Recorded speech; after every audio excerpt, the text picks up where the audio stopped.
also share that Robert's Rules of Orders would apply if the commission by a majority agreed to adopt.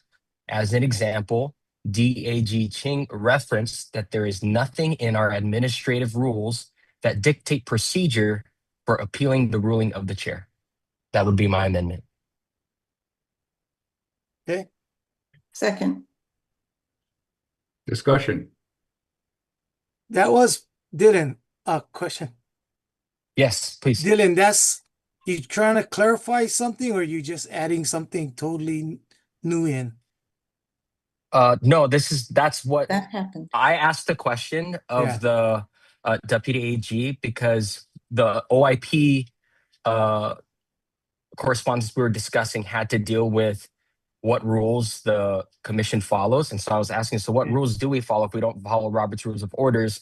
And his response was HAR 3-170, and that unless we as the body choose to actually formally adopt Robert's Rules of Orders, we're not bound to Robert's Rules of Orders. And so one of the major things has been, for example, appealing the ruling of the chair. There's nothing in HAR 3-170 that dictates our procedure on that. So that's what DAJ Ching was sharing with us was, yeah, there's nothing in HAR 3-170 that dictates how we do or appealing of the ruling of the chair. And because we haven't formally adopted Robert's Rules of Orders, but we're not obligated to that. So you just feel majority rules. I don't feel that way. I feel like we need to be following Robert's Rules of Orders, but I'm just putting in record in the minutes the further response from the DAG, so the public can see why we operate the appealing of the ruling of the chair different from how other boards and commissions might follow Robert's Rules of Orders on. That's fine. Thank you. Thank you, Chair. Mr. Sabas. Yes, if the Deputy AG is online, would it be appropriate to hear from him to comment on what we're proposing as a change to the minutes? Yeah, yes and no. Yes, in that the changes to the minutes are up to us. Right. The relationship between Robert's Rules of Order and superior rules that control, like the Sunshine Law, is we have to comply with the Sunshine Law first before there are layers.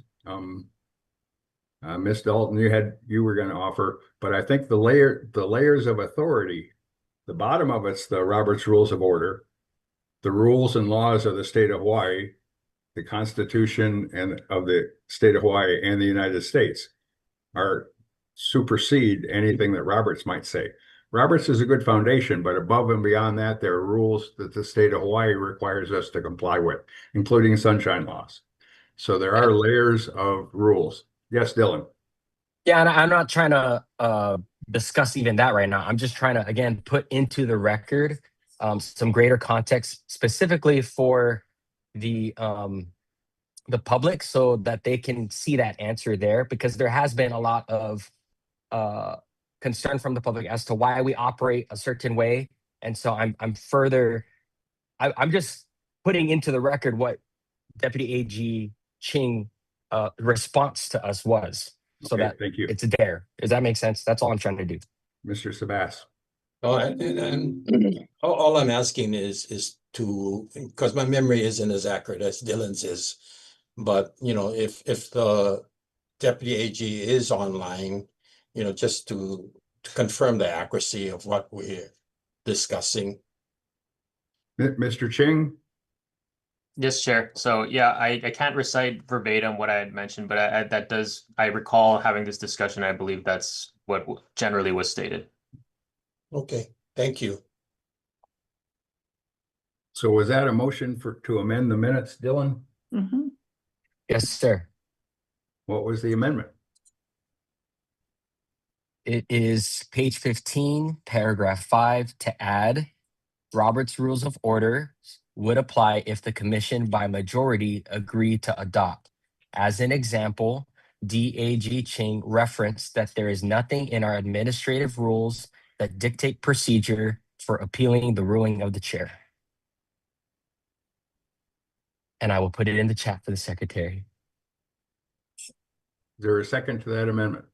Second, I already seconded it. Thank you. I'm sorry. Discussion. yes, Chair.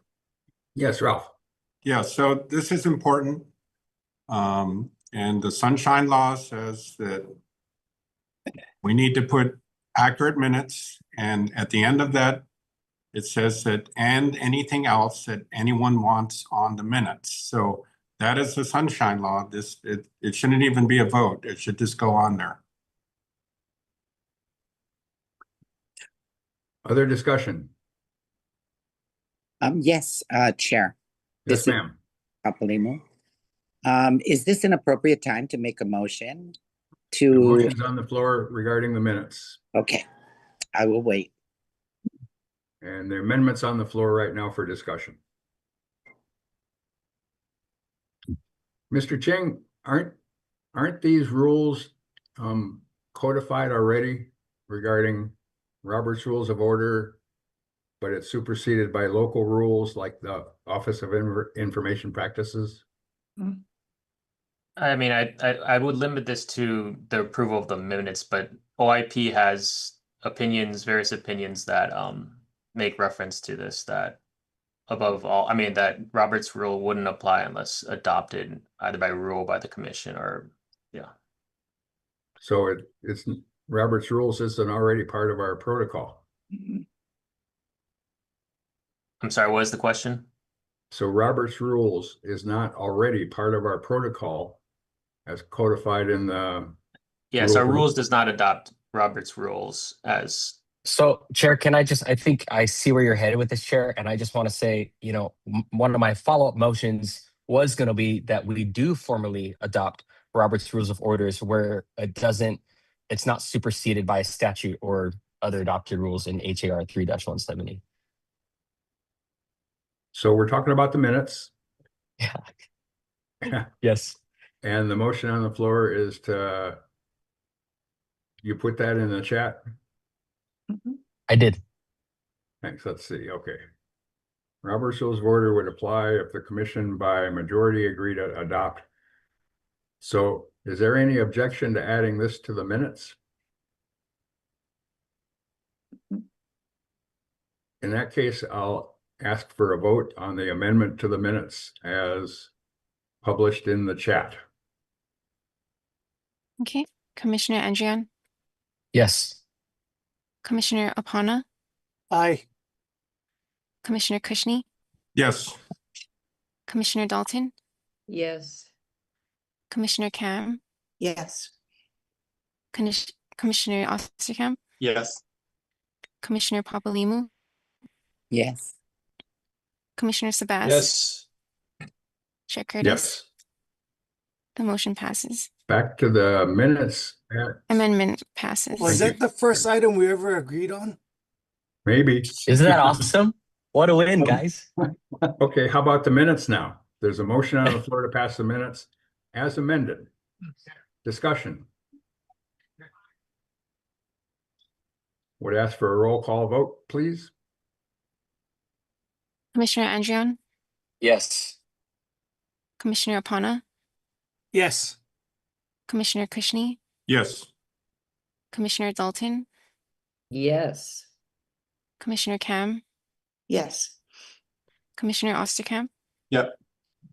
Commissioner Papalimu, yes, Commissioner Sabas, Yes. Chair Curtis. Yes, The motion passes. that's 2 in a row, guys. So now we're Can we on- see if we can make it 3? I have a follow-up motion, Chair. on the minutes. Yeah, related to what we just Well, discussed. it has to relate specifically to the minutes. You're not adding anything besides the minutes.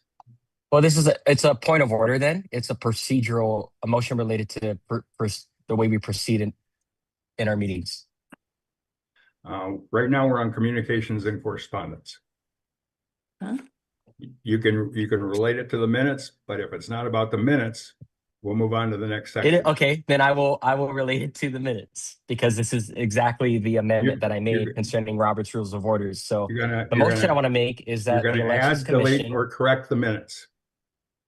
You're gonna change the minutes? Okay, I will. This is Di- why we need Robert's Dylan, Rules of Order Dylan, because you're Dylan. dictating what I'm doing, Chair. Yes, Commissioner Pana. Mr. Apana.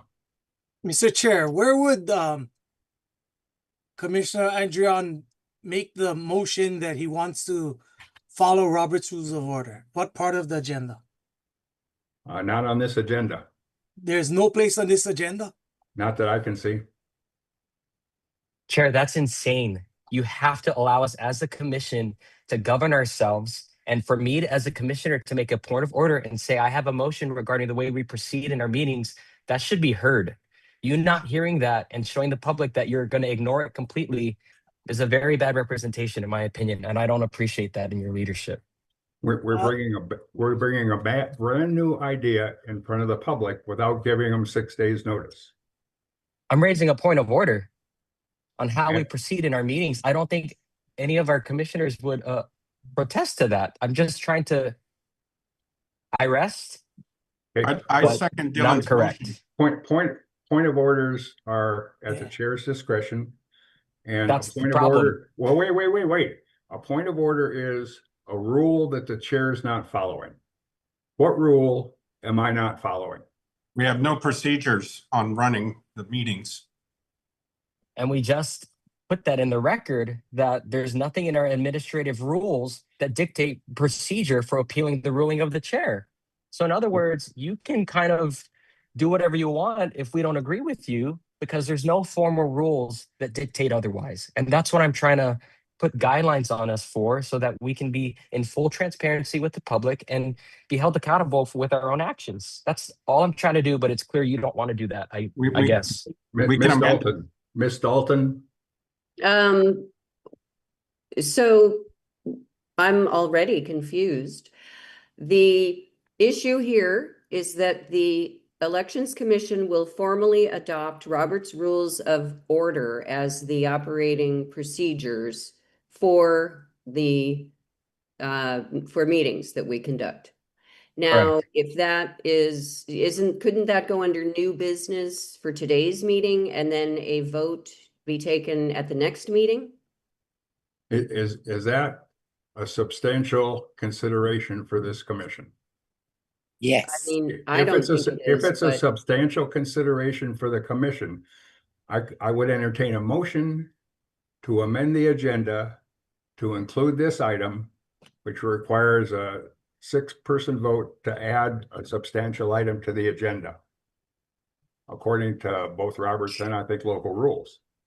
If I'm mistaken, please correct me, Mr. Ching, but to add a substantial item to the agenda because it's new to the public, and we didn't give them 6 days notice that we're going to be discussing this substantial issue, we can change the agenda by adding a substantial issue to it with a motion. And I believe it takes 6 votes to change the agenda by adding a substantial issue.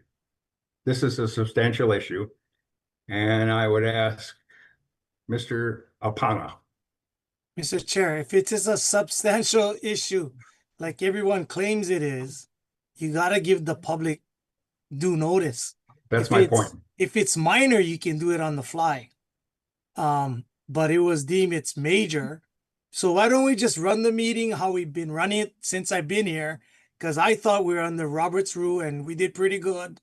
But just assure us that you put it on the agenda next month and we'll adopt it or not at that time. But we can just operate the same way we've been doing.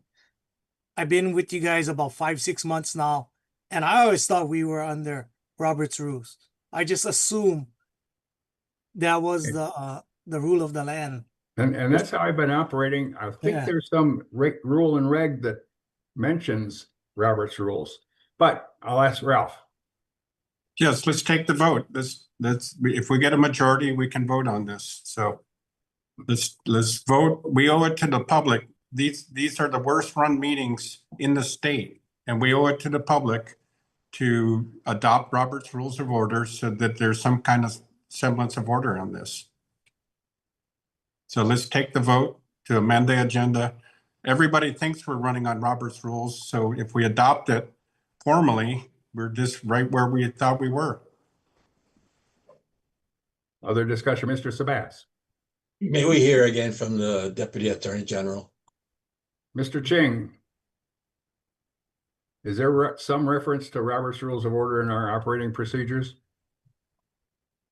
Okay, so there's a couple things I'm hearing. I'll address the first preliminary issue is whether or not we can vote on this because it hasn't been agendized. And yes, we can't vote on a matter that hasn't been agendized on the meeting.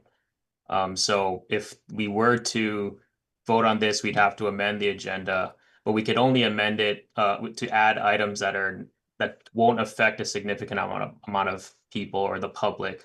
So that's a subjective call by the board, but we shouldn't be acting on things that are not on the agenda. I think speaking to the substance of this as well, I mean, OIP has two opinions that speak on this issue. Both of them note that the Sunshine Law controls over how to conduct a meeting, and Robert's rules only apply when they are formally adopted by a commission. And both of those instances, they refer to rules, whether it's administrative rules of, for example, the Land Use Commission or county rules regarding to county meetings and things like that. And so, I think if the board wants to adopt this, perhaps they can agendize this on the next meeting to discuss potential, including, whether or not they would initiate rulemaking so that it's clear in our rules that we're governed by Robert's rules, or just to vote, on its intent to adopt it at least. But I think that's what I'm hearing.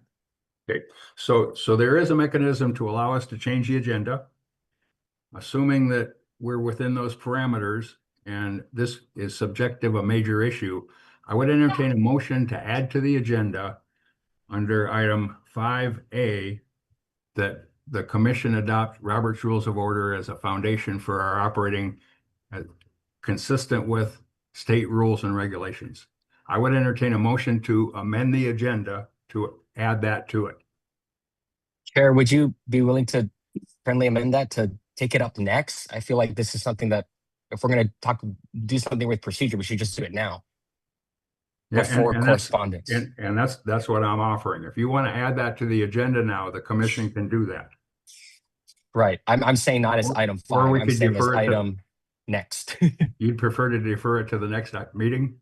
No, he's saying No. doing it on this Next side. item. So it'd be item 4, right? After meeting minutes, not item 5. We should just establish Robert's Rules of Orders now, not later on in the agenda.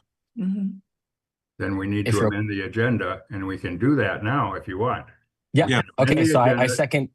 to add that on item 4, communications and correspondence, and we can act on that. If we can amend the agenda with 6 votes for that purpose. I'll second the motion. I would, Oh, I'll make the motion. So the motion is to amend the agenda to add the consideration of Robert's Rules of Order as our operating system. yes, Yes. Is there a second? Second, Discussion. This is to add to the agenda. I would ask for a roll call vote.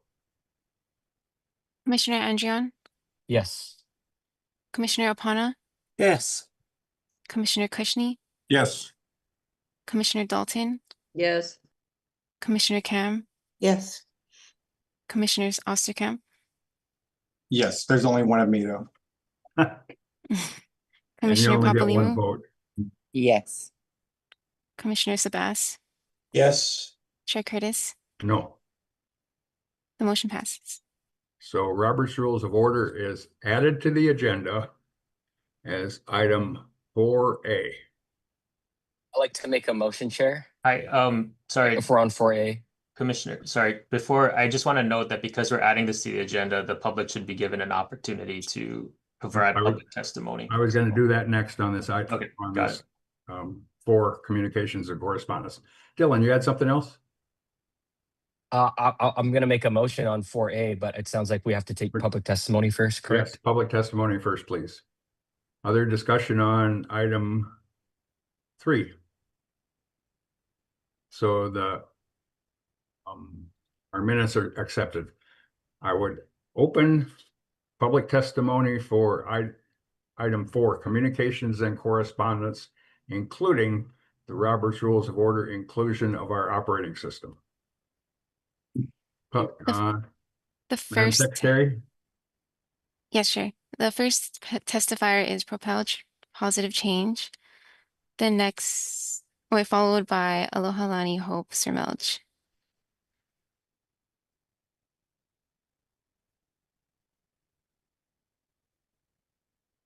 Propel Positive Change. You're muted. There you go. Aloha. Uh, Before I begin, and I will be on this call all day today, thank you for letting me speak. I want to state for the record that this meeting is being recorded by third parties. Parties to ensure integrity, quality, security, and transparency of these meetings is being upheld to the standards of the people which employ the government systems involved in these proceedings. These recordings are subject to judicial review and notice for enforcement of the law. I yield. Thank you. The next testifier is Alohalani Hope Sirmelch, followed by Michelle Stefanik.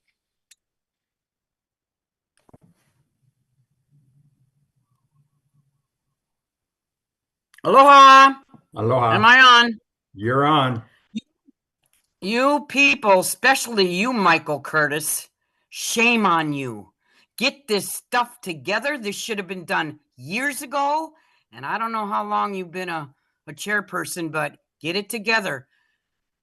Rules, Robert's Rules of Order is everything. It's all over America, as well as this corrupt state of Hawaii. I yield.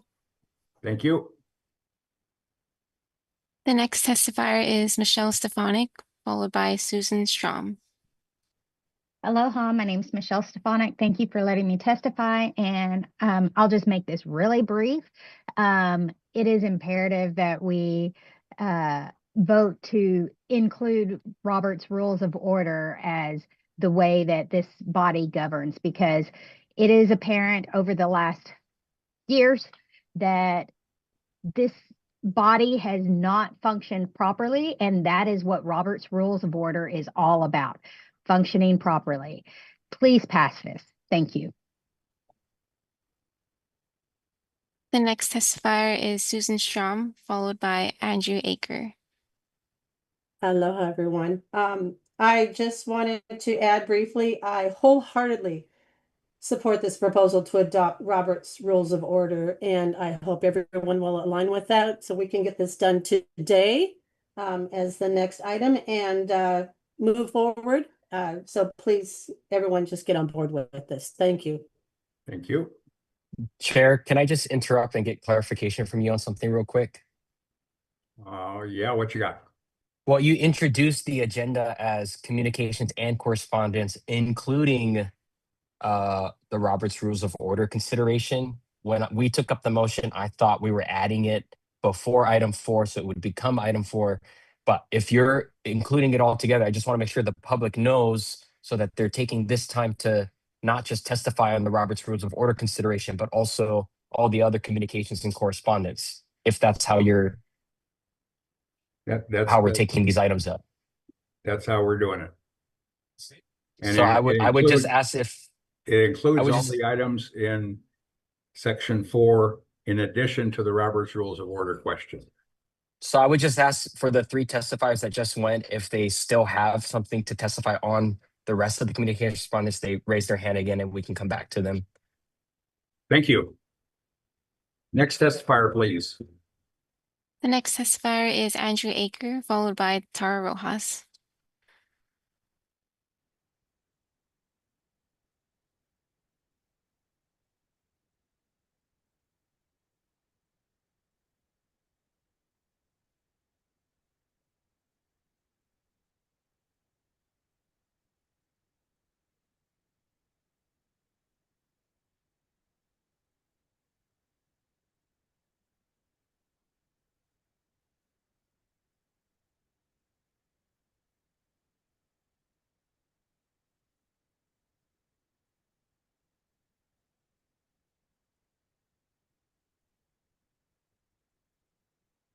He's not on. Not on.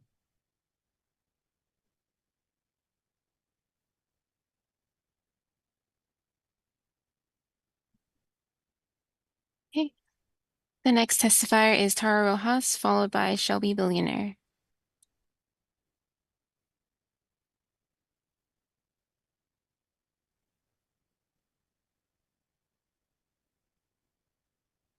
Aloha, Tara Rojas. I'm going to say this again and again and again. The Maxims rule of law that no one is above the law. So take this into account. Those who have always been the voice against the people, we can see what is happening. We need you to know that these election commission, this is not separate from public trust, following the rules, following even the basic Roberts rule, that you cannot do what you want when you want, and you cannot hide the truth and public trust. Again, you cannot hide the truth and then break public trust. Again, no one is above the law. Please adhere to these Roberts rules. And mahalo nui for Commissioner Andrian to mention about allowing those who have just testified to also include their comments about the communication and correspondence as well. Ayun, mahalo. Thank you. The next testifier is Shelby Billionaire, followed by Jennifer. Hello, everyone. Pikachu Shelby Billionaire back. So I'm going over the communications, as Commissioner Dillon said. And I want to ask, I know you won't be able to answer right now, is there any follow-up to the audits for all the other counties? Because I'm very concerned. We are very on point with Kauai and Big Island with the chain of custody, which is very good. Shout out to Commissioner Ralph Cushing, everyone who did the pig work, and all the commissioners. However, a lot of commissioners have quit, left, resigned. And I'm concerned that if you look at the Office of Elections Commissions, a lot of these guys are going to be leaving. I love Ralph. I love Dillon. I love the hard workers, Papalima, what you guys do. But I'm concerned. Hopefully you guys stay on so we can keep the communications going down, because if you guys weren't honest and integrity and point, we'd be having a lot more harder time. I do approve Robert's Rules of Orders. It does take practice. You know, it's like a guideline like parlay, and we can figure stuff out for all the objections, the motions. I am concerned about other things, you know, regarding the agenda, and I'll stick specific to the agenda items. You can see and read my testimony of the fraud and other stuff I'm concerned about. But I'll bring up those issues when we come to agenda item number 4 and agenda item number 5. Because with the Maui and Honolulu County, if they have no chain of custody, that means they're the number 1 and number 2 fraudsters. Honolulu has over 1 million population. I didn't have any chain of custody. There's definitely fraud there. And in Maui County too, because John Pelletier, the chief of police, is caught with the allegations with P. Diddy and those other cases. So I don't trust them at all. So hopefully the Maui commissioners, the commissioners that we're talking to, you guys can figure something as a way out. I don't want to create chaos between the public and you guys, because that's how it was 4 or 5 years ago. We were always arguing with each other. But if everyone's going to be out of a job and we're all doing this volunteer work, I'm very concerned for the future, because why would people run for office when you know it's rigged? You're going to see in my testimony with communications or correspondence, the Office of Elections for the primary election this year plans to force everyone to break the Constitution of Hawaii 1970, Article 2, Section 4, where you're forced to choose a party. Now, I'm the chairman of the Ohana Unit Party. We're trying to make Aloha Aina Party because we know we're stuck in the donkey and elephant system. The two-party system doesn't work for the younger generations. No matter what we say, we get ignored. So this is why the communication and correspondence will be important. But if they're going to rig the deck and you're forced to choose a party, Democrat or elephant or whatever, the nonpartisans independents lose all the time. There's no accountability. I'm pretty sure Mazie Hirono and other people rigged the deck when they have more votes than the total number of voters inside the state of Hawaii, which is ridiculous. We know it's a mail-in ballot. We know there's fraud and there's other things going down. But I'll leave it for the rest of the testifiers to tell you guys how they feel with communications, correspondence on Kauai, Maui, Molokai, Lanai, Big Island, because I want the neighbor islands to tell you guys how they feel as well. And maybe they might have solutions to help it fix. That's it for now. Aloha. Aloha. The next testifier is Jennifer, followed by Brennan Cabral.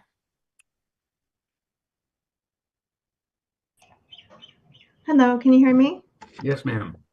Okay, so yeah, I was a little confused about the item 4, if it was just about Robert's rules. So I'll address that. Yes, please, we would like you to adopt Robert's rules, because it's something that the public can follow as well, to know how the commissioners' meetings are going to be run and to keep you on point. As far as all the correspondences, I'm looking at this. I read the postmaster letter, and I'm really disappointed that Commissioner Dalton did not ask the postmaster to come and address the questions that the commission had as it relates to how the mail system works with these BRMs or whatever they're called, because it seemed like everyone on the call last time understood that you have a pile of money that gets depleted every time mail moves through a trust. This pile of money is accounted for in some fashion in order to make sure that the post office is getting paid. So that whole thing was really kind of, how should I say, it was kind of stupid, really. So the fact that we needed somebody to come from the post office and ask these questions, they should be here right now. So anyway, that letter was just a little bit, it didn't serve any purpose. The letters that the chair asked for the counties to request an audit, these are very important because, you know, I just read somewhere where Hawaii uses HART InterCivic, and we've heard a lot of Dominion things in the course of the last 5 years, but not so much about HART. But recently, the Texas County of Tarrant did a logic and accuracy test for their upcoming primary or some sort of election they're having there. And 4 affidavits by 4 witnesses from the different parties swore under oath that the Tarrant County logic and accuracy test vote tally was off, it deleted legitimate votes, and it manipulated the ballot image. And that's kind of where we're all like kind of talking about these machines. The ballot images could be manipulated, and therefore we need to have an audit in order to check those ballot images against the real ballots. And so these audits are very important, and there's many, many reasons why. There's so many different discrepancies as far as the 19,000 ballot discrepancy on the Big Island and the other counties that don't even have those chain of custody documents in order to check them against anything. These are very concerning. And so I am urging this this commission to go on and have these audits that we already passed in motions. Thank you. Thank you. The next testifier is Brendan Cabral, followed by Junya Nakoa. So could, I think Mr. Aker was willing to talk for Mr. Cabral. Is that correct? Yes. Could we have Mr. Aker testifying next, please? There you go. Okay. Okay. Thank you, Andrew.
Thank you, Mr. Cabral. Okay, the next testifier is Junya Nakoa, followed by Victoria Thompson. Morning, Junya. You're muted. There you go. Yeah. Okay, yes, woo-wee. How we doing, Gangy? Think I've been saying this for a couple meetings now, yeah, Mike Curtis, about how we should be doing these meetings. And then hey, I was kind of late to this meeting. I didn't jump on. And well, hear that you guys talking about the Robert's rules is like, wow. You mean you guys actually trying to do right? You know? I don't like just yell and grumble with you guys right now. I like you guys do the thing correctly, okay? Because I'm thinking of running for office this year. And I don't like run for office if I don't can even depend on this election commission to do what is right, you know? And Brother Mike Curtis, you have been stealing our time, taking away our voices all this time, yeah? And that's one thing us Hawaiians, we're tired of. We're tired of the fake state of Hawaii taking our voice away. And you did a damn pretty good job of that, taking voices away from other testifiers. Yeah. Not me. I'm gonna keep on going. But yeah, one other thing that, so that's good. I say I hope all you guys vote for pass this follow Robert's rules, because according to what I just see when I just jump on, only Mike Curtis is vote no. So that's kind of telling you guys this guy no like follow the rule. Very telling. But this commission no like follow the rule. Get out of town, brother. Get out of town. Okay? You is the guy supposed to make sure everybody follow the rules, and you're the main guy who not following the rule. That is very disgusting. Yeah. And I hope you guys figure it out to make it so I can be confident to run for office. And you guys going to be able to hold everybody accountable, including me, including this guy. You know what I mean? Keep myself in a line like you guys supposed to do. And that's all we ask, bruh. And you know what? Do the audits, yeah? And I know Arstad or whatever, he will recommend I be on one of these audits. And you know what, Mike Curtis, for say I am not capable to do the audit. I was laughing at your face when you said that. Because you're not capable of doing this job right now. Okay, brother? So you don't tell me I don't know how to do my job. I'm pretty damn good at this. I've been doing this for 20-some years. Okay, brother. Peace out. The next testifier is Victoria Thompson, followed by Erica Barrett. Aloha. Can you hear me okay? Can you hear me? Yes. Yes, Yes. Thank you. I am going to state for the record that you have been operating off of Robert's Rules of Order, and I would like to ask for a point of parliamentary inquiry, because if we're not operating off of Robert's Rules of Order, we need to know what we are operating off of in order to proceed accordingly. So if you could, Mr. Curtis, please clarify that for us. A point of parliamentary inquiry is privileged. It is not debatable. And it is a request directly to the chair for clarification on procedures, rules, or status of business. It allows for clarification on procedures, rules, or the status of business. It allows members to ask questions without needing a second, can interrupt the speaker if urgent, and is used to guide actions, not to debate. So I believe we need a point of parliamentary inquiry so we know how to proceed in this meeting. And I will yield for that point. I do have a follow-up on other correspondence. Are we going to be breaking those down into subsections, or is it going to be addressed as a whole? I yield. As a whole, please. As a whole, okay. I'm going to let the other people speak after me, and I will come back then. You have 3 minutes. You can come back only if we have time. Okay, duly noted. Thank you. The next testifier is Erica Barrett, followed by Michelle Stefanik. Good morning. Good morning, Alaka Kayaka. Can you hear me? Yes. Okay, great. Thank you. It's my first meeting I've been on here. Thank you, everybody, for all your input. And I am for the Robert's Rules of Orders and what I came on here to talk about basically was I would like to have an audit of the elections. And I'm going to say a personal experience of mine. This was back in 2020. When we received the ballots in the mail, I tore up the ballot that I received for I'm Erica Barrett. I tore up the ballot received for Roscoe Barrett because he is my very fun-loving, scruffy little dog. And I am looking through my I could have swore I took a picture of it because I thought it was the funniest thing. Now, mind you, this was 2020, right? This was back. So we were all in the middle of COVID and all this, right? So I think in my everyday life, I just thought, this is crazy. He's my dog. And I ripped it up and threw it away. But I'm hoping that I did take a photo of it because, it was funny enough to share with my family and whatnot, because we were all, kind of quarantined in our own little areas. But I really do feel, just from that alone, I really think that there should be an audit, because if my dog got a ballot, I'm trying to figure out how he could have got the ballot. Like, where has he? I think I might have got some insurance mail in his name before for pet insurance. I'm just trying to figure out how was it that the lines were crossed that he actually got a ballot to vote. Anyway, that's all I have to say. Thank you, everybody, for your input. And Jennifer, who went before me, I ride your coattails on what you said. I agree with what you have to say. And the person before me as well. Thank you all. And if we could just kind of move forward, forward motion in things, I think would be a lot more productive. Mr. Curtis, I understand you're probably trying to keep things flowing in the correct way as you've been trained or taught or read up on or whatever, but I think there might be room for you to be a little bit more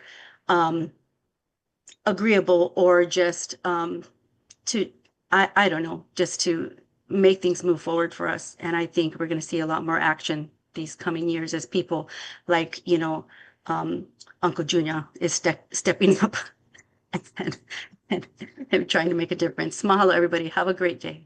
Thank you, Ms. Barrett. The next testifier is Michelle Stefanik, followed by Anne Marie Hamilton. Hi, thank you for letting me talk again about this number 4 issue. I thought it was just in regards to the Robert's Rules of Minutes. In regards to item number 4, my first question is, who is in charge? My understanding is that the Election Commission is in charge of our elections. That is what y'all are there for, is to help establish how our elections are processed so that we have fair, honest, open, transparent elections. But it appears from this item that's in the agenda that maybe Scott Nago is in charge. He's working with legislatures in order to draft bills on how our elections are run. That's not what his position is. Scott Nago works for us, for the Elections Commission. So I'd like us to re-talk about this item and make sure that we are doing things the way that it's supposed to be done. That the Elections Commission is the one that should be doing that type of thing. And with that, I yield. Thank you. The next testifier is Anne Marie Hamilton, followed by Jamie Detweiler. Aloha. Can you Aloha. hear me? Yes. So I think it's just incredibly ironic that we're sitting here splicing hairs about Robert's Rules of Order when Scott Nago is certifying Hawaii's elections without any chain of custody. It's like the elephant in the room. So I just had to, I think that's completely ironic that there's this complete lack of chain of custody in Hawaii, and yet we're worried about these weeds. But anyway, I digress. I'm here to speak about the critical importance of one principle that underlies the entire legitimacy of our elections, chain of custody. Under Hawaii revised statutes, specifically HRS 1172 and 11173, election officials are required to maintain strict security and custody over all ballots, voting devices, and election materials from the moment they are created or received until final tabulation and certification. Those statutes aren't suggestions, they're legal obligations. When the law demands uninterrupted custody, it means exactly that. Not most of the time, not we think so, but documented, verified, continuous custody for every ballot, USB drive, memory card, and results report. Without a verified chain of custody, the legal foundation of certification collapses. In every other field of evidence, from law enforcement to forensic accounting, a broken chain invalidates the evidence. In elections, a broken chain invalidates the results because ballots and memory cards are the evidence of the vote. To certify results in the absence of complete chain of custody is therefore not merely irresponsible, it's unlawful certification under both the letter and the spirit of the Hawaii Election Code. Certification under HRS 11155 requires that all statutory safeguards have been satisfied. If officials cannot affirm that custody was maintained without interruption, they cannot make that certification truthfully. Doing so violates the oath of office and undermines public trust.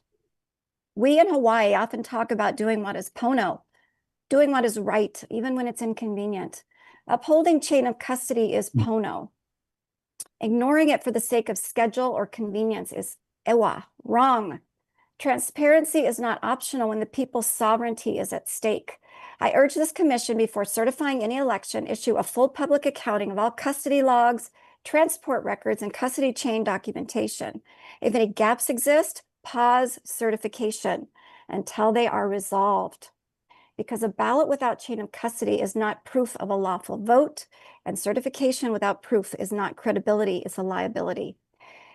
Mahalo nui loa for hearing this testimony, for remembering that integrity, true pono, begins with verifying custody before applying certification. And I yelled. Thank you, Anne-Marie. The next testifier is Jamie Detweiler, followed by Lori. Aloha, can you hear me? Yes. I'm trying to, sorry, my camera is not working. I'm just gonna go ahead and testify while I work on my camera. I don't know why it's not coming up. Anyway, I wanted to, first of all, acknowledge Anne-Marie Hamilton. I could not have articulated that any better, and I just want to affirm her and agree with everything that she said. I also want to thank the commission for adopting Robert's Rules of Order. There has been no order for a very long time, and many people's voices have been just silenced over the lack of order. And I look forward to proceeding and utilizing Robert's Rules of Order. I yield. Thank you. Thank you. The next testifier is Lori, followed by Alohalani Hope Sirmelch.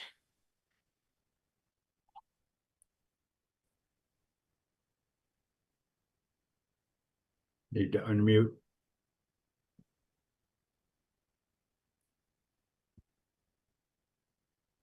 Need to unmute.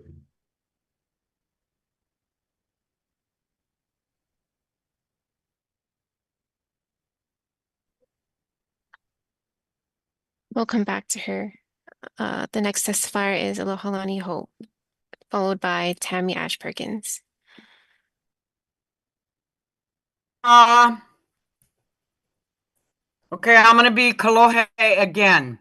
You know the wonderful Kanaka that came up and said he's thinking about running for office, but if we can't get the election commission, Pono, where do we stand?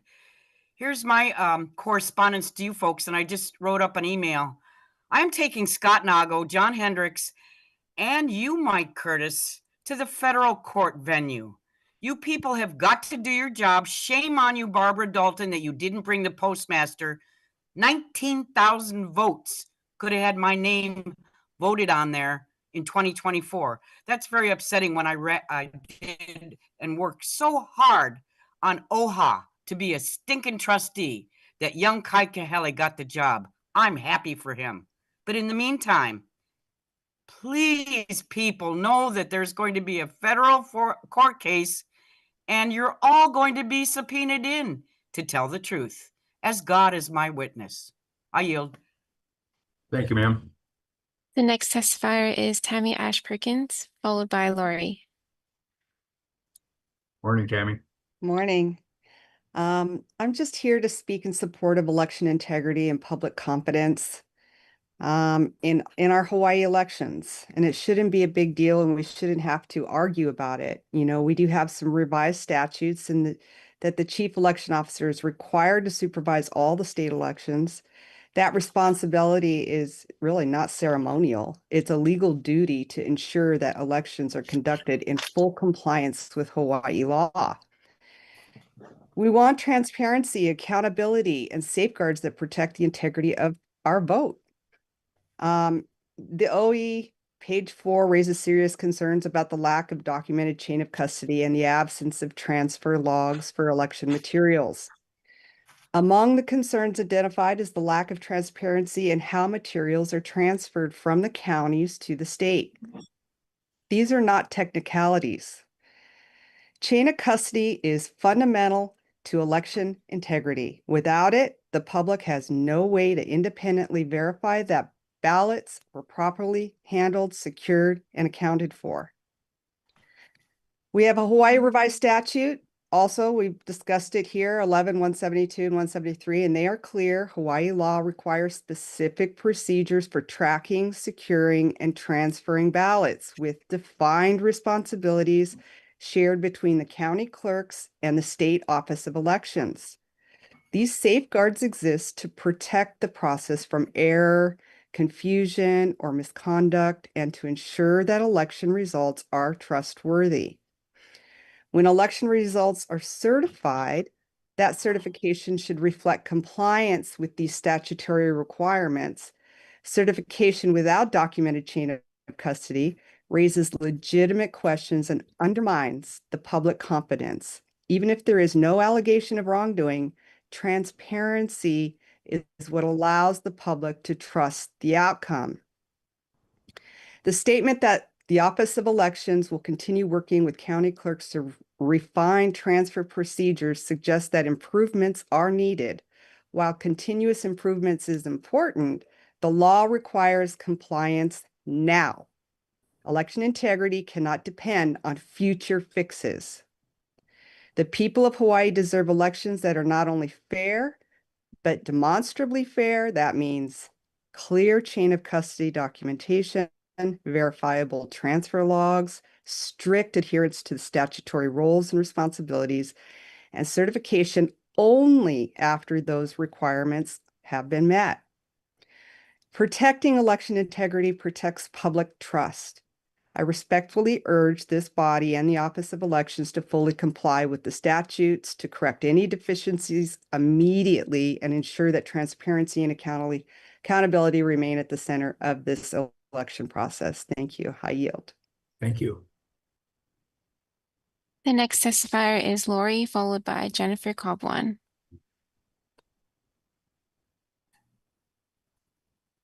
Lori, you're muted. There you go. Well, you're still muted.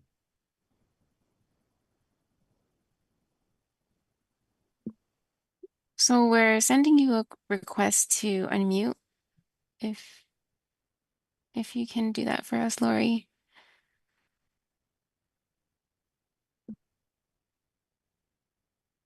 Lori, if you can unmute. Going once, going twice. Chair, she's holding up a sign that says host will not unmute me. I think the host sent a request to unmute message. I don't think it's the host. Click. Are you receiving a request to unmute on your side?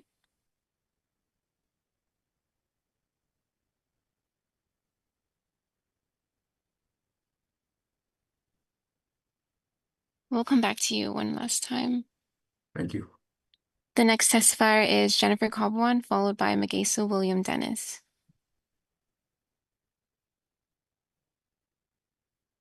Hi, this is Jennifer. Aloha. I just like to testify for the new people that have just gotten on the commission. I've been testifying since 2021. After the 2020 election, I had a lot of questions in regards to chain of custody. The postmaster's testimony and involvement is super important because we have mass mail-in ballots, and keeping track of mass mail-in ballots is important for the postmaster to tell us what's going on their end. Because if a dog got a ballot from the post office, the dog can return the ballot back to the post office with a signature. There's no chain of custody for the signatures. What can happen with that envelope? How do they match the dog's signature back with the signature verification that we have no observation? We're not able to see that process. It's completely hidden from the public. And for myself, my father had a traumatic brain injury in 2019. And I found out that he voted in the 2020 election.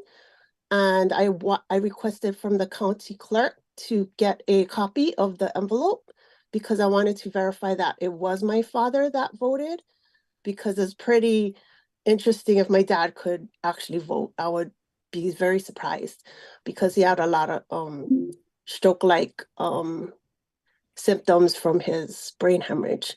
So because that process was not followed through, I requested in the commission meetings to address it.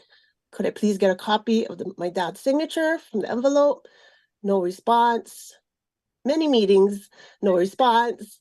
So I feel like if we do an audit of the envelopes, it would really help, because it would show chain of custody in the mass mail-in ballot process and show that this is a bad way to vote. I yield. You. The next testifier is Magaso William Dennis, followed by Adriel.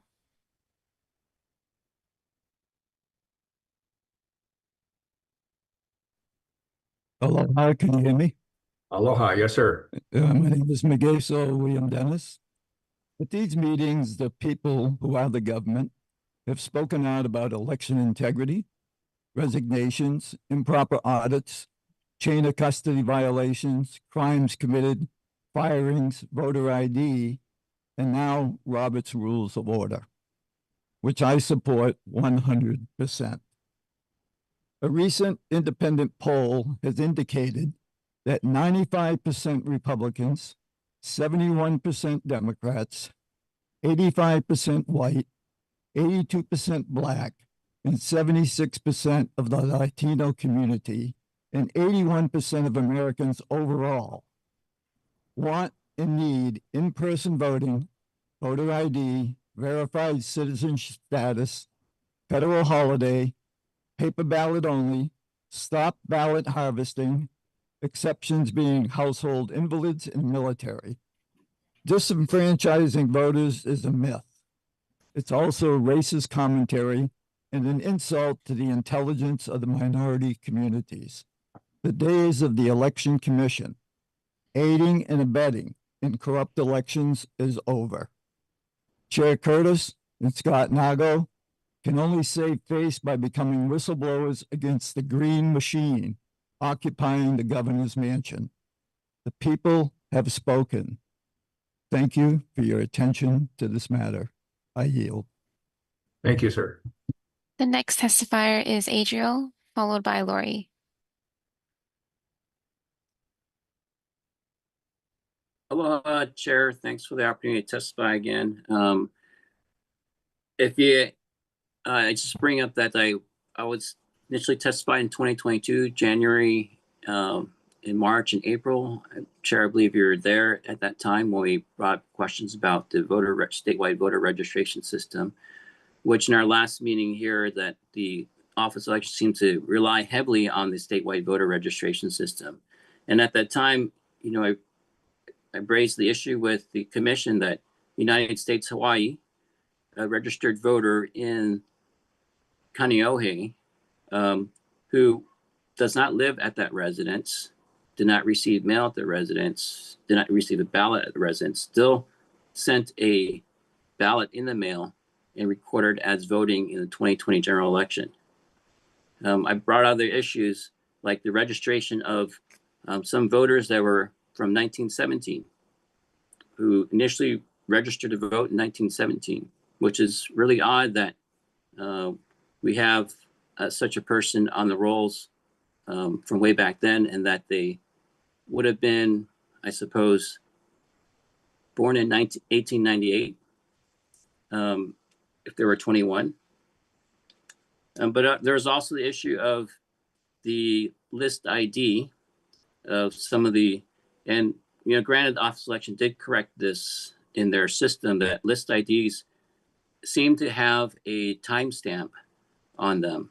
So these list IDs are unique, universally unique identifiers, 32 characters that will assign an ID to each of the voters so that nothing is ever replicated, ever, in the universe, not in a credit card transaction or driver's license.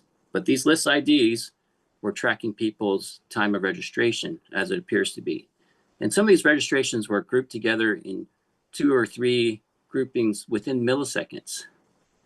I can understand how randomly people register a vote or registering, you know, seconds apart, but these were milliseconds apart in the voter registration system.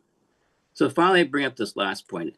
How reliable, or who has access to the statewide voter registration system?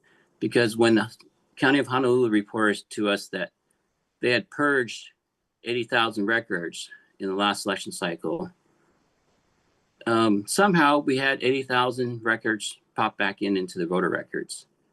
You know, bravo for all the voter registration efforts out there. But for that to pop right back in, I think we need to really look at who has access to these statewide voter registration system, third-party access, authorized or unauthorized.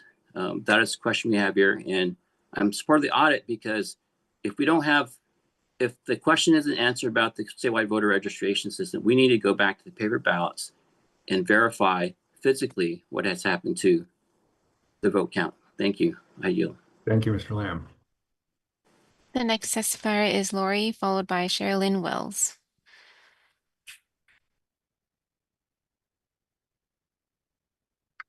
Lori, you're muted. Lori, you're muted.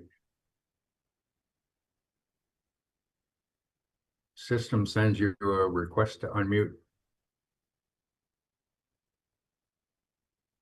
Lori going once. Lori going twice. Next, please. The next testifier is Sherilyn Wells. I'm unmuted now. Oh, I'm unmuted now. is this Lori? It is.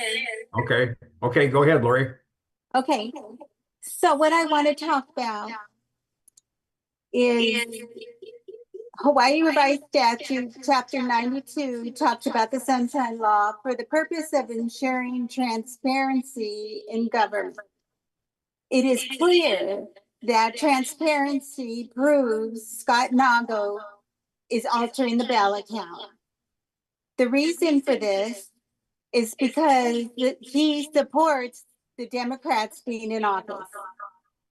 And by having the Democrats being in office, they have allowed the state debt to increase from $43 billion up to $43 billion from 16 billion 3 years ago.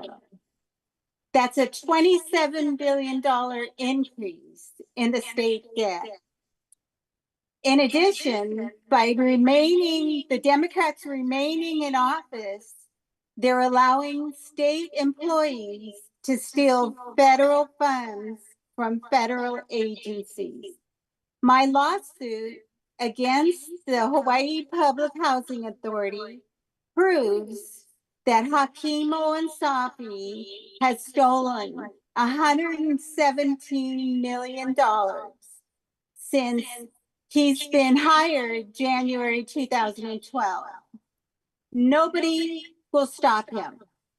Ms. Thurston, that's not a part of our agenda, ma'am. It is, because as long as you continue to allow Scott Nago to alter the ballot counts, it allows the Democrats to stay in office. We need accurate ballot counts so that a legal government can be in place in Hawaii. Right now, we do not have a legal government. We have an illegal government.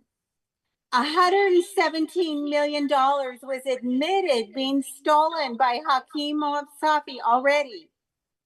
So why hasn't the state courts gone forward? Because the Biden judge who was on the case granted them immunity and dismissed my case, which is now before the Court of Appeals.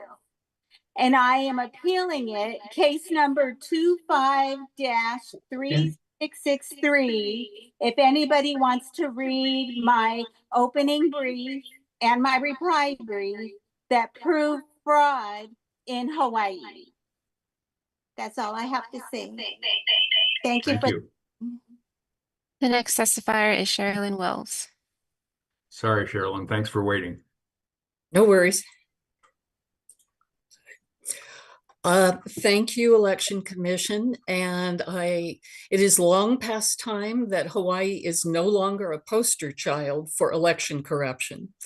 Since election observer Austin Thomas saw evidence that our systems were illegally connected to the internet, it's a given that the electronic manipulation of our elections has been taking place.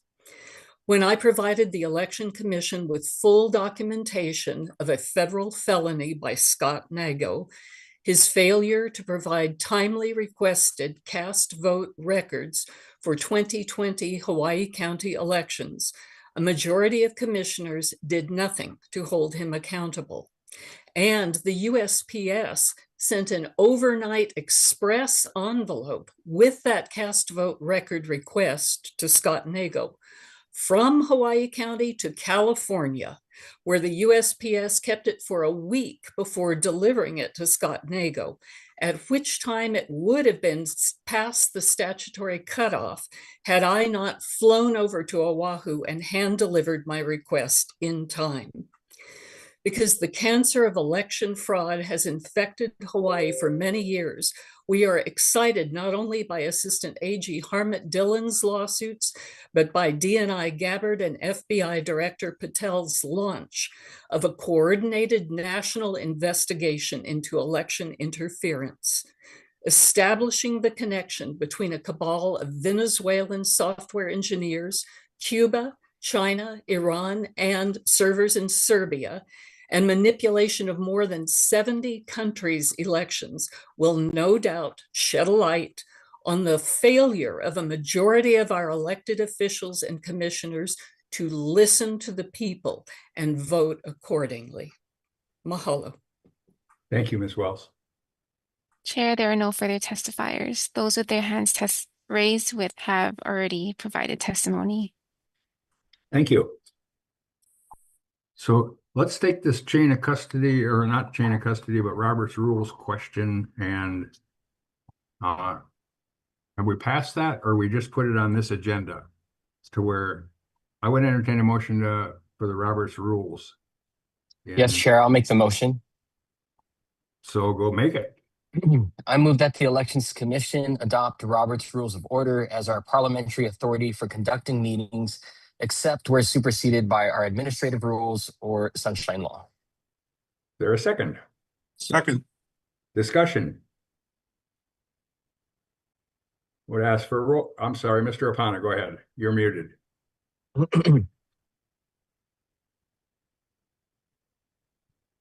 You're still muted.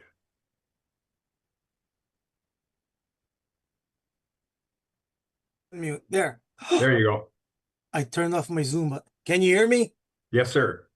Okay, if you feel that this is a minor issue, go ahead and vote. If you believe it's a major issue and the public should have a chance to chime in, They just did. say, I know, but only those that are watching today. Then say no, and we'll put it it will be on the next agenda. But for me, I always felt we were following Robert's rule. The chair has always adhered to it. I was surprised it was not adopted. So for me, it's a minor change. So I will be voting in favor. But I can see both sides of the argument. That's all, Dylan. Mr. Chair. Thank you, Mr. Apana. Dylan, you had something? That's okay. I don't want to add anything. I'm ready to vote. And is Mr. Sabas anywhere present? Yeah, I'm here. Okay, just checking. There you go. Okay, I would ask for a roll call vote on adopting Robert's Rules of Order as our foundational operating system. Commissioner Andrian, Yes. Commissioner Opana, Aye. Commissioner Kushney, Yes. Commissioner Dalton, Yes. Commissioner Kam, Aye. Commissioner Osterkamp, Yes. Commissioner Papalimu, Yes. Commissioner Sabas, Yes. Chair Curtis. Yes. The motion passes. So what's that? 3 unanimous today? Good for us. It's our record. Are there any other motions or actions on communications and correspondence that anyone would like to pursue? Yes, Chair. Yes, Ralph. Yeah, let's take these letters one by one. Okay. Speak about them. So I have some questions, and I'd like to have Barbara clarify for the public what it means that we're sending stuff through business reply mail versus what accountable mail is. And if you could explain to the public the difference of those two things, I would appreciate it. As I explained last meeting, the Postal Service offers what they call special services for ordinary mail. Those services include certified, registered, express mail, delivery confirmation. And they allow for the post office to assign a number to the mail piece, which is then tracked and signed for in many instances. Not always, but so that's accountable mail. So in other words, if you have a letter, let's say you're sending your rent or your mortgage, and you want proof that the recipient gets it, then you can add the special service of certified mail. You can also add a return receipt, and then you will get a signed copy that the item was delivered to the addressee. That costs money. Business reply mail, on the other hand, is a method for the addressee to maintain an account that is used for the addressee to pay the postage, just the first class postage, not any additional special service. So business reply mail is not regarded as accountable mail because each individual mail piece is not signed for, assigned a number, scanned to show proof of delivery. I thought there was a fairly good understanding of that at our last meeting. So follow-up question are the business reply mail pieces counted? Usually when I did business reply mail processing many, many years ago in the Kailua Kona post office, that was when all the mail was sorted manually. In other words, all the mail for one zip code came into that office.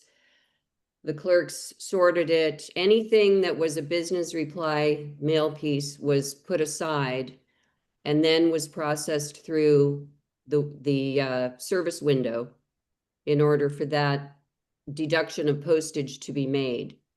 So usually what we did was, if I remember correctly, it's a long, long time ago I was doing this. We, like, for example, the title companies, they used business reply mail quite a bit. So we would add up, we would count the number of pieces, we would calculate the amount of postage to be deducted, and then we would run a single postage indication, what they call a PVI, postage validation imprint. Stick it to the top piece, rubber band them, give them an adding machine tape of the calculation, and then deliver them. The letter carriers would take them out, deliver them on the routes or the PO boxes. They would be delivered to the PO boxes. So that was not any kind of a formal count. There was no like subsequent, at that point, the purpose of the adding machine tape was to indicate to the trust account holder exactly how much money we had deducted from their account that day. So it's not accountable mail. How is it possible that we did not get invoices or receipts or counts of 19,000 ballots on the Big Island? Wait. That 19,000 is an Well, that's outrageous not number. accurate. That's It not doesn't accurate. talk about ballots. Mr. Osterkamp, could you address that, please? Because we didn't misplace 19,000 ballots. Well, there, And don't I have mean, from look- Jeffrey? yeah, so the report has addressed this. It's clear from the report. The 19,000 thing's a talking point that is designed to rile up the people who attend these meetings. That's all it is. And I think we all know that by now. It's simply a false statement. The count is not based on the USPS envelopes. It's not based on the business reply envelopes. It's just not the way it works. And I think Commissioner Dalton can explain that probably better than I can.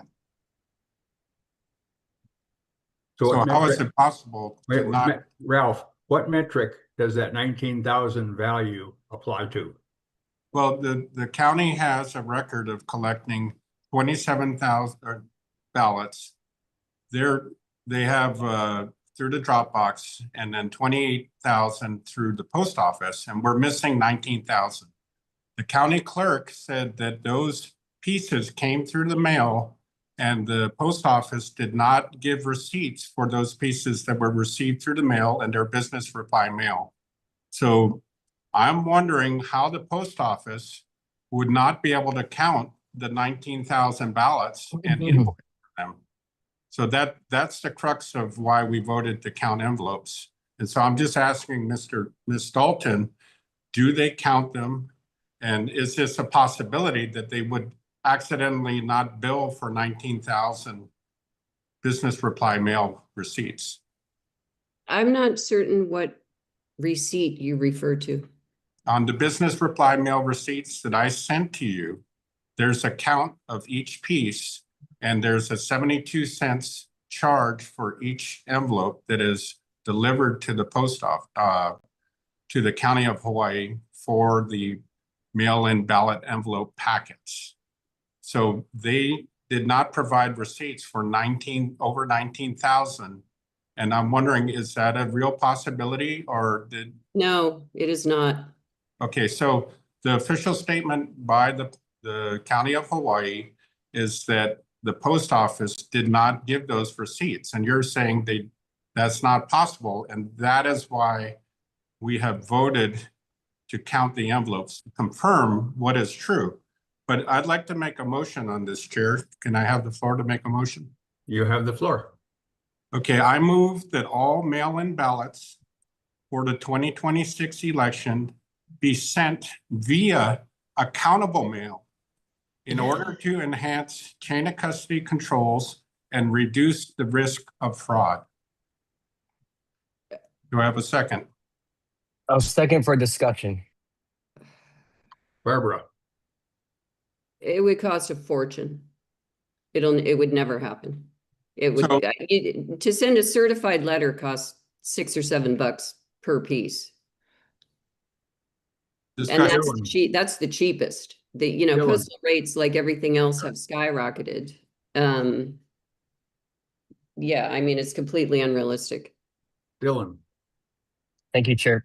First, I just want to address you, Chair. I take issue with your obvious bias against what two separate pigs made up of nonpartisan members of the commission providing substantial evidence to the lack of receipts and our findings there, and always supporting Commissioner Osterkamp's report, which, by the way, Commissioner Papalimou did not agree with and removed herself from.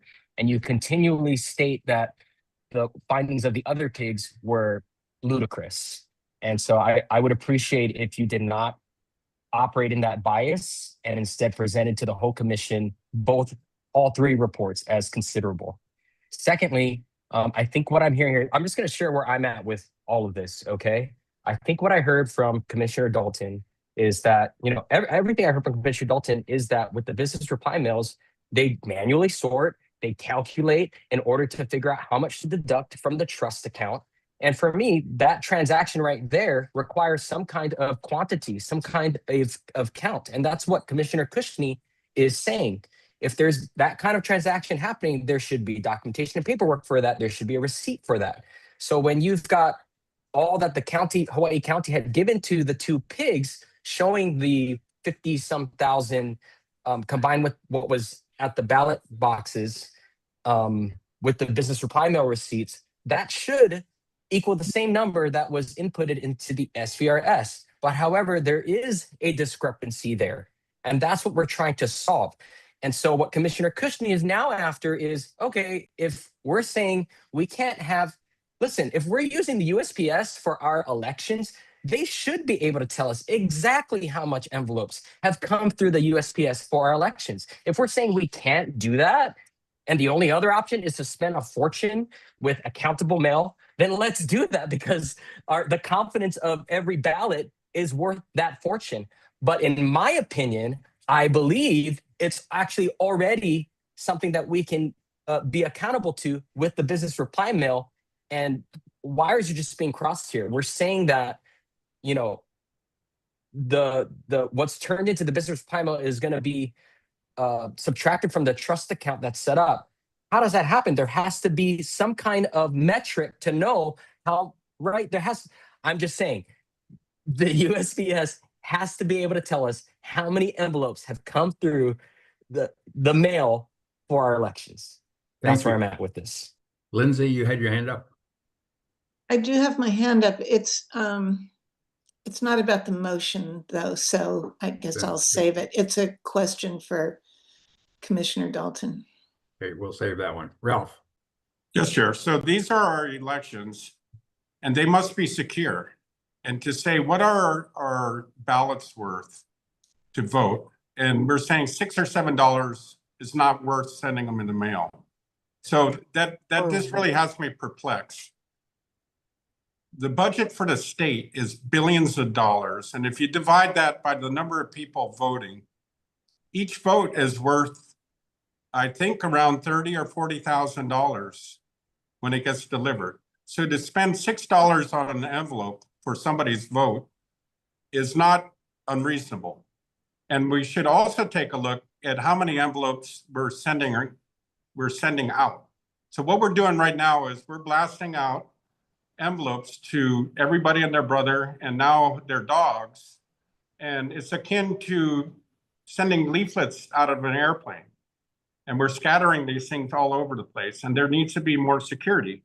So requiring mail-in ballots to be sent by accountable mail would reduce delivery to addresses where voters no longer reside, create a documented record of undelivered ballots, and make ballot interception or stuffing significantly more difficult by establishing clear chain of custody accountability.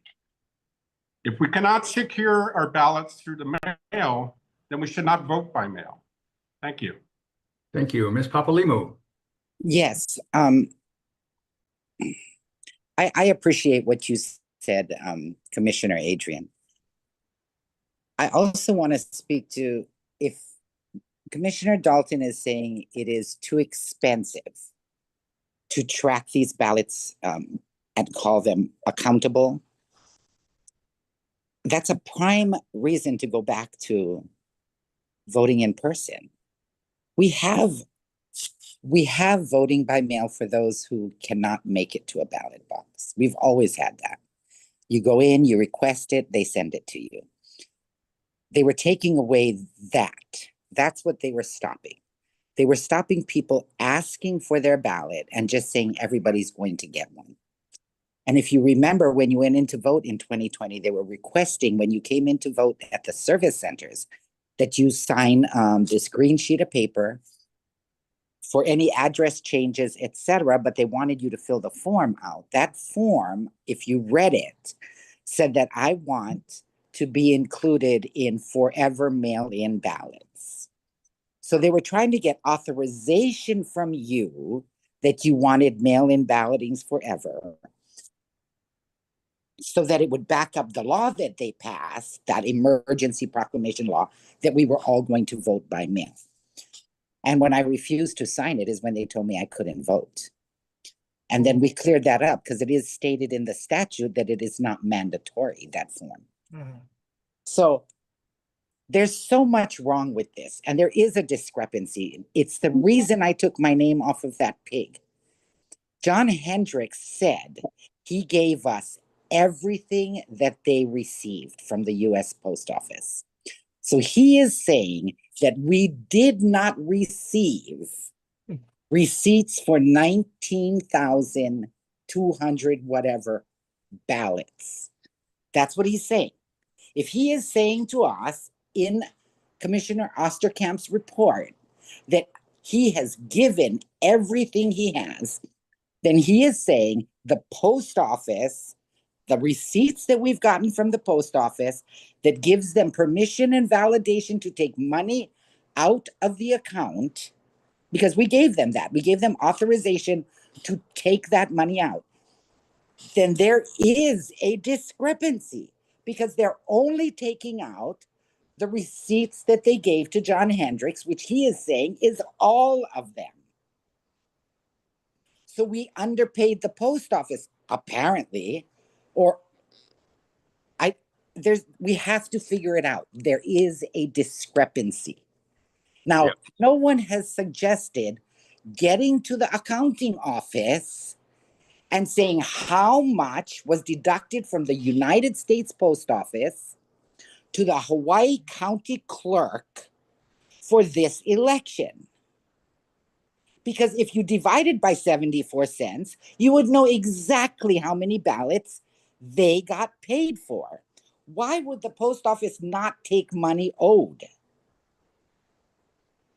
So it's so easy to do this. And everybody fought requesting that information from either the financial audit aspect or making the post office.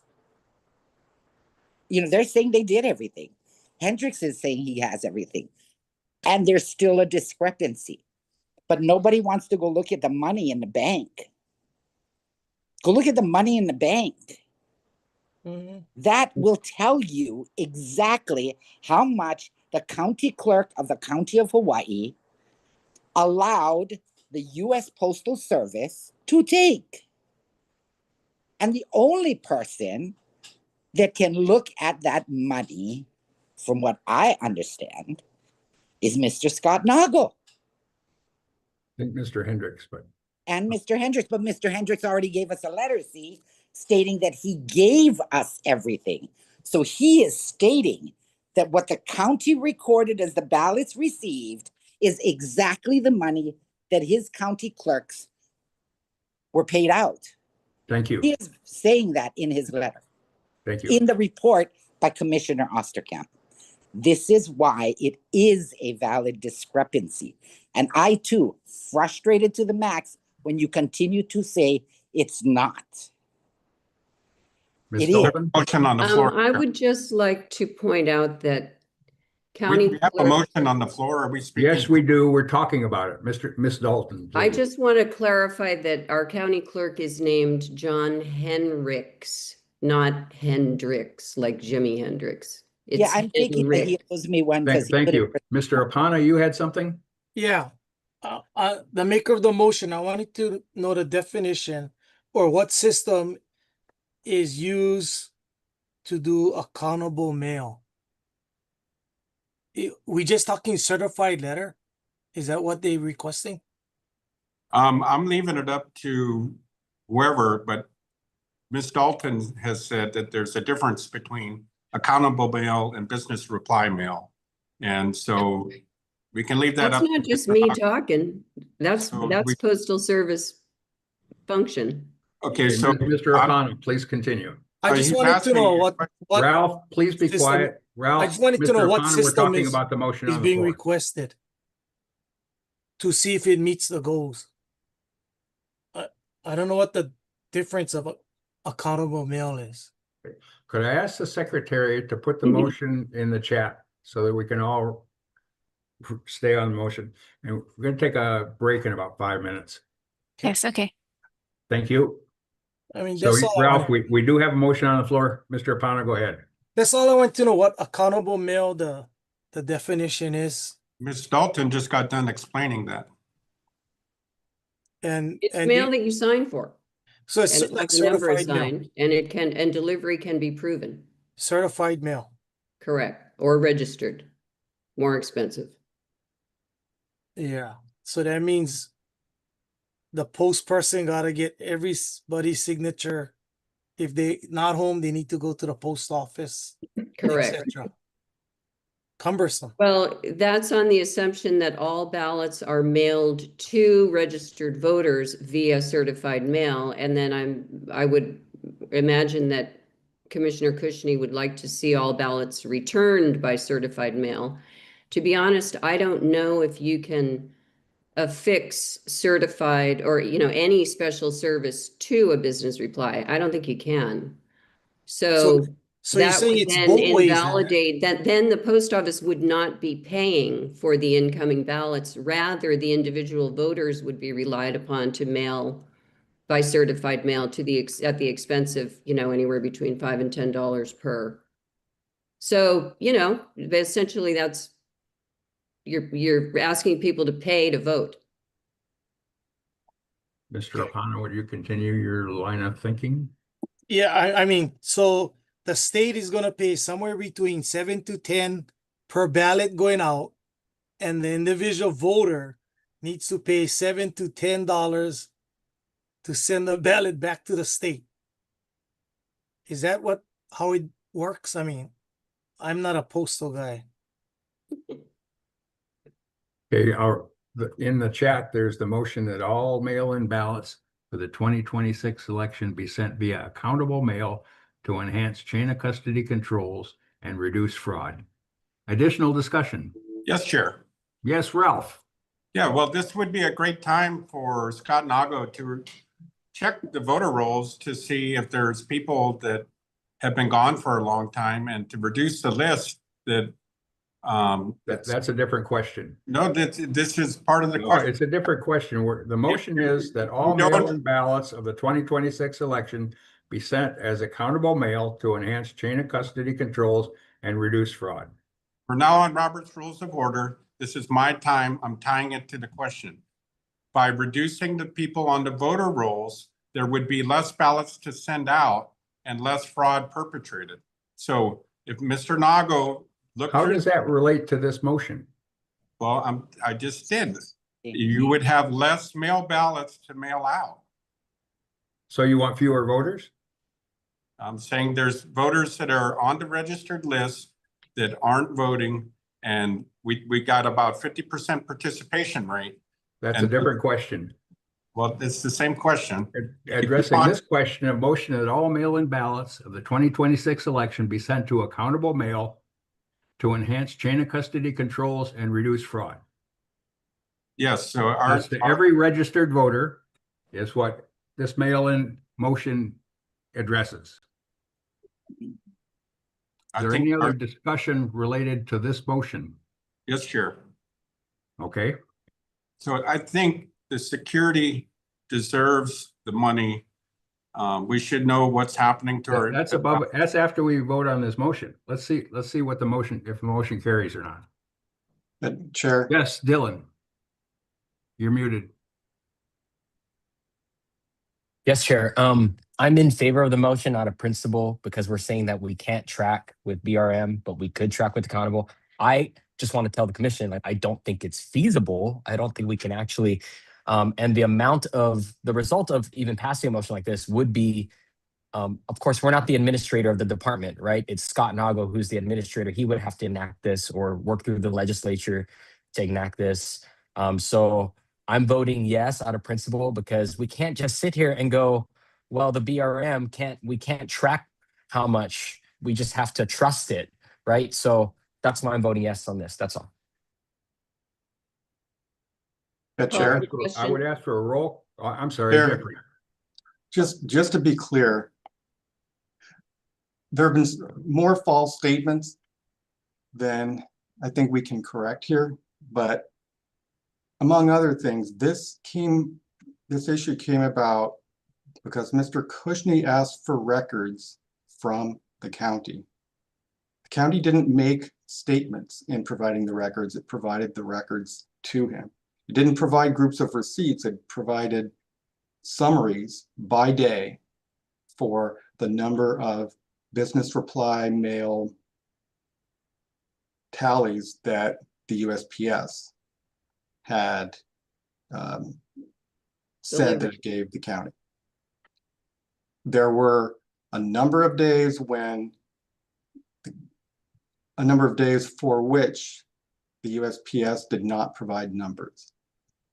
Unless anybody actually thinks that those numbers were legitimately zero on those days, they know that in fact, it's just a matter of those numbers not having been provided by the USPS, not due to any actual fraud. Now, we know for a fact what the actual ballots are, what the actual envelopes are, because we have them. When I say we, I don't mean necessarily this commission, but by law, those are kept. If we need to go back to those, Mr. Nago can do it. We've asked for an audit. We can do that. And instead, we're actually entertaining a motion which would be completely unrealistic and it's simply foolish to even be raising this and voting on it. It's a waste of everybody's time. And I wish that we would go down the road of actually trying to make the voting system easier and better rather than engaging in this type of foolishness. Thank you. Is anybody opposed to having a vote on this now? Then I call a roll call. Please. Commissioner Andrian, Aye. Commissioner Apana, No. Commissioner Cushney, Yes. Commissioner Dalton, No. Commissioner Cam, No. Commissioner Osterkamp, No. Commissioner Papalimu, No. Commissioner Sabas, Abstain. Chair Curtis. No. The motion does not pass. Then I'll call a 10-minute recess. Could you put a 10-minute timer, please? And we'll see you in 10 minutes. Yes, Chair. Chair, I believe we need to take a vote on the recess now that we've adopted Robert's Rules of Order. Good point, Dylan. I'm for it. I need a bathroom relief break, but I just want to follow the rules that we've adopted. Let's take a roll call. How Okay. about just, are there You any want- objections? Yeah, are there any objections to taking a 10-minute break? Hearing none. Hearing none, we'll take a Hearing none. 10-minute break. Thank you.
I'd like to call the meeting back to order and request a roll call.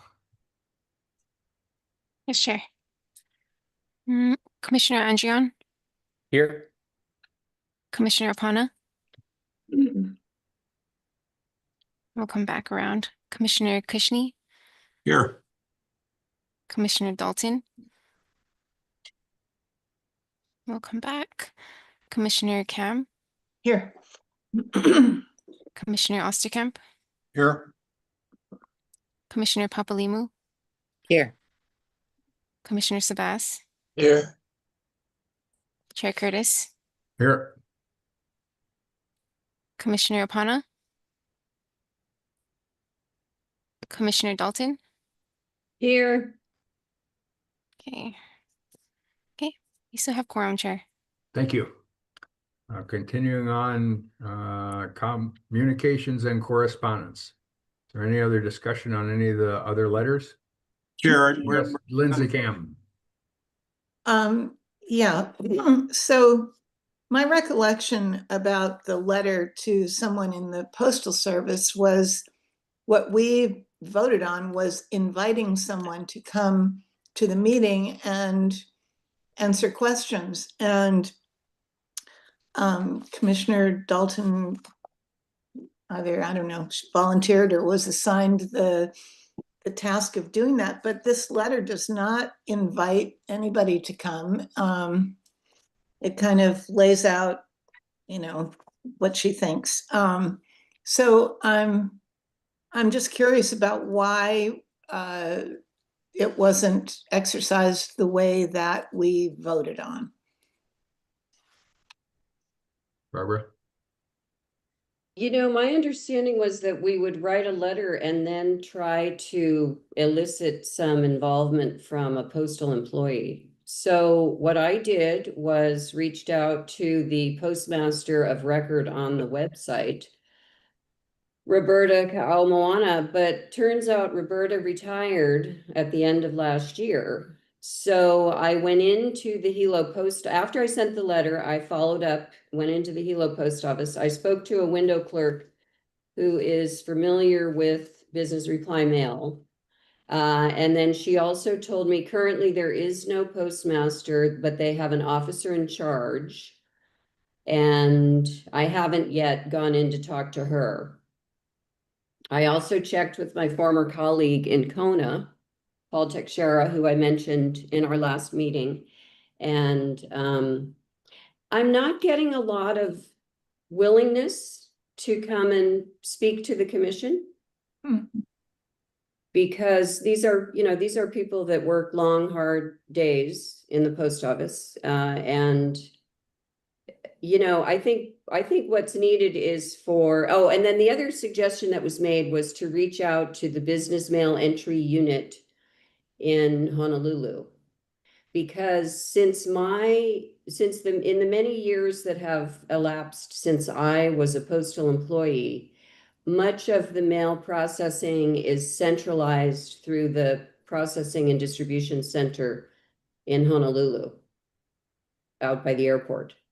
So I don't know who it would be appropriate to call. It's very hard to call the post office anyway. Yeah, so, and you know, when I wrote to Roberta, Commissioner Kushney has indicated that he felt that the letter I wrote sort of assumes a foregone conclusion, but I just sort of felt like, you know, I had to give her some background as to what all of this is about. And I did include verbatim the exact language of the inquiries that Commissioner Kushney had wished to be made. So at this point, I'm going to try to see, I think her name is Kia or Kaya, the one who's running the Hilo post office right now. And then see if there's some way that someone will come talk to us. But I must say, I'm not real optimistic about that. Thank you. I have a question. Lindsay, did that answer your question? Yes. And Ralph, you had your hand up first. Oh, sorry. I didn't put mine Yeah, so the motion that we made was to have the election commission request that a postal service send a representative to the commission to answer questions. So if, I mean, it seems like we need to resend the letter, maybe assign somebody else to write the letter, and get some. My question is, has Mr. Nago reached out to the post office at all? We assign this to Barbara. We'll let my suggestion is to let Barbara follow up and get back to the commission again, perhaps with somebody from the Postal Service that'll talk to us. Well, can she make it happen before the next meeting to like identify somebody? Because this person doesn't even work there. She's been trying, Barbara. You know, I would point out that from my past experience as a postmaster, the post office generally only responds to inquiries made at the federal level by members of Congress. We are not, the post office is not in any way administered by the state. So it would, if anybody agreed to come talk to the State of Hawaii Elections Commission, it would be, you know, probably merely as a courtesy. So again, I'm not optimistic, but I will keep trying to see if, and I'm trying to figure out who to contact in Honolulu. I think most of my previous contacts are gone, although I was happy to learn that Sheila Apana is still working. But you know, again, they usually when it's an inquiry from a member of Congress, there is a mandate for action, but any other inquiries from other governmental entities that are not fed, there's less likely to be participation. Thank you. Ralph?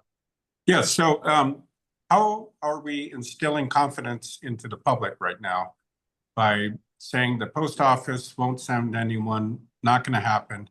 And then you've told us that the business— That's not what I said. The business reply mails is not accountable. So we're trying to tell the public that everything is great with the mail-in voting system and we should do this. This isn't installing any confidence at all in the postal system. They won't cooperate with the Elections Commission to see if and answer questions. So I think this is a big issue and we really need to consider, how do we verify anything that Scott is telling us? So we have— Wait, you're jumping from the post office to Scott to this. That is an Let's keep unfair it to these summation. commentaries and things that we can address. Ms. Papalimo. I have a recommendation. Reach out to the head of their union. The head of their union may be very willing to come forward and answer some questions. Any other discussion or motions on these letters of communications and correspondence? I have a question, Chair. Mr. Apana. I just wanted to ask a question. Where are we on finding an auditor to do the audit that we need? Because they might answer all these questions we have. Concur. I Ralph. just want to know where we are Oh, I'm sorry. in that process. I think that, didn't we, Mr. Sabas and Lindsay, they were gonna address the Big Island audit? Correct. Okay, so then I'll just wait for that results. Thank you, Mr. Chair. Thank you. Did you want to respond to that, Lindsay? Is where we're at? We're just— Well, we were told to waiting. wait. We were told to wait until the DAG gets back to us about court orders and so on. That's the next part of the agenda, I believe. Right. Yeah. So I'm just Okay. reminding you that that's how we left it. Okay, thank you. Yes, Ralph? Chair, I have a question. Yes. So how do we verify the chain of custody documentation? And this was one of the ways that we were trying to independently verify how many envelopes were delivered to the Big Island by looking at the receipts. And where Mr. Osterkamp says that it's absolutely crazy to count the receipts to figure out how many envelopes came through the mail because they can't be trusted. So my question is, how does the commission or the public or anyone verify the number that they're telling us of envelopes that were received? That's what this audit will hopefully expose. Okay, but on a, besides for having an audit, how do we verify the numbers? We don't. We have an audit and verify the numbers. We don't have a way to verify them. That's the problem. Thank you. Is there any other discussion on communications and correspondence? Yes, Chair. Yes, Ralph, do you have a motion? So no, I'm just following up on this one. So is Ms. Dalton going to rewrite a letter and get somebody else, address somebody else? She's still working on it. Okay. Why don't you send me a draft, Ralph? Okay. Of a letter, I would leave and it. I to will, her then personal I'll work on contact. it myself. So can we go to the next letter? Dylan. Can I, you know, I was anticipating someone coming to ask questions, and so I have a couple questions. Should I voice that? So maybe that could be included in the letter. Or I guess I could just give that to Ralph if he's drafting the letter. Or actually give it to Barbara because she's the one looking at the post office and getting response back to us. The questions are for the post office? Yes. Then you might want to shoot those to Barbara to see if her. Okay, no, personal I only contact- mentioned Ralph because she just asked Ralph to draft the letter. So I'll Are just send it we- to. Is it okay for us to email individually, or should it all go through Ray? Two commissioners can talk. 3, it's a violation unless it's at an authorized meeting. 2 can talk. Okay, but what about emails? Yes. If it's only 2 of you involved in the thread, then as I understand OIP. Okay. We don't Lindsay, have each other's Better, emails, anything so- you want in the letter, I suggest you send it to commission staff to then forward to me. That's There you go. probably cleaner. Lindsay, Okay, you got thank you. something? Lindsay? Yes, if we are going down the list of letters, is that Okay. where we are? Yeah, we can do that. Okay, so this actually applies to all 4 of them. Did you get any responses from any of the county clerks? I don't Or believe county so. auditors, I'm sorry. No, I don't believe so. I haven't seen any. Will you be following up, Chair?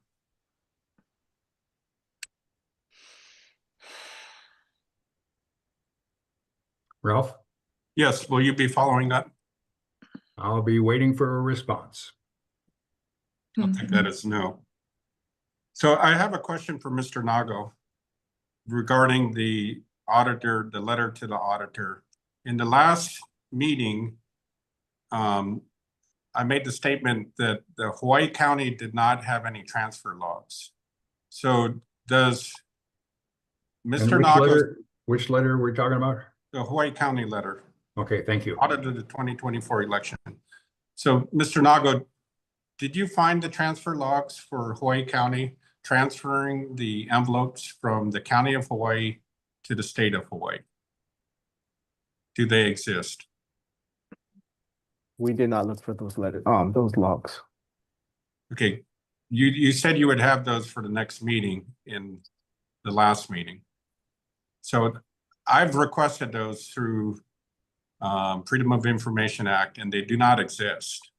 So the fact that the envelopes count is off and there is no transfer logs is very troubling. So I move to have the Chief Elections Officer produce the transfer logs used when the County of Hawaii delivered ballots to the State Counting Center before the next meeting. Do I have a second? Second. Discussion. Yes, Chair. Yes. So what I'm slowly showing is that the records don't match, and we have exhausted all of the ways to prove that what Scott Nago is telling us is correct. And he said that we had transfer logs. I've requested those. The Big Island does not have any transfer logs. And so if that's not true, this motion just simply asks Scott Nago to provide the transfer logs before the next meeting. That should be a simple ask. That should have been in his hands to certify the election. So this should be a simple yes for everybody to request. Thank you. Could we put this motion in the chat again, please? Yes, sure. And did you catch Ralph's motion, or did he need to repeat it? Yes, I caught it. Motion to have the chief election officer produce the transfer logs used when the County of Hawaii delivers ballots to the state counting center before the next meeting. Was that correct, Commissioner Kushney? Yes. And that's for the election of 2024? Yes. Just for clarification. That's showing the transfer of the envelopes in question to the state counting center.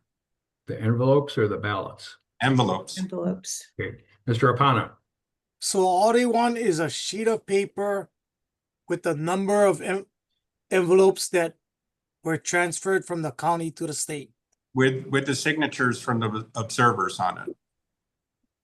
Okay, now you're adding something on. No, that's what the No, that's transfer what's log- on the transfer logs already.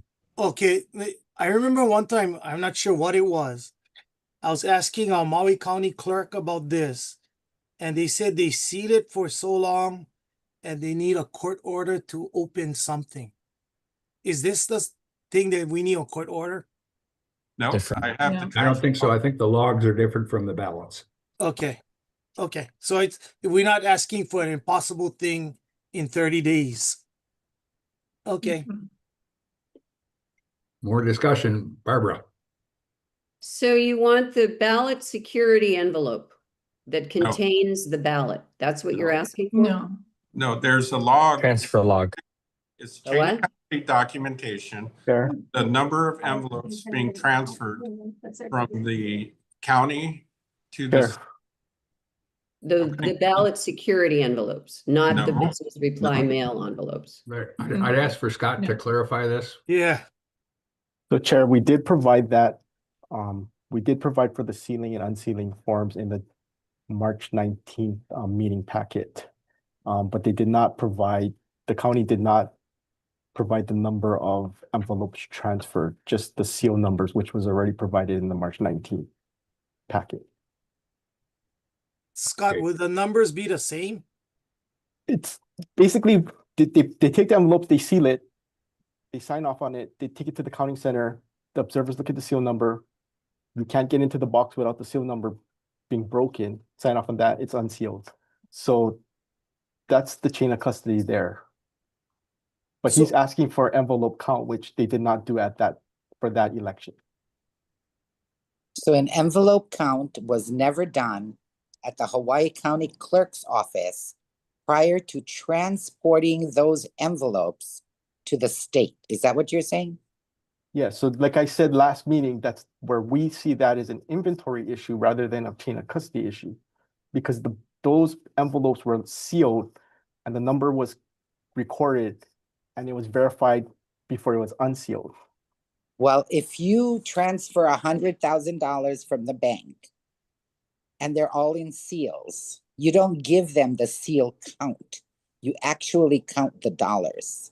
You But see, that's, you see the difference? that would be akin to between- the armored service when they deliver No, money. no, no, no, counting the no. money.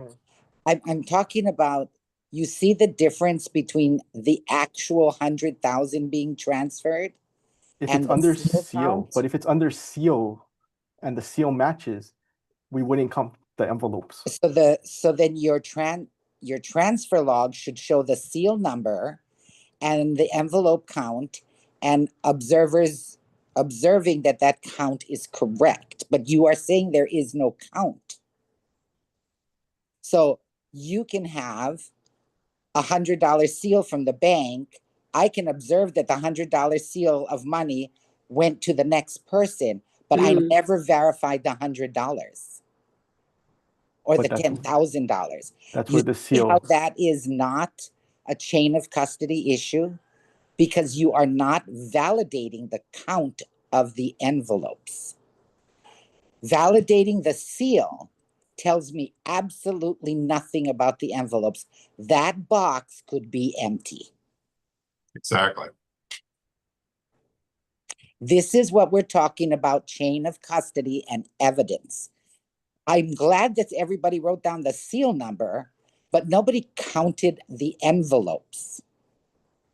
That's how it was done with precincts to the voting center previously. We don't count envelopes. We guarantee that the envelopes are intact with the seal. But Scott, would you have a problem satisfying this motion? Well, I'm sorry, what was the motion? Motion to have the chief election officer produce the transfer logs used when the County of Hawaii delivered the 2024 general election ballots to the state counting center before the next meeting. No, because we already, like I said, we provided at a March meeting. No, you did not. Thank you. And so this is the discrepancy. Yes, he can provide that log, but it isn't an actual ballot count. That's that correct. Went from the county to the state. That is the problem. That's why we need to count the ballots. And please put my name on the list as either an observer or counter for Hawaii County. Yeah, that's why we have the audits. Any more discussion on this motion? Yes, Lindsay. I'm just confused. This is about transferring the envelopes from the county to the state counting center. So I was an observer in the state counting center on Kauai, and those envelopes came in open trays. They didn't come in a sealed anything. Honolulu. So I don't know what you're talking about. What are we talking about? So each county did it differently. So I believe the 3 counties did seal it. Kauai just transferred it with observers present. Oh my God. Ralph. Yes, so if 19,000 envelopes were missing, would we be able to tell that? They were not missing. They were not missing. Stop. Do I have the saying floor? things that are false. Do I have the floor? If you're truthful. No, I'm it's asking. out of order. Officer Camp is out of order according to Excuse Robert. me, excuse me. Ralph has the floor. If 19,000 ballots are missing and there's no count reported when the envelopes were transferred, how would we identify that? We would go back to the statewide voter registration system where those ballots were accepted and verified against that. Okay, The envelope count to the statewide voter registration system. who is allowed to verify the state? Who besides for you verifies the SVRS? The counties also do it, as well as the Office of Elections. The counties do not do that. So observers from both parties have So not. wait. The motion on the floor is to have the election officer deliver the Transfer ballots. Yes. Call for the question. Call for the question requires 6 votes to end discussion. If you want to end discussion, vote aye.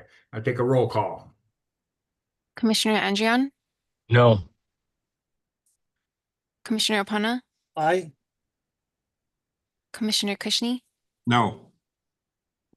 Commissioner Dalton, Yes. Commissioner Kam, No. Commissioner Osterkamp, Yes. Commissioner Papalimu, No. Commissioner Sabas, Yes. Chair Curtis. Yes. The motion passes. Motion Were dies. there- Wait. Were there Oh, I'm 6 sorry. votes in Sorry, that was favor 5. of The motion does not stopping pass. discussion? Yeah, it Okay. doesn't pass. Discussion continues on the motion that's in the chat. Yes, Chair. Yes, Ralph. So I'm just asking, nobody can verify the SVRS except whoever's on that computer. You just want the transfer logs. Is that all you want? So the That's transfer. what the motion is. The motion is about the transfer logs. The transfer logs is supposed to identify how many ballots are moved from the county to the state. That's And not true. Scott, could you share with him what the transfer log means? So transfer logs mean different things for each county. One of the things we're trying to do this election for 26 is to standardize that so it will include the envelope count, but it did not include the envelope count for the Big Island in the 2024 elections. Thank you. All they did was seal it, and those sealed cert forms were maintained. Without a count. Okay, this is for the logs. The logs don't have a count of ballots that were transferred. But that's the motion on the floor. transfer logs, correct. So simple ask, everybody should vote yes. The record should have been there to certify the election. Thank you. I would ask for a roll call. Commissioner Andrian, Yes. Commissioner Apana, Yes. Commissioner Kushney, Yes. Commissioner Dalton, No. Commissioner Cam, Yes. Commissioner Osterkamp, No. Commissioner Papalimu, Yes. Commissioner Sabas, Abstain. Chair Curtis. Yes. Understand they've already been provided. Motion passes. Other discussions on communications and correspondence? Ralph, you still have your hand up. Yes, Chair. Going to the next island, to Mr. Nago. The question is, what does it mean to certify an election? Wait. These letters contain that? We're talking about these letters and this correspondence. We're not talking about certification. This is the letter to the county auditor to request an audit for the 2024 election. And the auditor needs to know what it means to certify an election, because the island of Maui had no records. They had no collection records and they had no transfer records. So I'm asking Mr. Nago, what does it mean to certify an election? What does he look at when he certifies the election? Scott, would you care to address that? So when I certify the election, that's after the completion of the election as well as the corresponding audits. So what audits are you conducting? What records are you looking at? So we do a manual audit, which verifies the sample of the results, which is 10% of the polling places. And then we make sure we make sure there's nothing untoward, and we certify the election. So in the March 17th letter to the commission, you admitted that the county of Maui had no records. So I did not admit that. I said it inadvertently was not retained. We cannot locate them now. It doesn't mean they didn't have them. They had them at the time, but for whatever reason, we do not have them right now, and they could be sealed up in the boxes. So the records retention law requires the records to be preserved for 22 months. So were they destroyed? Like I said, we think they're in the boxes, but doesn't mean just because we don't have them now, it doesn't mean they didn't exist, is what you're trying to say. So did anybody from your office look at them to verify the records were there when you certified the election? I do not recall. Parents. Yes. Somebody asked Mr. Apana, did you want to talk? No. Oh, okay, sorry. Lindsay. Yes, so this is to Mr. Apana's question earlier when you said, where are we with getting an audit done? And, last month we learned that the state auditor did not feel compelled. And he's the one who suggested that we ask the county auditors to look into the record keeping. And so we have gotten no response from them. It doesn't seem like any of them are motivated either. We know that, so it doesn't seem as if there's going to be a formal audit by an auditor. We don't seem to have the clout to make that happen. All we can possibly do is what's coming up next, which is, not a complete audit. It's just the first step of an audit in one county. And at the same time, we're trying to find some way to verify the elections, whether it's getting receipts from the post office or getting more records from the Office of Elections. We're just coming up with nothing. So I just want to say, I guess in anticipation of what's coming next that it seems like our last resort. And so I hope we move forward.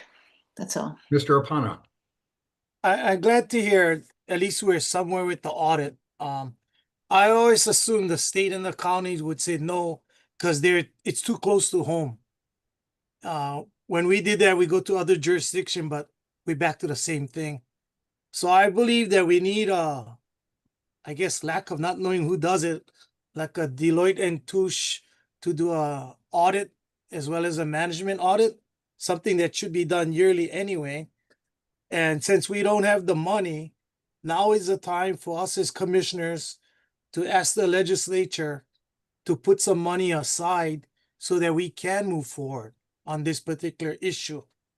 And on the second breath, it was refreshing to hear Mr. Nago saying that he's trying to, I guess, make all the counties do the same thing so that some doesn't do it this way, some doesn't do it that way. And I'm glad to hear that is happening because it makes our job a whole lot easier. And we just have to set the standards for Mr. Nago and the counties to meet. And I think that's where part of our job is to tell them exactly what we need so that we can do our job, which is verifying, certifying, and ensuring the integrity of the election. So I think we have our job cut out for us.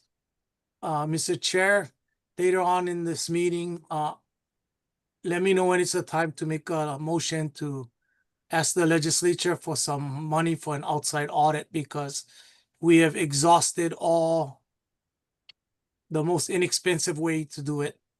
And We're on we the have topic no of options audit. left. We're on the topic of audits now, and you Yeah. could make that motion now. Mr. Chair, I'd like to make a motion that this commission send a letter to the legislature asking for funds to do an audit of just one county because it might be expensive. Let's do Big Island since it's the most talked about island. And let's see where that takes us. The dollar figure, I'll leave it open for you and staff to fill in because I have no idea. And that's the motion. Are you including the management? There's a Yes. Is there a audit, second? the audit and management letter, yeah. Is there a second? Second. Discussion. Ralph, you got your hand up. Yes, Chair, Always I'm have your for hand up. motion. It needs to happen quick. And we brought up this chain of custody documentation several years ago for Mr. Apana's, and we asked for the forms because the law requires the chief elections officer to provide standardized forms to the counties for those records that we're requesting. So this is not new, and this shows the malfeasance that is present in our elections because this has come up and it's not new, and Mr. Nago still has not standardized the forms for the counties. The So motion is to ask for funding from the ledge. I agree with Could you print the motion in the chat again, please? Other Yes, Chair. discussion. Lindsay, do you have your hand up? I do. Please. A question for Mr. Apana. So your PIG was formed to work with the county clerks regarding chain of custody and so on, or whatever they call it, and to standardize and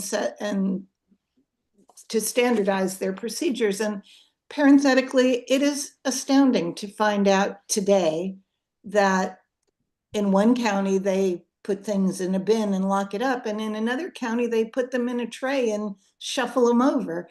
It's astounding. So my question is, where is your report? You're not even on the agenda. What's going on with your PIG? We had only less than 2 months to work on it. Yeah. So Update? I can speak Wait, to that wait. too. Time out. The motion on the floor is to fund an audit, asking the ledge for funding. let's keep the discussion to asking the ledge for funding so that we can audit the Big Island. Mr. Sabas. Yeah, if I can direct my question to Scott. Scott, I think I saw recently that you testified before the legislature within the last day or two regarding some budget requests for the office. So my question is, how would something like this, now that we're asking for funds that I assume isn't before the legislature at this point, how would that all factor into what is going on at the ledge, and how will we work that in? So the testimony that you saw me give was for a bill that required us to print and distribute to every registered voter a voter guide, as well as come up with a comprehensive voter outreach plan. So if we were to get that money, I do not believe we could take that money and use it for an audit, because that money is appropriated for the bill. Now, that bill did not also come from us. We just testified on it. That was a bill that did not originate from this office. We didn't ask for it. We didn't submit it. So I do not know how at this stage of the legislature you would get that kind of request in. Okay, that would be my Does it need to have been made before the session? Well, it needs to be made before bill intro deadline, which I believe has passed. Has passed. Yes, there would be nothing going into this year's legislature for funding request, because that time has passed. Okay, another dead end. Yeah, so the motion really is moot. No, it's not. Unless we're requesting it for next year. Do you guys believe in magic? Yeah, we can add stuff to bills that Correct. are accumulating. I used to work at the legislature. I know how things can possibly happen. And I think this one is important enough that I'm willing to spend my energy to make sure the best chance of success. Mr. Sabas, your opinion, please? Can we get money out of the ledge? I'm just thinking back, and I can't remember specifically. I think we engaged Representative Shimizu on something that we wanted from the ledge. Maybe somebody can refresh my memory, but I agree with Mayor Apana that our request for funding as it is now has a ways to go, and before it gets to the money committees, there's ways of introducing other items, that we think are important, or the legislature thinks is important too. So I think that there's possibilities, but I want to caution all of us. I'm sure we all are very much aware our credibility isn't that great. Yep. And I think that's one of the issues that, Dylan, you might shed some light on in trying to progress with our PIG, that the response we get back is like, we can't talk to you guys. We got to talk to our attorneys. Our county attorneys have to be engaged in the discussions with you folks. So I think we need to fully accept that fact that we don't have the best credibility. So I think we need to improve on that somehow. But as far as asking the legislature for something that may or may not be important to them, I don't think the door is totally closed at this stage. Thank you. Dylan. Yeah, I just want to say I'm in support of the motion. I do also want to highlight Commissioner Apana mentioned, this is something we should actually be doing regularly. And so maybe in the future, we should also be requesting for an annual audit and for the legislature to set aside funds for that once we see the success, or, we see how this first one goes. And just to shed light on our PIG report, Chair, I do want to request that we're on the agenda for next meeting to provide a preliminary report without sharing, what I can't share. I will say a lot of what we will report is already public information, and there's substantial things that have come up even in public testimony where there's been a lack of response from the different county offices, we'll be able to still furnish a report that the commission can take action on. So your pig report on the next agenda item, on the next For agenda. March, please. Okay. Ralph. So I got two things. The commission made a motion months ago. We're talking about the motion on the floor now, about asking the ledge for funding. I know, quit interrupting me, and I'm gonna get there. So the motion was to do an audit of the entire state. And what happens is we keep on diluting that original motion. So I'd like to, if we're gonna set aside funds, it needs to be for all the islands and make sure everything is standardized for the entire election. Every island has unique problems. And we are talking about the Big Island the most, but we should expand this to be the entire state. And then my second thing is that we still need to move forward with the hand count audits. That will not change anything. None of the ballots will, everything's going to be preserved. So we still need to move forward to find out if those envelopes exist. So I don't want that to dilute this motion, to dilute the actions that we've already taken. So I'd like to make an amendment to the motion to appropriate funds for the entire state. Request funds. We don't have. Funds. So we're, the amendment is to include the entire state, the audit with all four, actually there's 5 counties, but 4 counties. Yes. Is there a second to the amendment? Second. Motion was made and seconded to expand the request for funding to include all 4 counties. Discussion. Yes. Ms. Papalimu. I do not support the amendment because I believe Mr. Apana may have a better opportunity if we're talking about one county for funding. And if we can get that one county done and we can show them how necessary it is, it puts us in a better position to then request annual audits going forward for the state. So at this point, I am not in favor of the amendment. I'd like to see us pass the first motion first. Thank you, Ralph. You have your hand up. Mr. Apana, so are you going to push this through personally? Wait. Then we'll ask Mr. Apana, we'll give Mr. Apana the floor. Do I have the floor? Yes, sir. Mr. Chair, I'm going to vote against it because, you know, we don't have anything in the ledge right now and everything's getting divvied up. There's more requests than resources.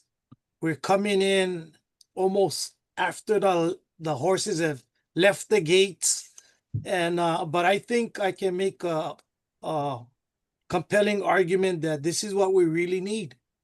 And if the numbers are not too high, I think they'll find a way to squeeze us in and make it happen. But if we ask for the world, it's easier for them to say no. We just don't have the resources. And that pushes us back. Yeah. In the last century. And I don't want to see that happen. I want to give us the best chance. We've been talking about Big Island, Big Island, Big Island.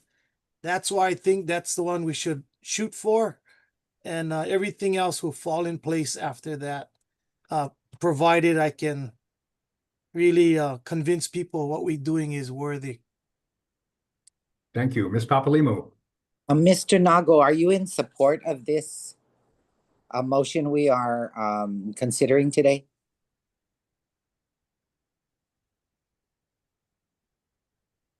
So let me be clear, the motion is to conduct an audit of the Big Island.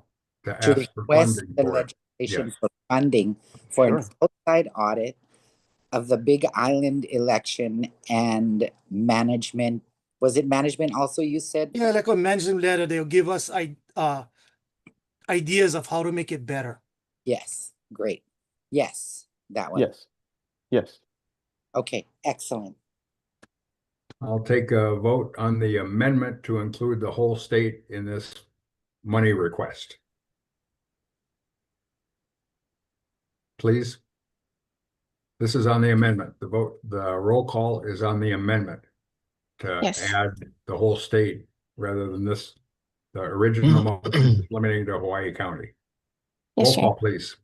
Commissioner Andreon, No. Commissioner Opana, No. Commissioner Kushney, Yes. Commissioner Dalton, No. Commissioner Cam, No. Commissioner Osterkamp, No. Commissioner Papalimu, No. Commissioner Sabas, No. Chair Curtis. No. Does not pass. The amendment does not pass. Back to the original motion to request the election commission to send a letter to the legislature requesting funding to conduct an audit of Hawaii County and management of the 2024 election, just for clarification. Uh-huh. Other I have a discussion? question. Yeah. Yeah.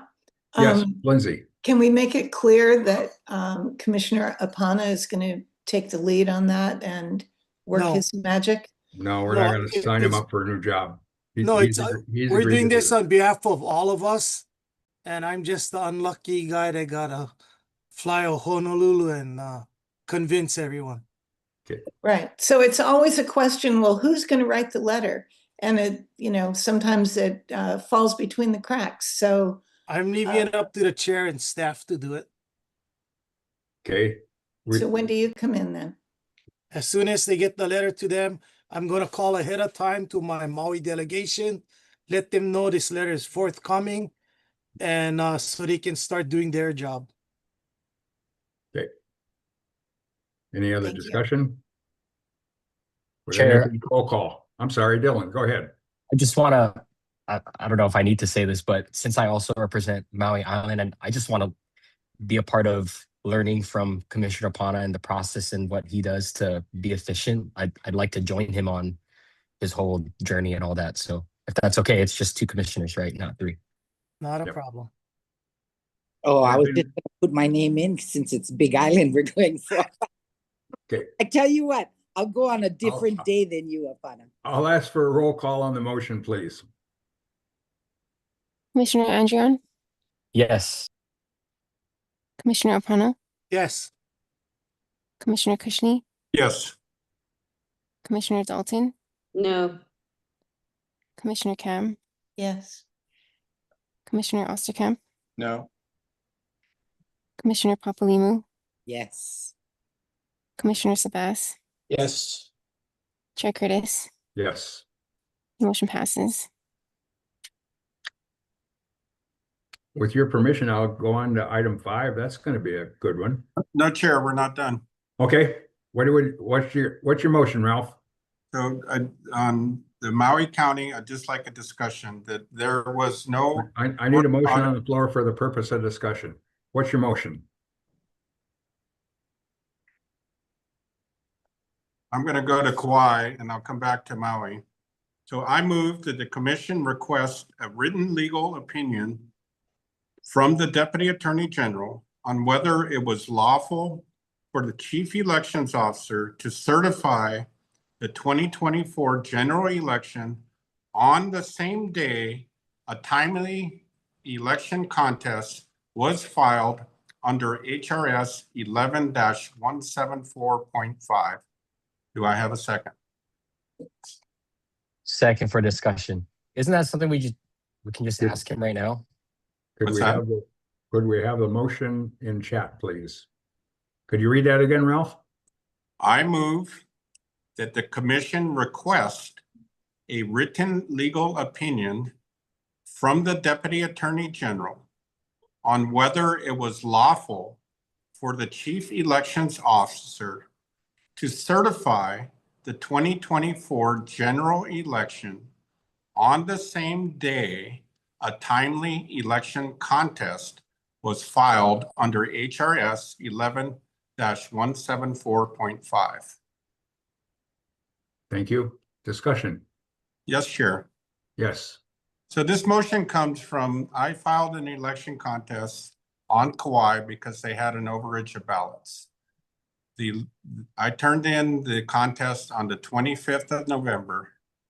The law states that the chief elections officer cannot certify an election until the expiration of time to file a contest. And so he certified prior to the expiration of time, and I want to get a written opinion from the attorney. So this motion simply asks whether the election can be finalized while the law still allows it to be challenged in court. And I would like to get a written, this should be a simple yes from everyone, to get a written opinion from the Deputy Attorney General stating, yes, this was lawful, or no, it was not lawful. Thank you. Other discussion. Yeah, I want. Mr. Apana. Mr. Chair, the way it's worded, I'm gonna vote no. It's a loaded question in the sense that, I mean, the question should be more like, does the chief election officer have the right to certify an election because of this? And don't add in, is it unlawful and all this? Because there's many degrees to what those kind of things mean. So this is a request for the opinion of the Attorney General. Okay. I mean, is it unlawful to speed 1 mile over the limit? Yes, it is. Are you going to get ticketed for it? Possibly never. I mean, so let me explain that's my the question wait. Let I'm Apana confused finish, about. please, Ralph. You know, they're gonna make it so tight that there's no I guess being practical about things. I mean, if the election is won by 1 million votes, it really doesn't make a difference. There's like criterias of what you can do to challenge an election. I'm not sure if they met those thresholds or not. If that's the kind of answer you want, what is the reasons you can challenge one versus did he break the law doing this? I mean, that's a loaded question for me. It is. We're asking for the AG's opinion. Ralph. Okay, so let me explain this a little more clear. The law says that the chief elections officer cannot certify the election until after the time passes for a challenge. And the law says it's 20 days for somebody to challenge an election. If he certifies the election before those 20 days are up, that doesn't give anyone the right, it doesn't allow anyone to challenge the election. So the statement is pretty clear. Is that lawful to do or not? Because the law says it's not. And so it's just asking the Attorney General his opinion on do our laws matter? Do our election laws matter or not? And that's all of these things that we're asking in the commission. Do we need chain of custody? Do we need transfer of records? Do we need to follow the election laws? And this is another one of those things that is being broken. Does the law matter or not? And that's all I'm asking. And you're saying, well, you know, it's just 1 mile an hour. He just certified 1 day early. What's the big deal? And that's what I'd like to find out. Is it a big deal? Maybe I changed the motion. Is it a big deal if the chief elections officer certifies the election early, even when there's a election contest? Mr. Osterkamp.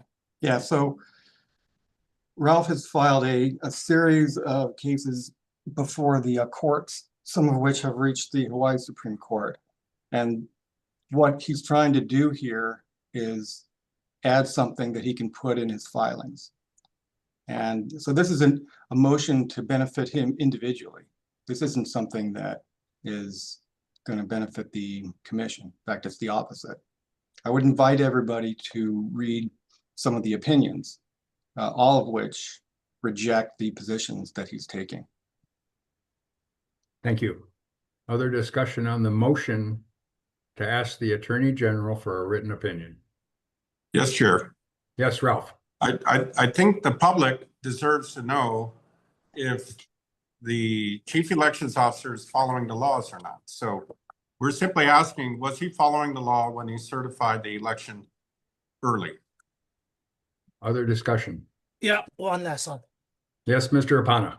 After hearing both commissioners, I think Mr. Kushner, Commissioner Kushner, will get his Kushney. answer one way or another in a court of law, which is near finite. And I think that's where it should be decided, not in this venue. Thank Thank you. you. Other discussion? We're just asking for opinion, Chair. I understand that. Dylan? Sorry, I just wanted context and clarity. Ralph, when Commissioner Osterkamp is saying that, wasn't the case dismissed on technicality or something like that? We're The not case- talking about the case, we're talking about requesting a DAG's opinion. You want to Okay, I've been request the supporting written the motion. opinion. So I'll put this black and Yeah. white. The law says the election shall be certified after the 26th. Right, and it wasn't. 25th. And he certified it the day before. And then, which basically took my case out of play. So we're asking if it's lawful for him to certify the election before the time that he was allowed to do it by law. You're asking the AG's opinion on that. Opinion on that. And I think the public would like to know that answer and get his opinion. Why wouldn't we ask him that question? Because you already stated as fact. Let's, other discussion on the motion to ask the AG's opinion. Call a roll call, please. Commissioner Andrian, Yes. Commissioner Opana, No. Commissioner Kushney, Yes. Commissioner Dalton, No. Commissioner Cam, Aye. Commissioner Osterkamp, No. Commissioner Papalimu, Yes. Commissioner Sabas, No. Chair Curtis. No. Motion does not pass. Okay. Moving on, and are we done with communications and correspondence yet? Not yet, Chair. Okay, what you got? Entertain a motion. I move that the Elections Commission's direct the staff to prepare and place on future agenda a written status report identifying prior Elections Commission motions related to election verification, ballot accountability, audits, and permitted interaction group recommendations. And for each such motion to indicate the date of the motion, the action directed, whether the motion has been completed, partially completed, remains outstanding, or was rescinded, and any additional commission action required to bring the motion to completion. Do I have a second? I'd like to see that motion written down in the chat so we know what we're talking about. So Sure. would you like me to read it again? Yes, please. So I move that the Election Commission direct staff to prepare and place on future agenda a written status report identifying prior Election Commission motions that were adopted related to election verification, ballot accountability, audits, and permitted interaction group recommendations. And for each such motion, indicate the date of the motion, the action directed, whether the motion has been completed, partially completed, remains outstanding, or was rescinded. And for any additional commission action required to bring the motion to completion. And Dylan seconded it. Yeah, I have a discussion point though. Okay, I have discussion, Chair. please, Ralph. Okay, so we've already made motions that would have eliminated a lot of these issues. One of the motions that was adopted about a year and a half ago was that we asked that the counties sign under penalty of perjury that chain of custody documentation was being kept in accordance with the law. And if that motion had been instituted, we wouldn't be here arguing about whether chain of custody was met or not.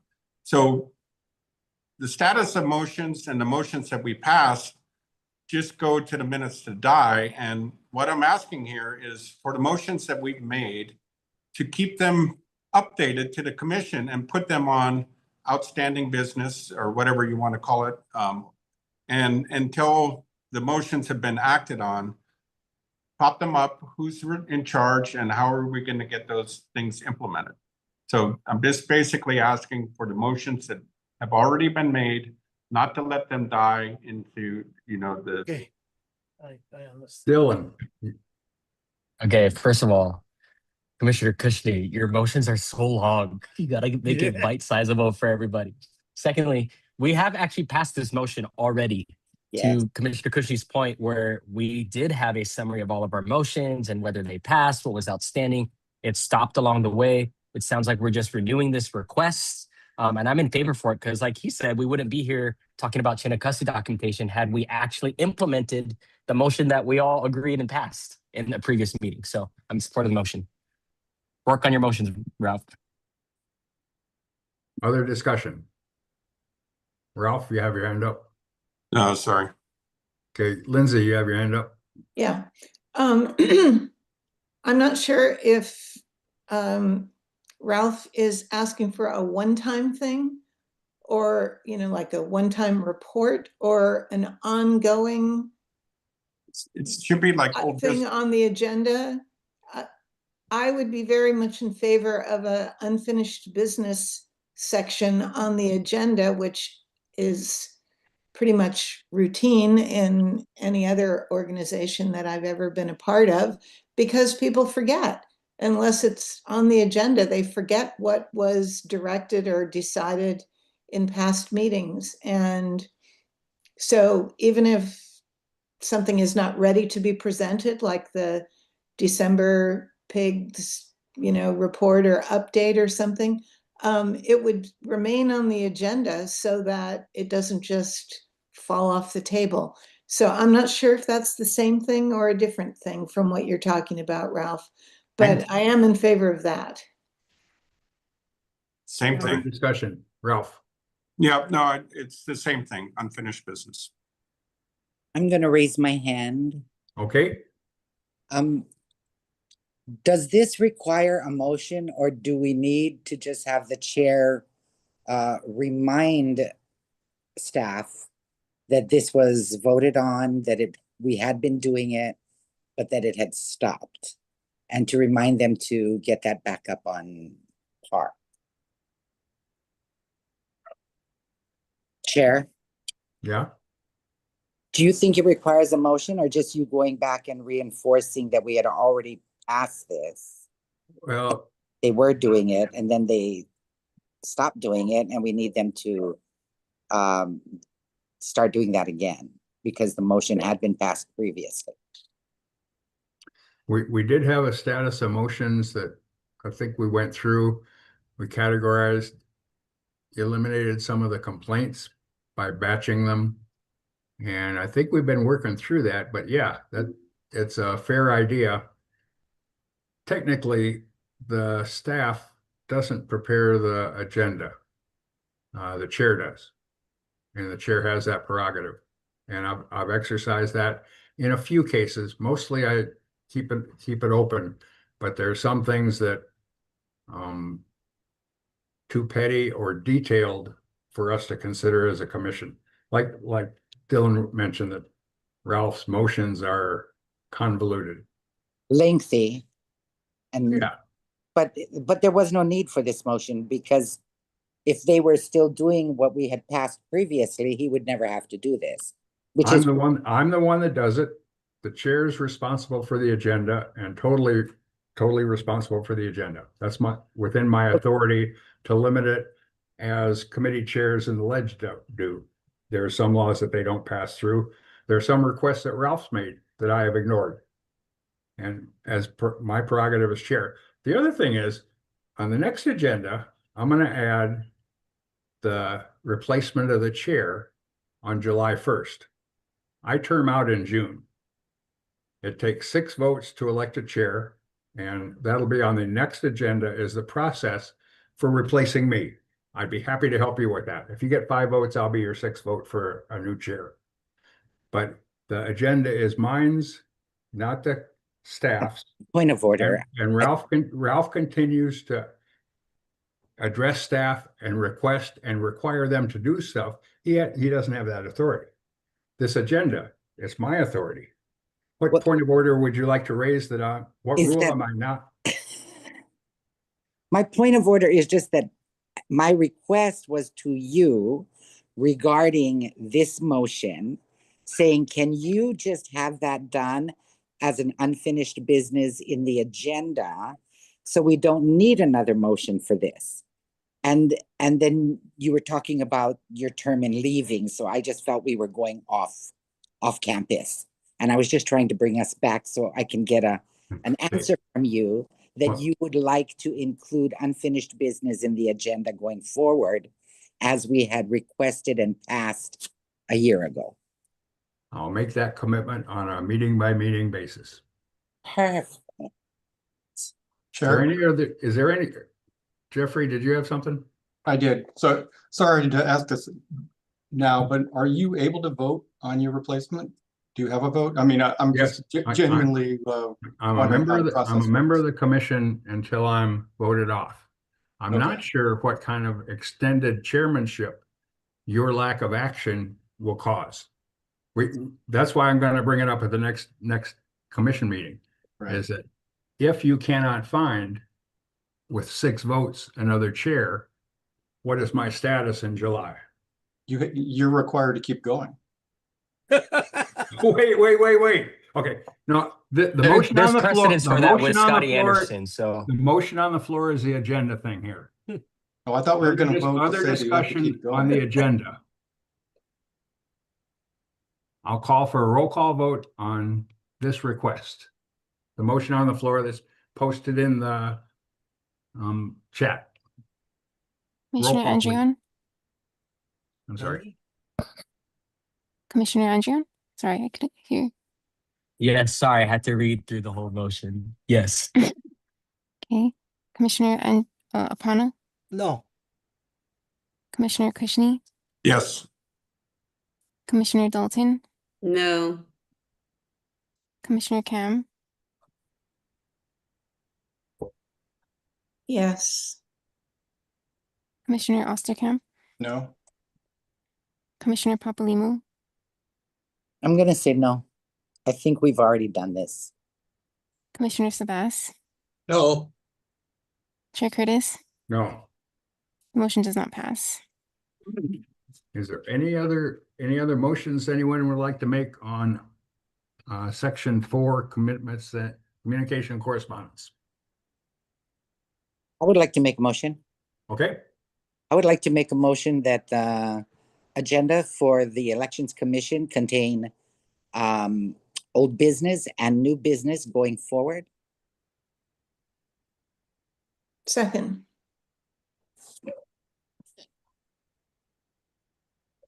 Discussion. I think by changing the order of the day and getting the agenda set up so that it shows us what our past things are that we're still working on and includes them in the agenda, avoids the whole asking everybody to do something. It just requires the chair to include the stuff that's still open and ongoing. Thank you. Okay, thank you. Other And discussion? that, no matter who the chair is, if we make this motion, whoever the chair is, if they include it in their ongoing agendas, it'll be perfect. Like adding unfinished business to the agenda. Unfinished business, old bit, yeah. I would rather do unfinished business and new business. New business you can't add without a 6-day notice to the public. That's what we did earlier. We added that discussion previously. We added to the agenda.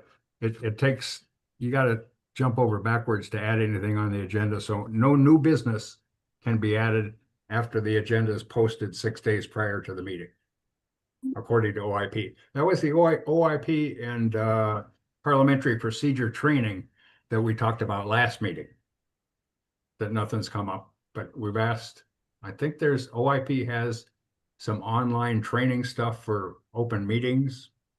I don't know what, I'm sure there's training for parliamentary procedure. Yeah, I take Meeting outside, and we are open to having registered parliamentarians at any time that you feel that you need that. Because I belong to their association. Thank you. Yep. So do we need to amend this motion then, since her motion included new business? Okay, so let's just do unfinished business and delete the new business because of the sunshine law. Could we have the motion in the chat, please? And could Yes, you restate it, Ms. Papalimo? Yes, I make a motion that we include unfinished business on the upcoming agendas. On all future agendas, yeah. All future agendas, correct. Discussion. No. Board to entertain a roll call vote on this one, please. But we have to see it in the chat, please. Okay. Any other discussion? Anything going on there?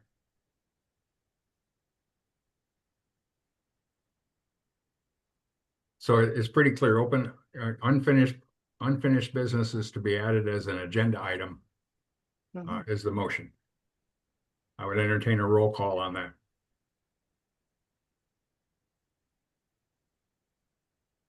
I think she's still typing. Thank you. Barbara, are you still with us? Yeah, good.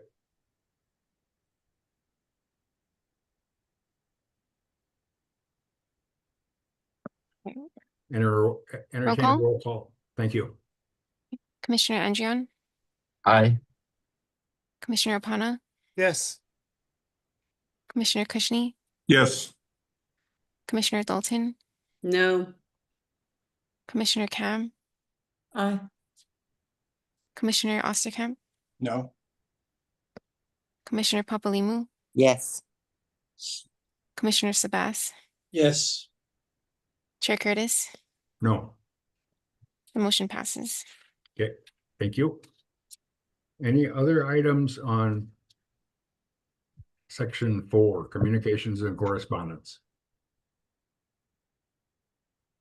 Hearing none, we're moving on to 5. Yay. Discussion. Discussion regarding authority to unseal election ballots from the 2024 Hawaii County General Election in relation to permitted, there's not a permitted interaction group, which is a correction there, formed on January 7th. The board may move to executive session. If you'd like to move to executive session, I'd entertain a motion. Otherwise, What would the reason be to go to executive session? I don't have one. I was just asking. So let's just talk about. Okay. Okay, I would ask Scott to share with us his. Actually, Chair, I think I requested to place this on the agenda, and this is. Okay, I'm sorry. Mr. Ching. So before we start, I mean, Mr. Commissioner Kushney, just to your point, you know, given that this is legal advice you're receiving from your attorney, I think there's a basis to enter into executive session. I think that's why that language was put in, you know, that. So the board may entertain a motion but if they don't wish to, then that's just my recommendation is to take it into executive session, but the board can act accordingly. So that's why I put it there, but I'll leave it to the board on that. Okay. Do you have an opinion to share with us on the legal authority to unseal the election ballots? I do. Yes, please. I move to Wait. Mr. Ching has the floor. No, and I was just, I was seeing if there was anyone who would, my recommendation is to go into executive session to discuss this to the extent it involves advice receiving from your attorney. So if there's any motion that should be entertained at this point. Okay. Barbara, were you going to make a motion? So moved, executive session. Request for executive session. Is there a second for executive session? Second. Discussion. Yes, Chair. Yes. So this is the people's election. It's not our elections. There's nothing that we should be hiding from the public. And the only reason why the Deputy Attorney General wants to hide is he wants to hide his malfeasance. And please, Ralph. This needs to be in the open. So you're going to go into executive session, tell us we can't talk about it, and come back out. So I totally against this. Everything needs to be public. This is the public's election. This is not our election. This is for the public. So anything advice you have to say, give it to the world. To go into executive session, how many votes do we need? I 6? believe we need 6. Thank you. Other discussion? Chair. Yes.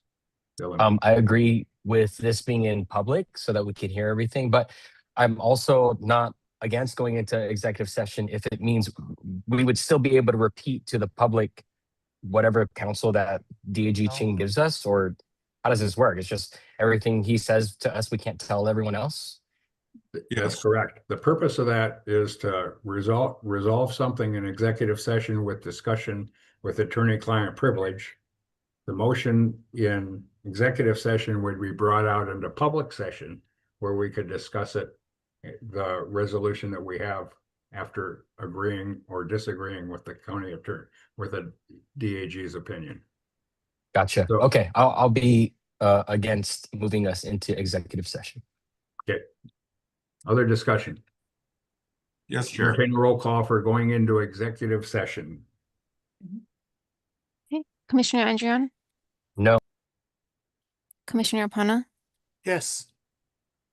Commissioner Kushney, No. Commissioner Dalton, Yes. Commissioner Cam, No. Commissioner Osterkamp, Yes. Commissioner Papalimu, No. Commissioner Sabas, Yes. Chair Curtis. Yes. The motion passes. How many yes Does not votes pass, did you sorry, get? does not pass, needs 6 votes.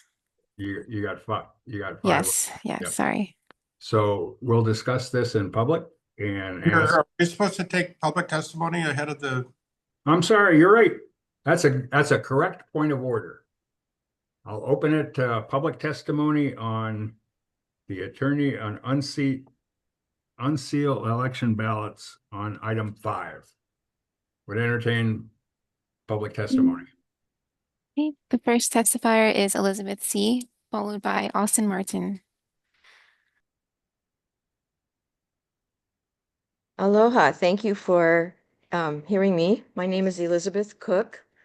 And yeah, I should have testified earlier, I suppose. I drove 60 miles to Kona to vote in person on election day, and I would rather be able to drive 6 miles to my local precinct, which I used to do.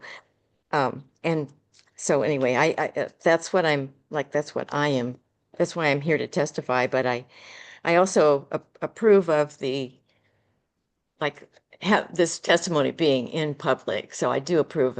I'm here listening. I've been here all day and I will continue to remain. Thanks. That's it. Thank you. The next testifier is Austin Martin, followed by Sherilyn Wells.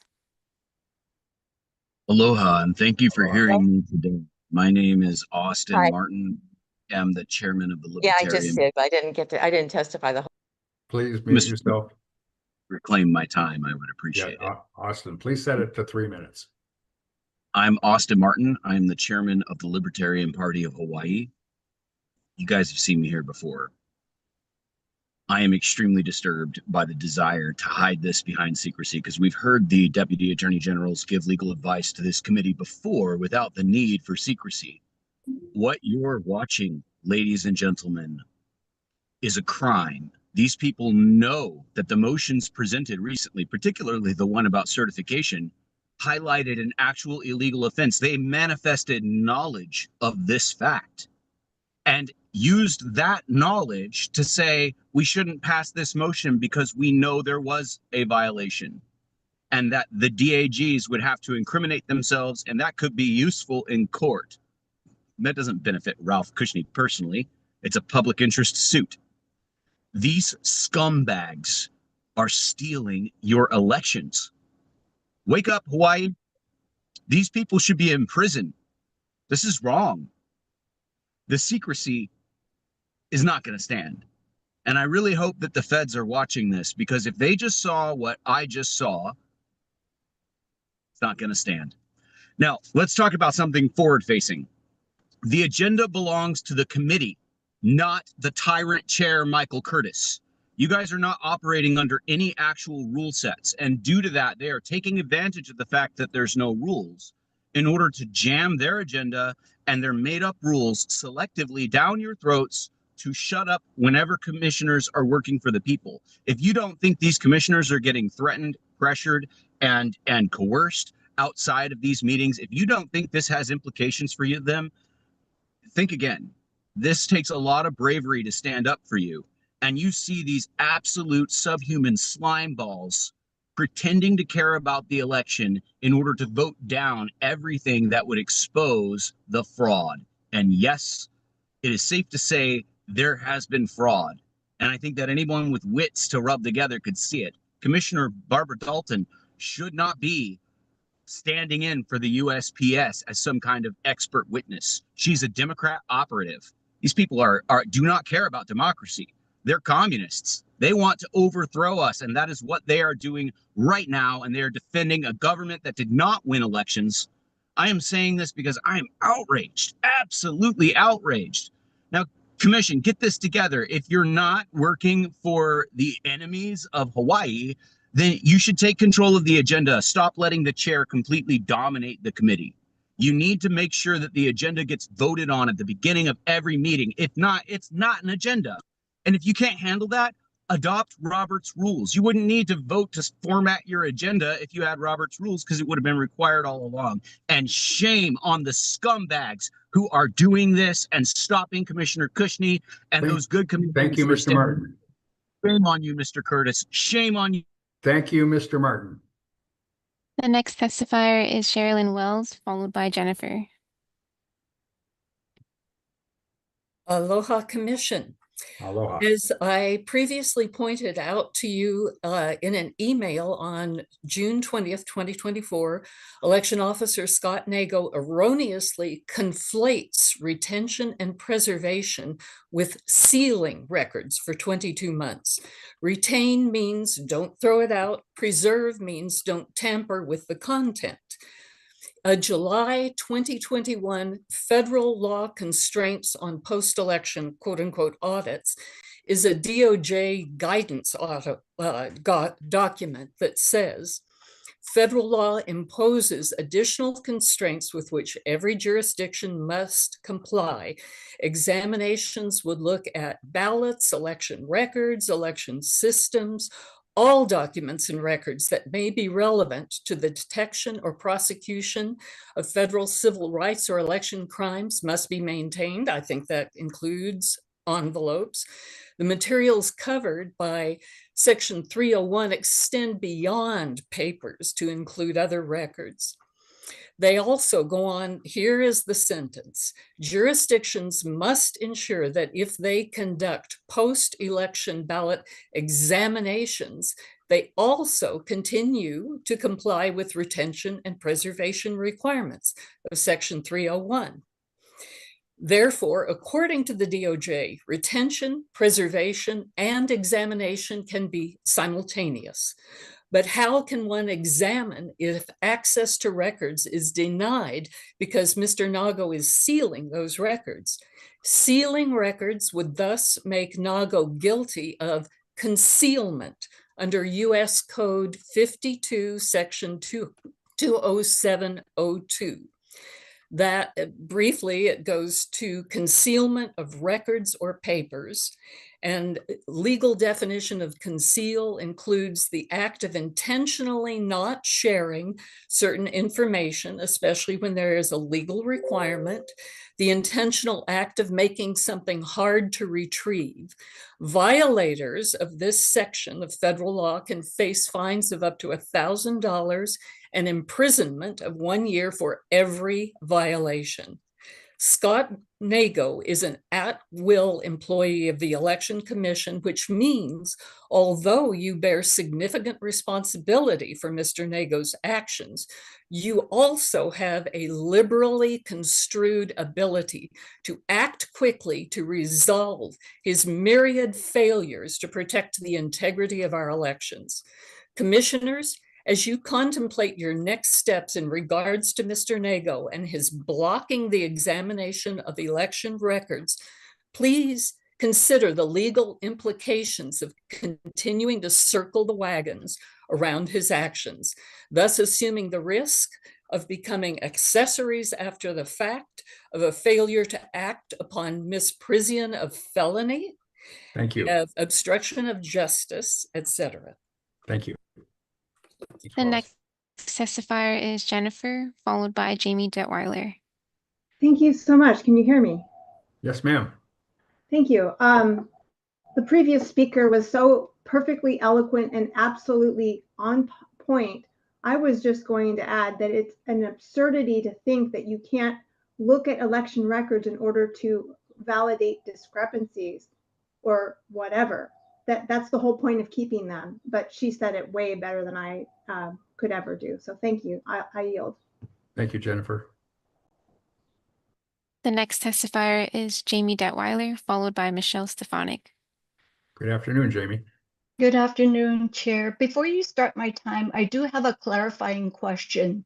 So under item number 5 on the agenda, it was discussed earlier in a correction to today's agenda that the word ballot should be envelopes. Is that correct, sir? No, this is what's incorrect about this is the permitted interaction group, which was not formed on January 7th. That's the only error here. But wasn't there a discussion because what There was other discussion with the post office. Point of order, Chair. This is a motion here. Yes, Ralph, what am I not, what rule am I not following? The motion was to count the envelopes and to unseal the envelopes. The motion was not to unseal the ballots. Right. And my correction was on both points. 1, that there's no pig formed, and 2, that it was envelopes, not ballots. Both things were reported by me in writing and in person at the beginning of this meeting. Okay, so the discussion will include envelopes and ballots. No, we're not looking to this. It's just No. That's as a point of order, we'll add ballots as well as envelopes to the agenda item. I don't understand what you're doing. The motion was to to count the envelopes. Ballots had nothing to do with it. So let's not conflate the two. Okay, this item is to unseal regarding the legal authority to unseal election ballots. We can add envelopes as well. No, that is incorrect. Okay. What we passed at the last meeting was to count the return, whatever they're called, return envelopes, not the ballots. Okay. It's absolutely wrong. And if you go back and look at the minutes of the last meeting, you'll see that it was envelopes, and it was also, there was no pig formed. Both of those things I corrected at the beginning of this meeting. Correct. And we accepted those corrections. So you don't want to talk about ballots, we'll talk about envelopes. Correct. Right. Okay. And needed to be correct. Jamie, would you start your 3 minutes over again, please? Yes, thank you, Chair. Thank you for the clarification. So having said that, so based on the ballot envelopes, 52 U.S. Code Section 20701 compels every officer of election to keep records. This includes ballot envelopes related to registration, ballot materials, and other acts requisite of voting for the 22 months of retention and preservation. So with regards to the action of unsealing, that is not an issue here. These should be readily available for inspection, for audit, even within the 22 months. I want to make sure that the law is not interpreted incorrectly. It appears that, perhaps you're thinking that we can't access these ballot envelopes, but it's important to know that you can access. Audits are conducted all the time. Post-election audits are conducted. So I just want to make that clear that we can pursue this audit of the envelopes. Thank you for your time. I yield. Thank you, Ms. Detweiler. Thanks for the clarification. The next testifier is Michelle Stefanik, followed by Shelby Billionaire. Hear me okay? Yes, ma'am. Okay, my name is Michelle Stefanik. Thank you for letting me testify. Before I get started on my prepared, I want to just say I agree with Jamie Detweiler, what she just said. So now what I will say is I'm not an attorney, but I know enough to know that Scott Nago's interpretation of 52 USC 2701 is wrong. He's saying that the ballots cannot be opened during a 22-month preservation period. However, if that is the case, how in the world could we ever audit an election? If you can't count the ballots for 22 months, but then after 22 months they can be destroyed, that makes no sense whatsoever. It's absurd. However, Hawaii law does allow for official audits to be conducted. HRS 11-154 says that ballots can be unsealed and resealed per election rules with bipartisan observers present. HAR 3-177-757G says that subsequent audits may be conducted by the Chief Elections Officer. HR 52-1, the Election Commission directs the Chief Election Officer on what to do. HR 16-42 mandates that hand tallies in post-election audits and further audits are to be performed if there's a discrepancy. We obviously have a discrepancy. If there is a refusal to count the ballots or envelopes, as Jamie just mentioned, that shows in itself that you don't care about ensuring transparency and confidence in our election process. It shows the public that you're afraid of what might be found during this audit. I don't understand why several of y'all are fighting so hard to keep this audit from happening. What are you afraid of? I do agree with Commissioner Apana to ask for funds to have an outside audit performed, but regardless of this, the commission has already voted to count the envelopes. The outside audit should not take precedence over what was already approved. The law allows for hand counts. It was voted on and passed, so it should be done without delay. This commission has proven to be very good at slow walking everything so that things either don't get done, get forgotten, or time runs out. With meetings only happening once a month, I'm also asking the commissioners to make a motion to include an agenda item for the next meeting that outlines when letters or tasks are to be completed, that there are clear items outlined during the meeting that must be included rather than leaving it up to one individual or two to come up with whatever they think should happen. There needs to be something outlined so that, like the letter that was written to the USPS, didn't include what was voted on to invite them to the letter. Instead, it was left to Commissioner Dalton to do what she wanted, and then she didn't do what was asked or what was voted on and passed. So anyway, with that, I yield. Thank you for your time. Thank you. The next testifier is Shelby Billionaire, followed by Susan Strom.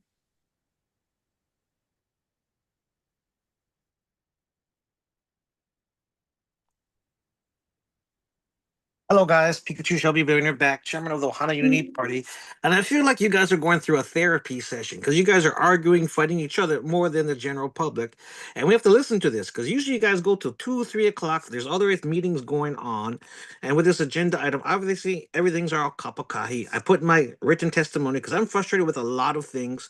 Obviously we can't repeat it all now and going to keep it relevant to your agenda 5 number item with the pig that doesn't exist. So hopefully you guys can work things out together with Commissioner Apana to do the audit. I can feel the new commissioners want stuff done, but there's troubles, there's issues, and I'm working with the legislator now because we're working on bills just like that. While I'm in your session, I'm also in another session, and we have the OHA meeting. We have a lot of stuff going on today. So I hope you guys appreciate that everyone has to take time out of the day just to listen to you guys, get on this Zoom, so you guys argue with each other, fight with each other. And it used to be us calling you guys out on your kukai, but now it's you guys calling yourselves out. So I'm not sure who needs therapy more, the public or you guys, because you guys is driving me bananas. Can you please get your SHIT, you know what, together? Because like I said earlier in the beginning, half of the commissioners seem to be going to be out of this commission. And then the public's going to have problems. Because why can we can't tell the younger people to join this election, run for office when we know it's rigged. With the primary election, you guys still haven't addressed. In the primary election this year, you guys still are going to force everyone to choose a party. And that's how everyone loses, independent or other parties. So I'm not sure when you guys are going to address these issues, has to go on the agenda, because you're going to end up with a lot of lawsuits from people who knows it's rigged, there's fraud, and there's corruption. So I hope you guys can address these issues. I'll save the time for the rest of the testifiers. Peace. Thank you. The next testifier is Susan Strom, followed by Lori Thorson. Aloha, can you hear me? Yes, ma'am. Hey, aloha. I'm in full support of 100% transparency and eliminating executive session altogether. Any attorney-client privilege here should be waived in lieu of full public disclosure, as this is our sacred votes we are challenging here. There's just no space for backdoor whispering or discourse. You are public servants, not special interest publics, special interest puppets. If you want only even partial restoration of public faith, the entire scope of transactions and legalese need to be completely public and transparent. Might I remind you that President Trump has given DNI Director Tulsi Gabbard full authority to pursue and investigate election fraud and mismanagement across the nation, and rest assured, Hawaii is on the tour. So if there is open and honest resistance, if there's resistance to open and honest discourse here, then that only rouses suspicion with the general public. It also implies you have something to hide. So I don't know why there would be any resistance, honestly, to doing this completely open and transparent. I think we can move forward in a much more proactive manner, and everybody shows themselves their true colors, which isn't hard to do at this meeting. So with that, I yield. Thank you. The next testifier is Lori Thorson, followed by Vic.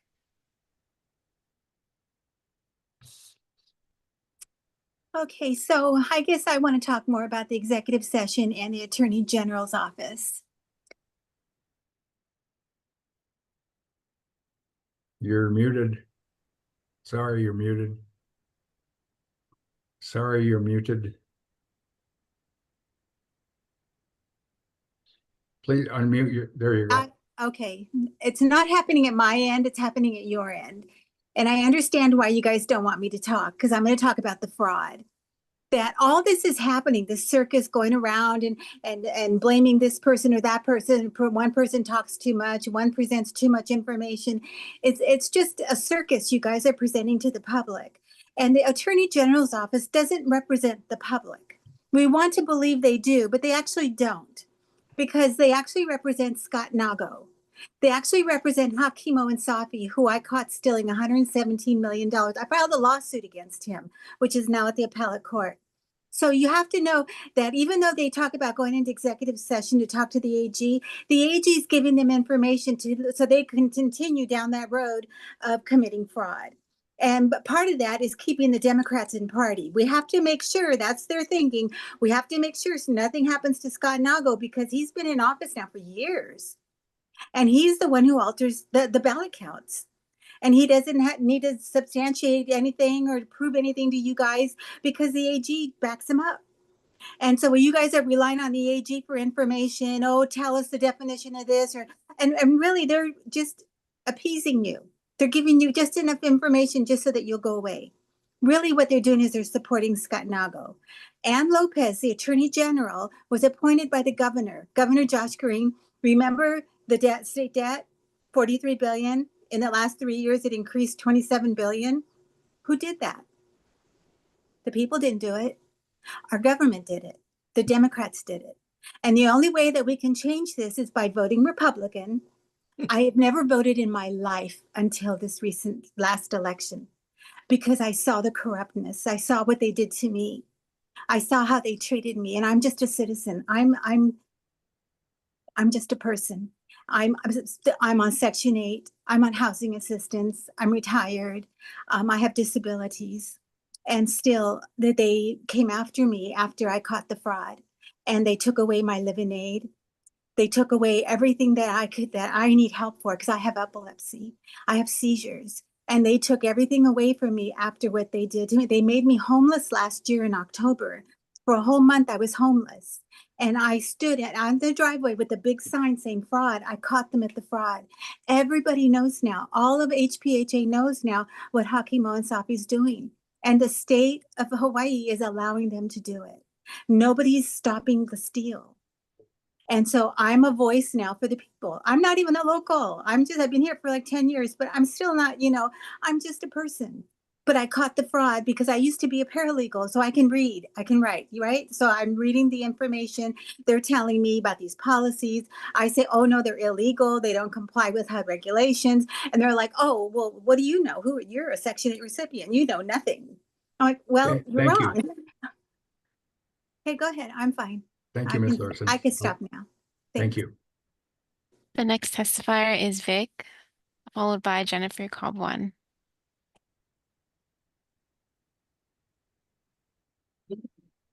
Aloha, can you hear me? Aloha, yes. Thank you. I'm going to try to make this quick and to the point, and thank you, Lori, for your Akamai. propelpositivechange@gmail.com. Please email me and feel free to do so. This is upsetting on many levels, and I feel your pain, and thank you for articulating your concerns. The orders of law that we are actually talking about are Hawaii Revised Statutes 11-1.6 and 11-2, which are the appointments of the Chief Elections Officer, requirements, term, restrictions, salary, reapportionment, removal, Chief Elections Officer duties. So in regards to that and Big Island ballot counting envelopes, I spoke with the postmaster, a previous postmaster from the Kona office on Monday, who informed me that there's not been a postmaster on the island for about a year. And any requests for these envelopes to go to the postmaster on Big Island are not going to happen. I don't know how Barbara is able to say that she spoke to this postmaster when I live here. I've talked to the postmaster multiple times, called, walked in, and there is none. So that is misinformation. It's false information. So I don't know where she's getting that information, but I don't know how you're going to get somebody from Big Island and the ballots themselves. There's no receipt. Then when they were returned, they went into a big bin in the office, and there's no management. If there's not a big bin sitting in there still, we have no idea where those went. Access to the USPS receipts is within the Chief Elections Officer's purview to request tracking and return receipts. The fact that he has not done this yet is a failure on Scott Nagu and doing his job. The process of the USPS is voter fraud. We pay for those ballots, and they get paid for attempting delivery because the rules are not being cleared out per the National Voter Registration Act. Scott Nagu has admitted previously on video recording that there has never been a cleaning of the voter rolls. He is costing us millions of dollars in litigation, and there's now misappropriation of funds and felony fraud on a federal level. The Chief Elections Officer is responsible for maximizing registration, which is great, opt-in. However, automatic opt-in discriminates against people who do not subscribe to the DMV voting process, which in the Kingdom of Hawaii is a lot of people. And it also marginalizes outlying area people who are not able to travel to put their ballots in person. So there is discrimination going on here as well. Please regard those accordingly. And I see I'm out of time. I will yield. Thank you. Thanks for your testimony. The next testifier is Jennifer Cobb-One, followed by Debbie. Hi, this is Jennifer Caban. I'd like to testify on the unsealing of the envelopes for inspection. I did hear Scott Nagle say in his previous testimony that, oh, it has to stay sealed for 22 months, which is ridiculous. Why would you keep, and the reason they have that sealed and kept is because they don't want people throwing away, messing with, tampering with our ballots and our envelopes. That's the only reason why it's sealed. If we have to do an audit, of course you have to open it up. That is such a ridiculous reason for not doing an audit on the envelopes. Envelopes are needed to verify that this is a fair and free election. Georgia found tons of ballots, which Tulsi Gabbard has now in her custody. Finally, FBI is getting involved. But Georgia found tons of ballots that are not even folded. How are they supposed to get mail-in ballots back when they're not even folded to fit in the envelope? So these envelopes are important. The envelopes have to match the ballots. And if you go back to the dog situation where the dog got a ballot, how is a dog supposed to have a signature verification in the first place to get a ballot mailed out to them? When the ballot comes back, what are they going to match the dog's signature with? This is important for the envelope. And on the same point, my father, that's what I was requesting. I want to see images.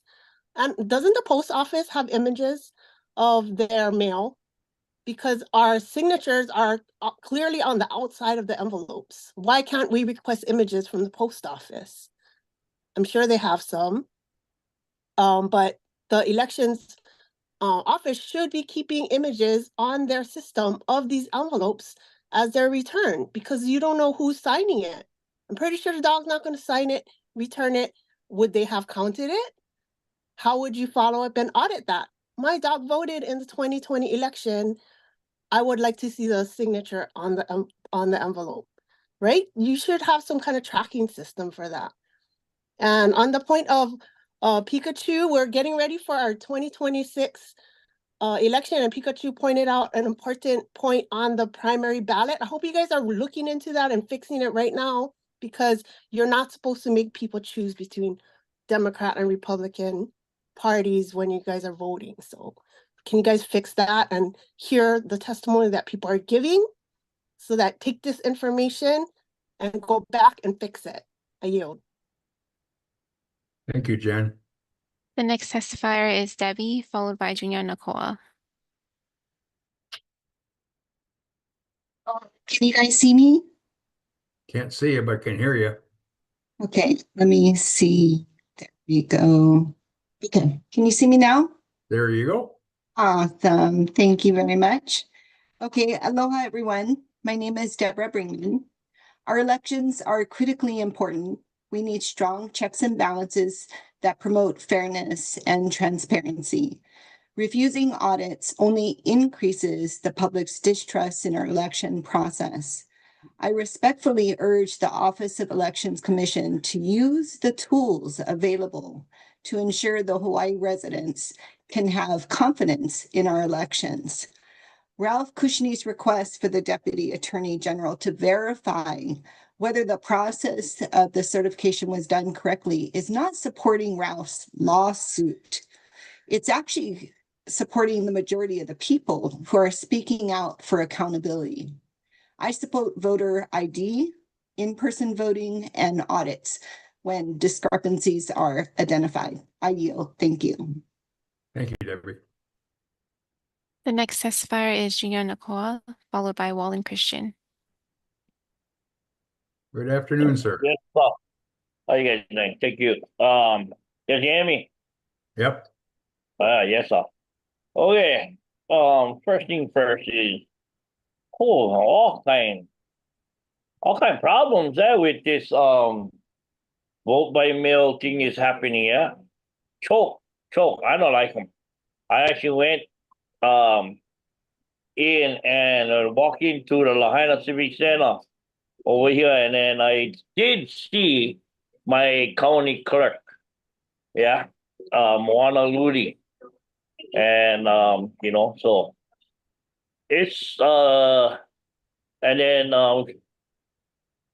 going back to the mail, yeah, or that Commissioner adopted. You said that the post office not gonna like come over here. The post office not gonna like do this, not gonna like do that. And then on top of that, I'm hearing that we gotta pay, the state gotta pay money for each one. Why in the heck are we gonna pay for something? And these people not even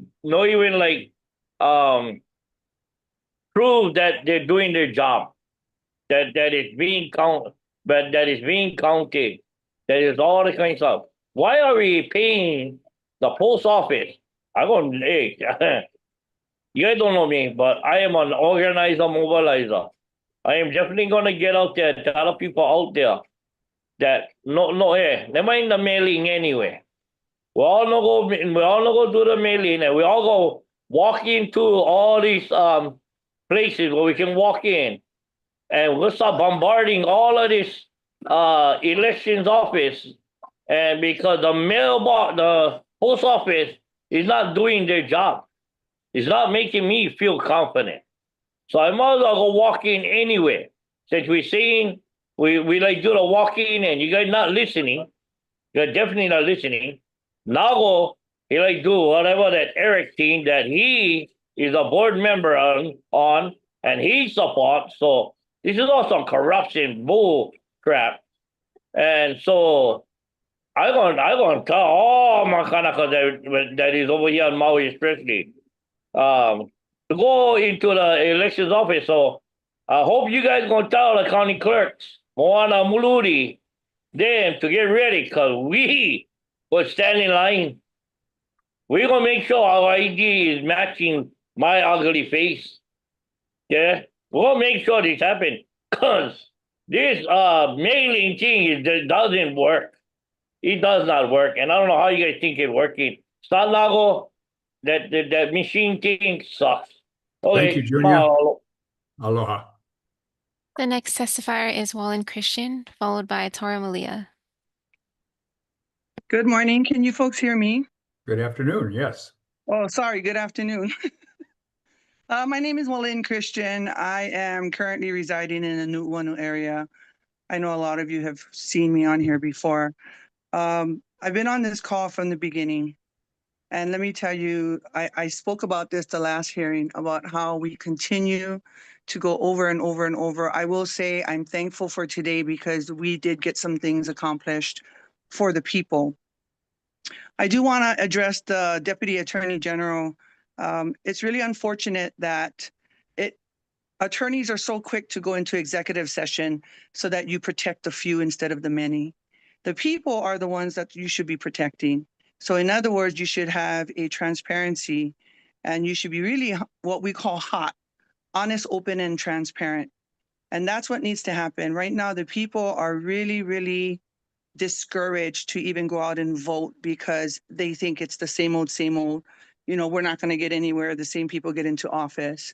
We're hoping that there are those of us out there that are really trying to change that mindset. I appreciate all the commissioners who continue to try and fight for the people.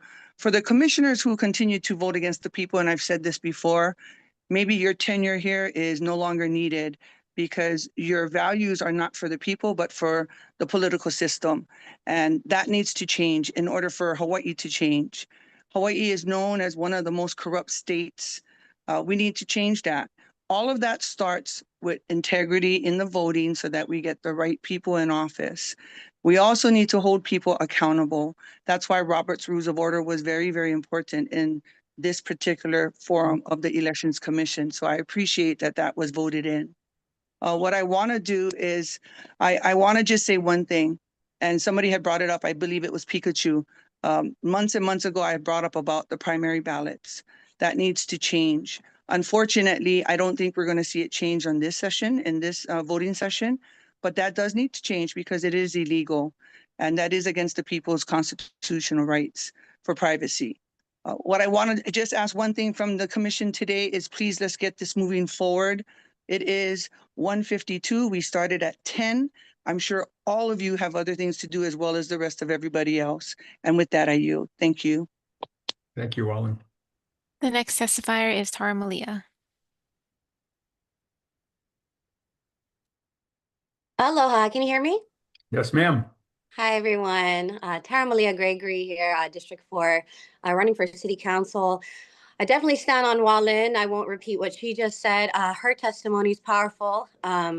Regarding the statutes and the law, Sherilyn Wells, very powerful testimony regarding point 5, Lori Thorson, Vic, and Jennifer.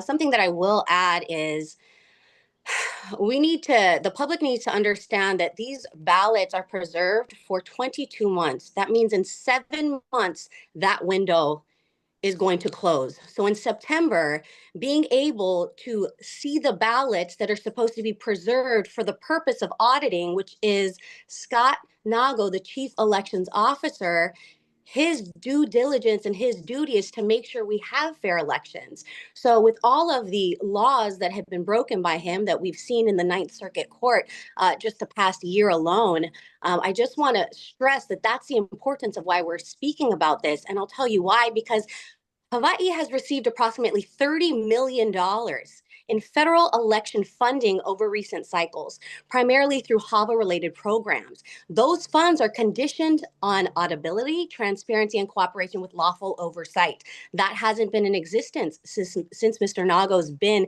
in his seat. If the ballots are preserved for audit, they cannot be reviewed within the lawful timeframe due to administrative delay, then the state risks non-compliance. So the impact of that is we, as a state, the constituents, the taxpayers, will have to come out $30 million because we cannot get it together on these calls. And why are these delays happening? It's really ridiculous to think that the legislature is going to help with anything. If you look at HB 1551 and HB 1552, that they're trying to pass this session, guess what? It doesn't protect this timeline. It doesn't protect the people. It doesn't protect voter trust in the people. You know what it does? If you look at HB 1551, please look it up at capital.hawaii.gov, and HB 1552, what the legislature is trying to push is protecting Scott Nago by, guess what? Changing the law, saying there needs to be cause without explaining what cause is. And I would like to be on record saying that all of these recorded meetings are considered cause. All of these Ninth Circuit hearings are considered cause. All of this wasting of time of people that have full-time jobs that have to be on 3 different calls while trying to make a living in a tanking economy, that is just cause. So I would really encourage you, if you're going to reach out to the legislature, don't make sure that Scott Nago is protected. Make sure the taxpayers don't have to pay $30 million more because his incompetence, or I wouldn't even say incompetence. I bet Scott Nago is a very, very smart man. So I don't think he's incompetent. I think this is intentional, and we see it here. And also 1552 also doesn't just protect Scott Nago. Guess what it does? There is another bill trying to be passed that says that the interim person, that in the event that Scott Nago or the Chief Elections Officer is not able to do his due diligence and his job, which we already know, then guess who takes the place? The interim becomes the Attorney General. So now we have Scott Nago 2.0. All right, so the public needs to hear what is really happening. It's stalling. They're utilizing our money, and we're going to go ask the ledge for some more money so we can come out of pocket even more money.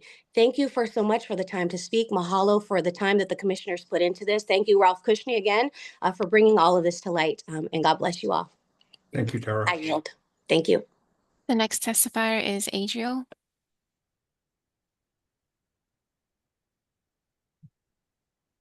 You're muted. You're still mute. There you go. There you go. Hello, Chair. Thanks for again opportunity to testify. I don't see the reason why he doesn't already have the authority to unseal the ballots. I mean, as previous testifiers noticed, he has to preserve it, but doesn't mean it has to be kept under seal the whole time. The reason I bring this up is because I also brought this up about the audits, HRS 1642B, where in 2022, we made the case that, you know, there was never a complete counting of hand paper ballots of a precinct of any race during the audits as required by law. He didn't follow it then, and he specifically detailed it out in his March 2022 letter, where they audited a portion of the ballots, the first 6 containers that came out of the system by hand, and then did the rest by electronic images. And when we called that out, the next thing they did is change the law so that you would allow for using electronic images of auditing the ballots post-election. This is what we're getting back at. There's never been an actual paper ballot count or paper ballot audit of any part of the election. Well, they might say, oh yeah, we did for the first 6 boxes that came out. First 6 boxes, about 100 ballots, 100-something ballots out of the thousands of ballots that are being cast. And we're being told to trust the system at the initial part of the electronic ballot counting system. And well, for the rest of it, after that initial count, you know, trust us, trust the system, trust the electronic voting system that we've already detailed to you, possible compromises, or even the DNI, Director of National Intelligence, has really stated that these are subject to compromise. They have vulnerabilities of foreign access or third-party access to the system. We need to get to these ballots and count and verify them. And the authority is already there. He just has to preserve it, make sure it's in its original condition, untouched, not tampered with by anyone else. But he has the authority to open it up, and he has not. So with that, that's my testimony. Thank you. Thank you, Adriel. There are no further testifiers, Chair. Thank you. Ralph, you had your hand up. You want to talk about this? Yes, Chair. I'd like to have a couple minutes to speak to this. Certainly. You can have your 3 minutes. So 52 USC 2071 does not prohibit access to election records during the 22-month period. It prohibits destruction, concealment, or alteration of the records. Access, inspection, subpoenas, audits, and court-ordered production are not only allow audits, but they are the very reason the records must be preserved. So we're being told 2 contradictory things regarding the federal law. We're being told that federal law imposes a 22-month rule that prevents this commission from inspecting election records. At the same time, when federal election law requires the Office of Elections to provide voter rolls or other election records, we're told those records cannot be produced. That is not what the law says. Federal law requires records to be preserved, not concealed, and it requires records to be provided when lawfully requested. Yet the Office of Election invokes state law to refuse disclosure when federal law requires it, and then invokes federal law to block inspection when oversight is requested. These statutes are being twisted in opposite directions to reach the same outcome, withholding information from the public. The result is that we cannot verify anything Scott Nago is telling us.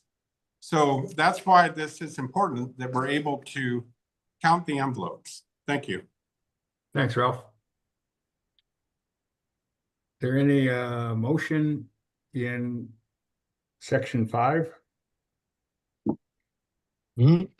Lindsay.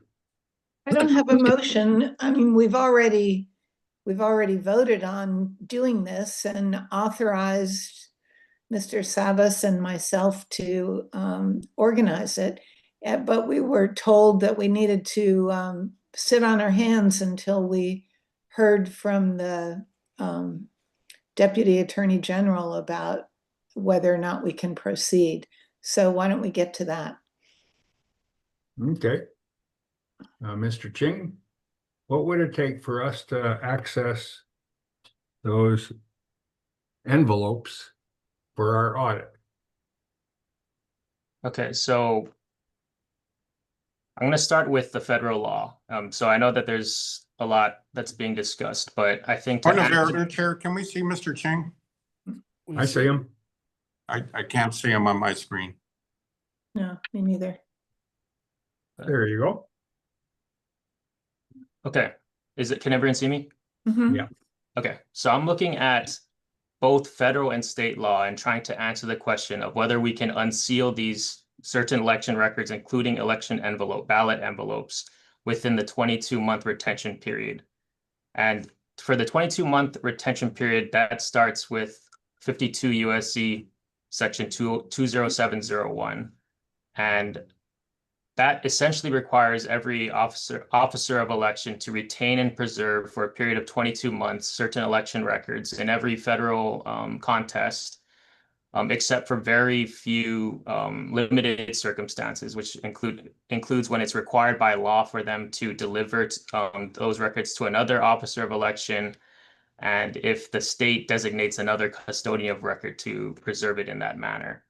Under this authority, only the federal attorney general has standing to request these documents to be produced, and they are limited. They themselves can't share that under the same subtitle.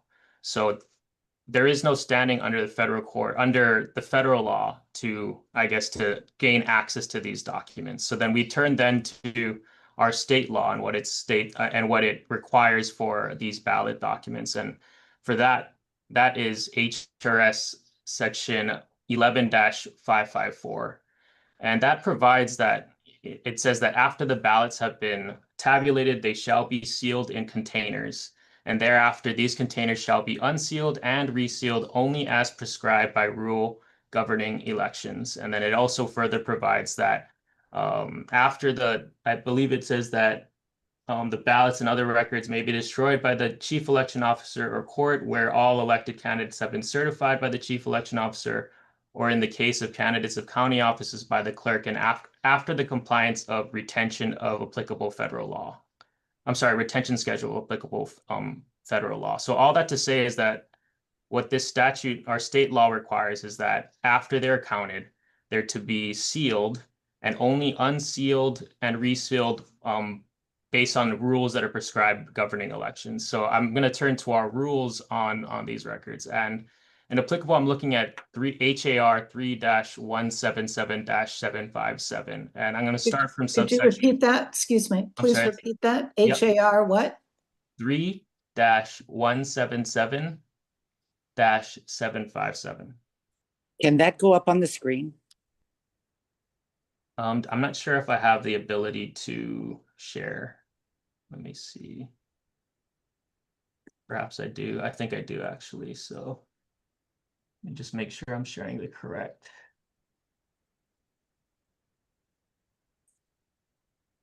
Can everyone see this? Yeah. Mm-hmm.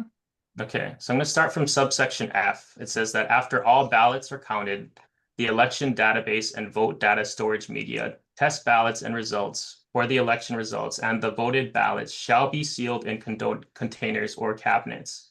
Subsection G does provide that subsequent audits may be conducted by the chief elections officer, clerk, or designated representative in accordance with established procedures. And it also provides for when a written record shall be maintained for each opening and sealing of these storage containers or cabinets, and includes certain procedures for that. However, subsection I states that the containers or cabinets shall be sealed and stored for 22 months in accordance with federal law. So all that to say is that when you read the federal law and state law and our rules in conjunction with each other, it requires these election dockets to be sealed only unless and unsealed only as prescribed by our rules. And although our rules do allow for subsequent audits to be conducted, it unequivocally states that the containers or cabinets shall be sealed and stored for 22 months in accordance with the federal law. So if there is an unsealing, it would be after that. No, that's not how it reads. Subsequent audits may be conducted by the chief elections officer, clerk, or designated representatives. That's what it states. So we can. But it further provides that the containers or cabinets shall be sealed and stored for 22 months in accordance with the federal law. So I think we have to take both of those into consideration. Perfect. So we will unseal in accordance with this law and then reseal and continue to maintain the months of storage, preservation. It doesn't say you can't. It specifically says you can. Well, it requires the containers and cabinets to be sealed for 22 months in accordance with the federal law. Right, shall be sealed and And stored. I mean, Scott might be, I don't want to put Mr. Nago on the spot. I mean, it does refer to subsequent audits.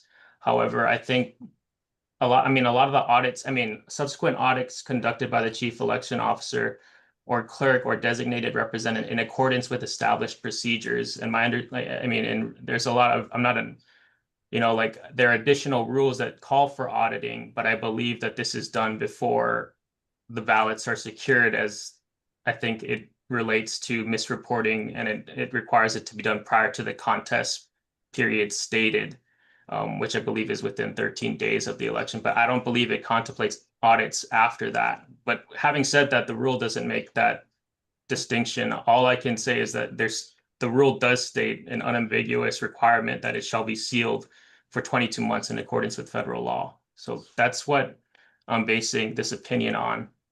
And then does federal law allow you to unseal?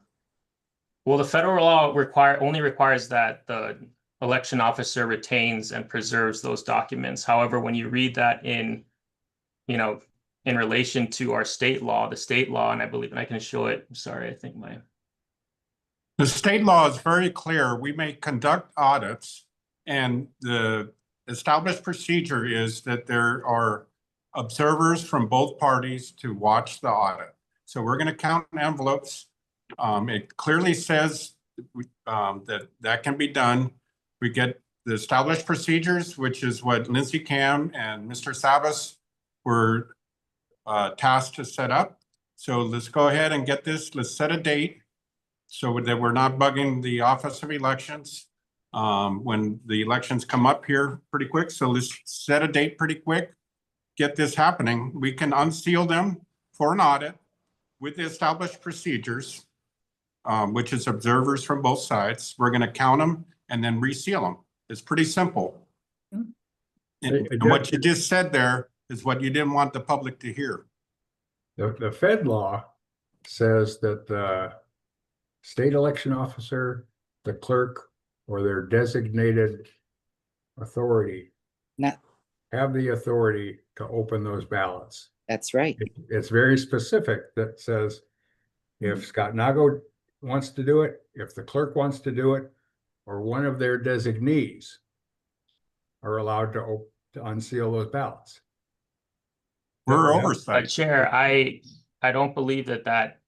So you're referring to, I believe, to USC 52 USC section 20701, and I think all that requires the officer of election to retain and preserve for a period of 22 months. So certain records that he has in his possession, and accept that. So there's only limited circumstances that relieve him of that duty, or where he's exempted. That's what I was referring to. Yeah, and that is when it's required by law that such records are delivered to another officer of election, and if the state designates a custodian to retain and preserve those records for the same specified place.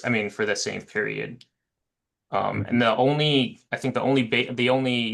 mechanism under the federal law to retain or to obtain these records is by request of the federal attorney general, and even that needs to be determined in court, where the federal district court retains jurisdiction over that. Thank you. Ms. Dalton, you had your hand up. I just was hoping that Deputy Attorney General Ching could clarify whether we have standing in any of this.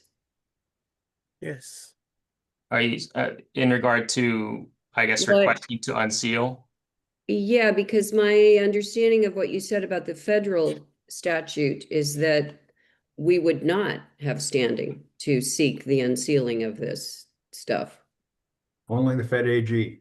Only the federal AG and sorry, I should cite to the rule, the law 52 USC section 20703. That's what that's the only provision that allows for the federal attorney general to demand records that are retained pursuant to these provisions. And so if we then default to a state law, isn't that superseded by federal law? Well, the state law doesn't conflict with this. It just provides that we seal these records unless, we seal and unseal these records only. If we do an audit. No, it says after the ballots have been tabulated, they shall be sealed in containers. Thereafter, these containers shall be unsealed or resealed only as prescribed by rules governing elections. And then the applicable rule that I'm looking at is the rule that I showed you, which although it allows for subsequent audits, it also includes language that says the containers shall be sealed and stored for 22 months in accordance with federal law. But it does not say it must. So we are in effect flirting with breaking the law. Wait, one at a time. Barbara, We're in you can effect continue your flirting argument. with breaking the law here.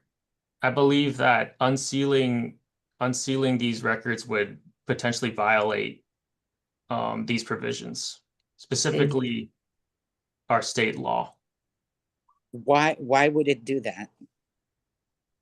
Again, our law requires that these containers be sealed and released only as prescribed by our rules. And our rules, while it does say subsequent audits may be conducted pursuant to established procedures, it also has a separate provision that states the containers or cabinets shall be sealed and stored for 22 months in accordance with federal law. Right. It does not say they must remain sealed because they can be. Yeah, it gives a procedure for opening it and unsealing it. Wait. It does not say they must remain sealed for 22 months. It includes the requirement that they shall be sealed and stored for 22 months in accordance with federal law. Correct. But it does not say they must remain sealed during that time because it gives you an option up there. If you want to make an audit, that allows you. It says you may audit. The only way to audit is to unseal. Right. That's why it doesn't say it must remain sealed. It just says when you store them, you have to seal them. That's what they're telling you. You can't store them. Wait. It says you can access it for an audit. That's right. By the chief election officer, the clerk, or the designated third party. That means if you're going to have an audit, it's going to be close held. It's not going to be by an independent third party. An independent third party is restricted from unsealing those unless by law. Right. And so Mr. Sabas. When does the 22-month period start, or when does it end? When can we unseal it legally if that's what we have to look at? What's the date? Mr. Ching. I would defer to Scott on that. I believe 22 months from, I believe the election was in November 2024, but Scott, maybe you can confirm that. Scott? It would be October. But the 22 months starts the day of the election. So, but it ends in October, the day of the election. So the election was November 5th. Thank you, Lindsay. So when is it? When is it, Scott? Mr. Sabas, you still. Yeah, have when the is it, Scott? Let me double check that. Okay, just let me state. And for me, if you want my involvement, I won't do it until the 22 months are up. Thank We'll you. count you out. Lindsay. Yeah. So is the assumption or is the correct interpretation that after 22 months, you can do that? I thought it was after 22 months, you can destroy them. I believe that there's nothing in the law that I see that restricts you from doing that. And I believe maybe that's what had happened in the prior instance that was brought up at the last meeting where there was, I think, a recount. I think that was after the 22-month period. Mm-hmm. So I don't see any restriction for you unsealing it after 22 months and I guess inspecting it in the manner that the commission, but I don't see a restriction to that. Mm-hmm. The chair, I have the official, the date, Excuse me. 22 months. Can I Scott Nago. keep going for a moment, please? In a minute, let's get clarification from Scott. So it's October 5th, 2026 would be the 22 month. Thank you. Thank you, Lindsay, go Scott. ahead. Lindsay? Yes. So question for Deputy Attorney General. Can you see an interpretation that of these laws that does allow us to unseal them for a couple days, count them, and seal them back up again? We, ordered by us, the Elections Commission, hardly a distant third party, but I mean, if we can't do this, what authority do we have? What is the purpose of this commission if we cannot examine and hold accountable what has happened? Are we not eligible to be a designated third party or whatever it is, a designated representative? Because I read that 52 USC 20701, and all it says is you can't throw them away for 22 months. You have to retain them or you'll be prosecuted. And it talks about all the ways you would be prosecuted. It doesn't say that you can't take a look at them and seal them back up again. It doesn't say anything like that. And the state law is, as you just pointed out, it says two conflicting things. It seems to me that there is a way to interpret this that would allow us to move forward. Otherwise, I don't see the point of this commission at all. We just run around in circles and we can't get anything done. We are seeking some way to verify what happened. And we just keep running into roadblocks. And, you know, after a point, it gets just ridiculous. We seem to have no authority, really. And so I don't know. We have elections that cannot be verified. All we can do is take the word of the people with the computer. And that just seems, it just seems so uncommon sense.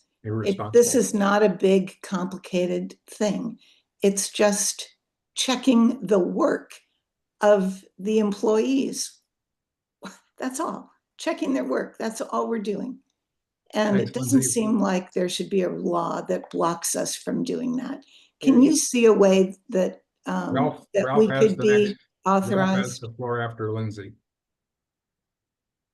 Lindsay, That was a question for, what was the question? can you see a way that we could be authorized to do this that is not in conflict with the law? All I can say is that just based on, you know, the legal authority that I presented, there's exposure to I think there's exposure to a challenge that this is like unsealing it before the 22-month retention period.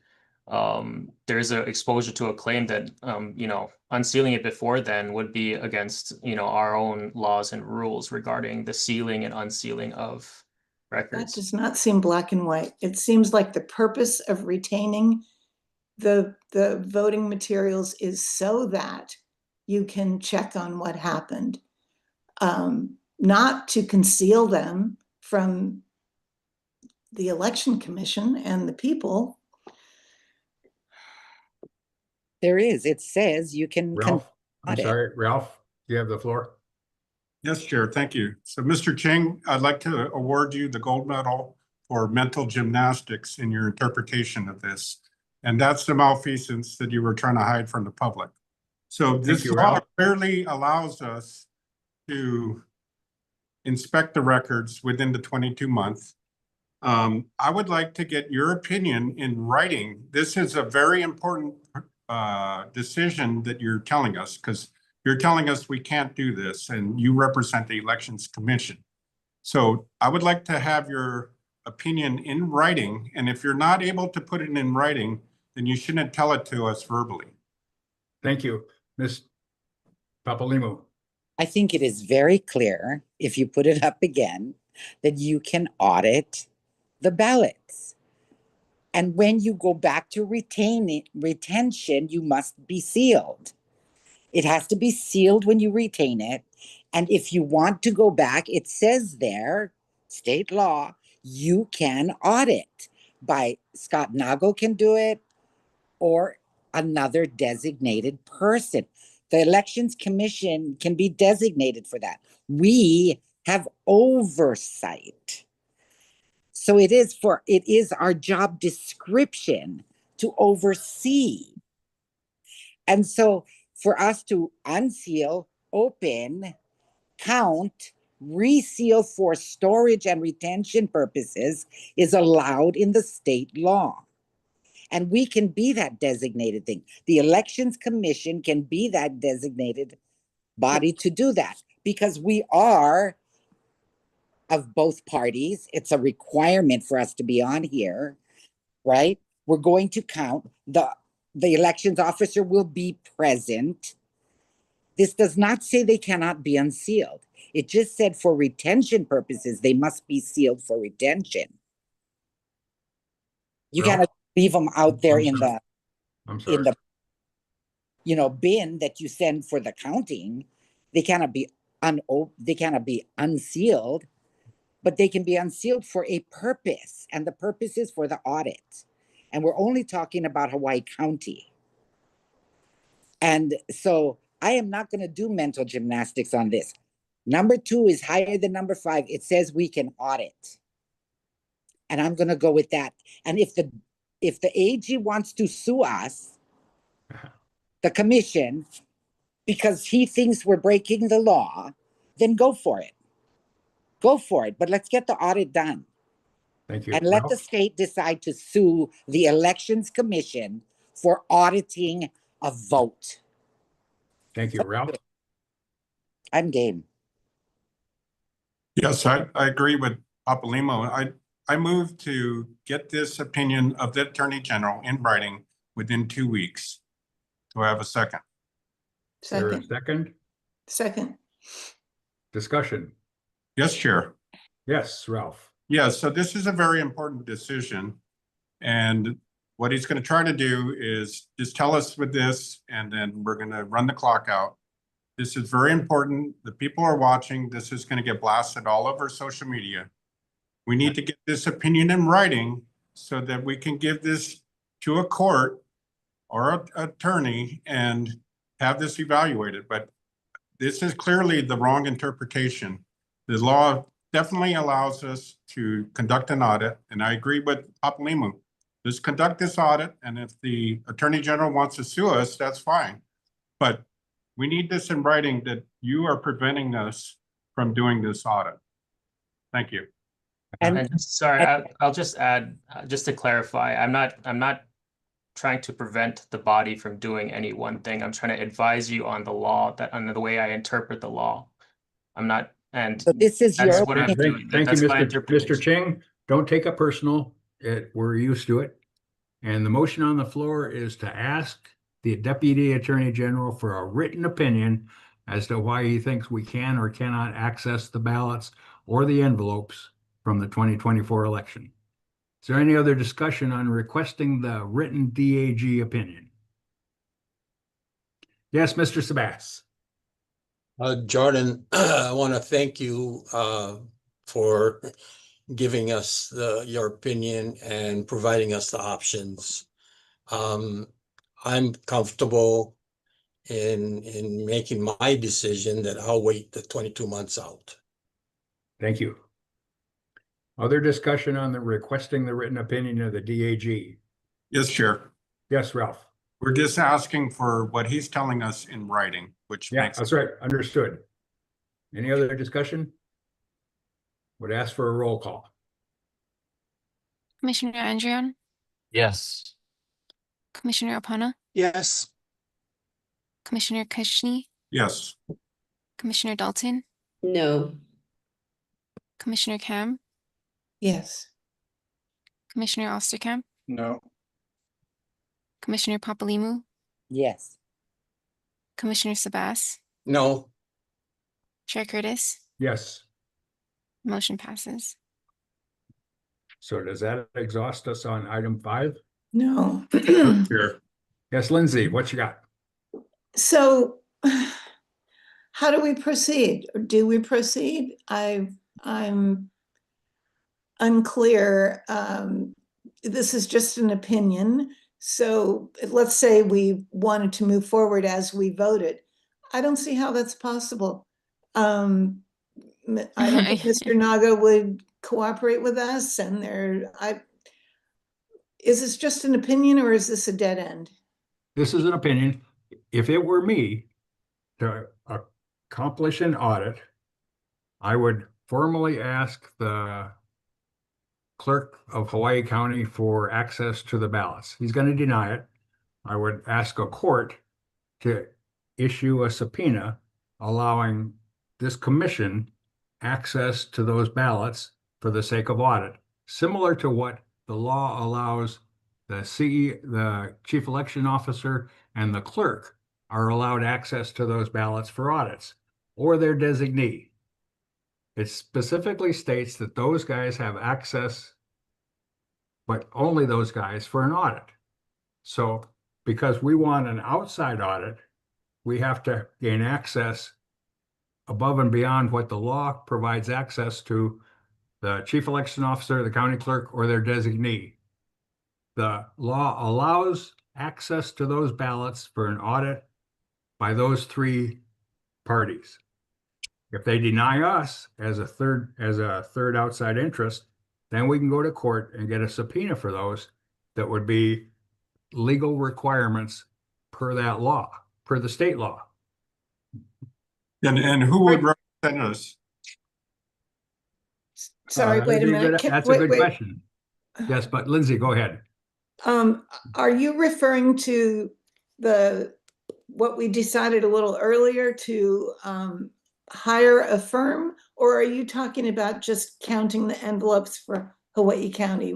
I'm referring to gaining access to the envelopes and the ballots. Okay. Per the law in the state of Hawaii that allows access to the ballots for an audit by the chief election officer, the clerk, or their designee. That's the one line in that state law that provides for access to the ballots and envelopes.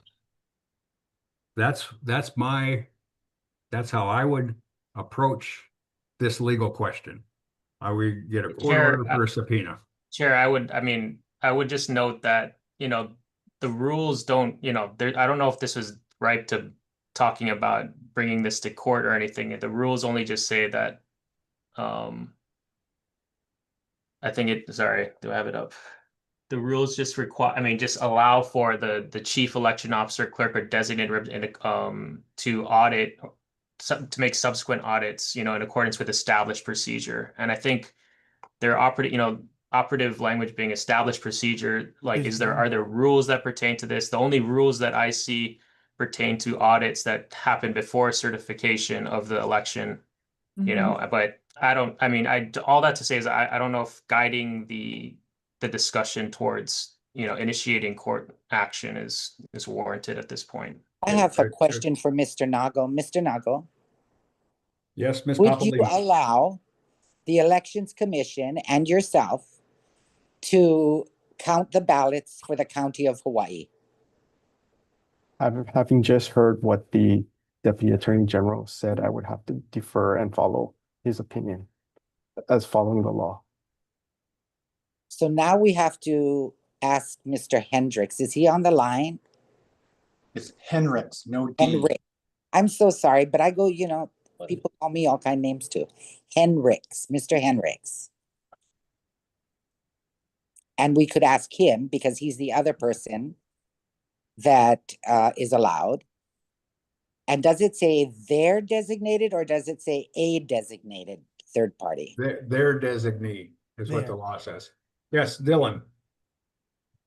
So just to clarify, if the opinion was different that this wasn't an issue, Scott, would you then allow for the commissioners like Commissioner Camling and Commissioner Sabas, like we had originally approved, to count the ballots? Yeah, just like we did for the House District 37. We would cooperate. We would cooperate with the commission to do this. I have a question for Mr. Nago. Where are the ballots? I was assuming they're on Oahu. Are they Yes. on Oahu? Yes. Yes, okay. Ralph. Yes, Chair. So it says subsequent audits may be conducted by the chief elections officer. So he can decide right now that he wants to do that. Or designated representatives. We're representatives. We're designated. We are designated because we are the Elections Commission. We're that the Election oversees. Commission. So we have authorization to do this. Right. So let's just set a date because we have already voted to do this. And the fear is on your part is that you don't have the envelopes there. And if you're confident the envelopes were there, you would allow this to go. Mr. Apana. You know, this issue, did we vote on it before? I Yes. kept hearing that it's done, it's done. It's done. So there's no voting on the motion at this point. No. It's done, right? Yes, Yes. you Okay. voted for it. And The Mr. request for Nago audit. said he's gonna follow the lead of the AG, which is smart on his part. He gotta listen to the AG. So we are asking the AG, put it in writing if you're not sure about it. So why don't we wait the 2 weeks or whatever it is and see if they change their opinion and everything is moot? Because if it's keep it sealed, Nago's gonna say keep it sealed. I mean, he said it clearly. But are we? So my let's call question a is for special the- meeting in 2 Ralph, weeks. hold it. Hold on, Ralph. Papalimo. My question is for the AG. Okay. Is the Elections Commission that oversees the elections or the Office of Elections a designated person? Are we a designated entity? I mean, the rule doesn't state who is designated, but I mean, it's whoever the Office of Elections designates. So I mean, I doesn't say read it as it could be if it's so designated. But I'll Well, say this, you know, the states- Elections Commission only has Designated. certain enumerated, sorry. It does not state that the Office of Ms. Elections. Papalimo, please let him talk. Thank you. I just needed the first part of what he said. It does not say that the Office of Elections designates. If you read the law, it says, or a designated entity. We are the Elections Commission, designated with hiring and firing of the Chief Elections Officer and oversight of the Elections Office. We are thereby designated. We don't need Scott Nago to tell us we're designated. Ralph, So, and I think I wasn't done. Hang on one moment. sorry. And so, for the AG, we already have the authority to do this audit. We voted to do this audit.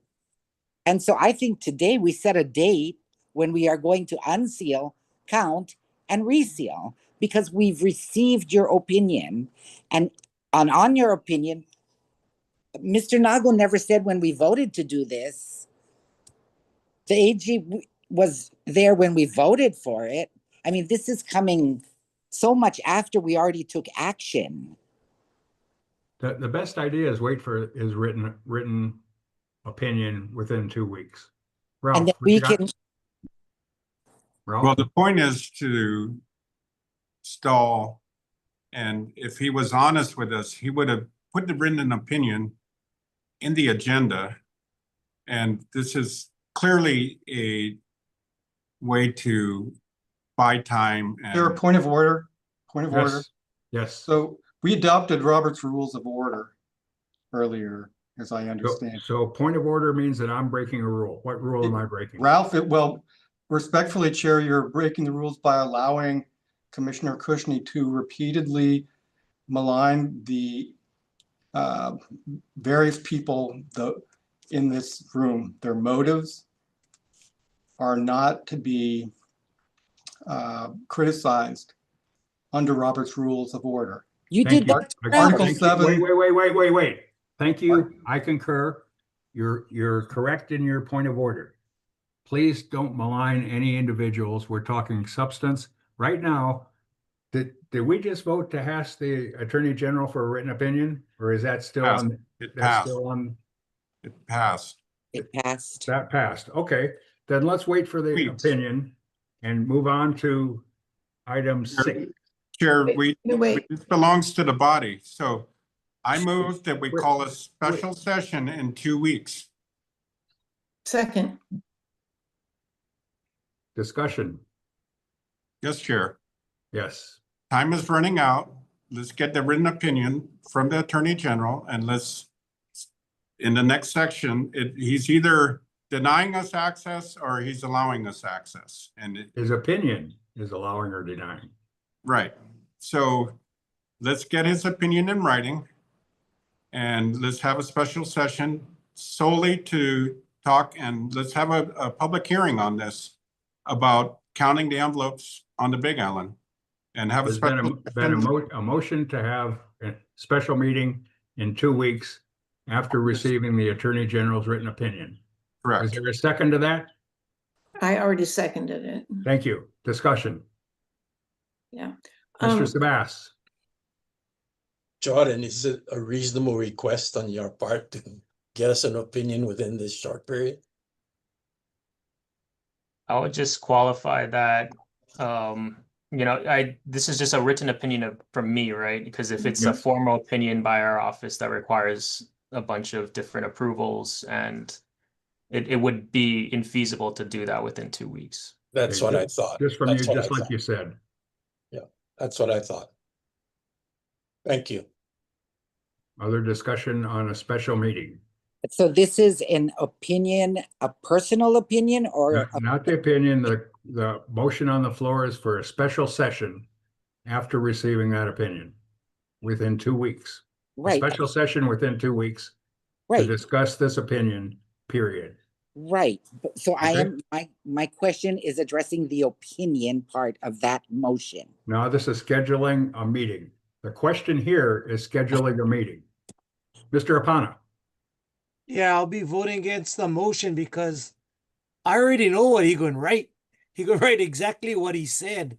I'd like to hear the opinion of his office combine their statement, because if they deny us, then we're looking at going to court. If we go to court, I want to make sure that's our last option. I mean, I don't want his opinion. I already know it. Okay, this is about scheduling a meeting to consider. So I'll be that voting opinion. no. I'll be voting no. I don't think it's Okay, reasonable time. Thank you. Anybody else want to offer comments on scheduling a meeting within 2 weeks? I'll take a roll call vote then. Oh, I'm sorry, Lindsay. Well, I'm just a little stymied by, the distinction that he just made between his opinion and the opinion of his whole office. And Okay, this is about scheduling a meeting in 2 weeks. It's not the opinion. It's scheduling a meeting in 2 weeks after receiving the opinion that he said he can generate by himself. If it's a policy kind of thing, he's going to have to check with his staff. Dylan. Can we just have an idea how long would that turnaround time be to receive an official opinion from the AG's office? He said he could do it within 2 weeks. If it was a bigger opinion. No, I'm asking about an official opinion from the AG's office.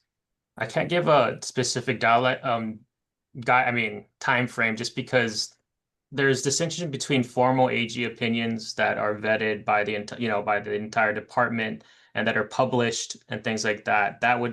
I can't speak to the time frame because I haven't been a part of publishing that. If it's just a matter of me, writing down what I just said to you guys and running that at least by my supervisor and my colleagues, that is not a formal binding opinion, that can be done much quicker.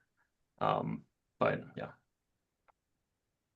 But you would be doing it as the AG that serves the Elections Commission, correct? In your position, or is this a personal opinion outside? It's not to be clear, I'm not conveying any personal opinion. This is just my interpretation of the laws and rules as your deputy AG. As the AG. Okay, yeah. So do we want to commit to a meeting in 2 weeks? That's the question here. Yeah. I would entertain a roll call vote. Can I give one more discussion piece? I'm in support of the motion, but I think either way, we should also ask the Office of the Attorney General for an official opinion, and whenever that comes, that comes. That's a Let's do different that item. next. That's a different item. We're talking about the meeting. I would call for a roll call vote for having a special meeting in 2 weeks. Commissioner Andrian, Yes. Commissioner Apana, No. Commissioner Kushney, Yes. Commissioner Dalton, No. Commissioner Cam, Yes. Commissioner Osterkamp, No. Commissioner Papalimu, Yes. Commissioner Sabas, No. Chair Curtis. No. The motion does not pass. Thanks. Now, can we move to number 6? No. No, we're still on number 5. Okay. What motion do you want to, what motion? Lindsay, do you have a motion? No, first to I would consider? like to, I would like to have a discussion. It says discussion. Can we have a discussion? We can have discussion with a purpose. The purpose is a motion. We will limit our discussion to the motion on the floor. Does somebody have a motion that they'd like to make to enable discussion? Yes, Chair. Yes, Ralph. Yeah, I move to get the Attorney General's opinion on whether we can count envelopes. Hmm? No, it's unsealed ballots. No, Well, we're counting envelopes. We're just asking to count envelopes. Yeah, count the sealed envelopes. So the motion is to ask the Attorney General if we can count envelopes. Yeah, the formal opinion on what we're discussing here. That kind of depend, is there a second on that? No. Lindsay seconds that, but my response to that is, if you can count, you can count. And that was the question. Can you count envelopes? Yeah, we can count envelopes. That's you better modify that motion with some limiters or expanders, because we can count. That's the question. Point of information. Yes. According to Robert's rules, we can have a discussion without a motion, especially if the item is on the agenda. So a motion is not required for additional discussion. Is that true? Yes, it is. I have my book. I was so excited. Very good. Procedure. I got my book, guys. Cool. Then I defer. So the motion on this floor is, can We we want to count get the official ruling. Can we unseal the envelopes and conduct an audit? Does the Elections Commission have the authority to unseal the records within the 22-month period? And I think we should get a formal opinion from the Attorney General, as well as the Deputy Attorney General.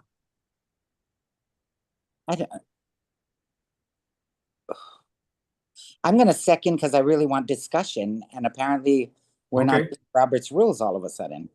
So I would not support this motion.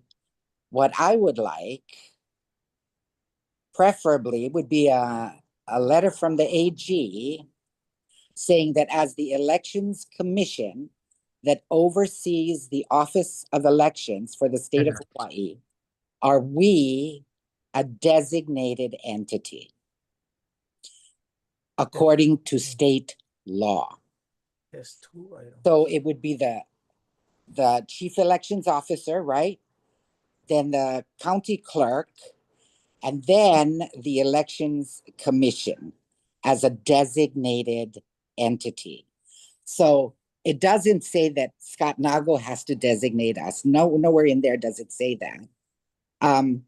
But I would like a letter from the AG. I would like clarification in writing that the Elections Commission, the people put on here by our state legislators and our chief justices, are they designated as one of the entities that can conduct an audit?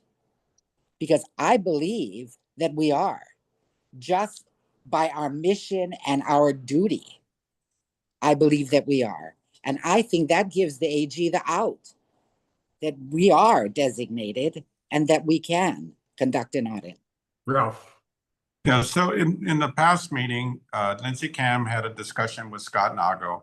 And Lindsay asked how we verify the numbers that are received through the SVRS. And Scott Nago's answer was you count the envelopes.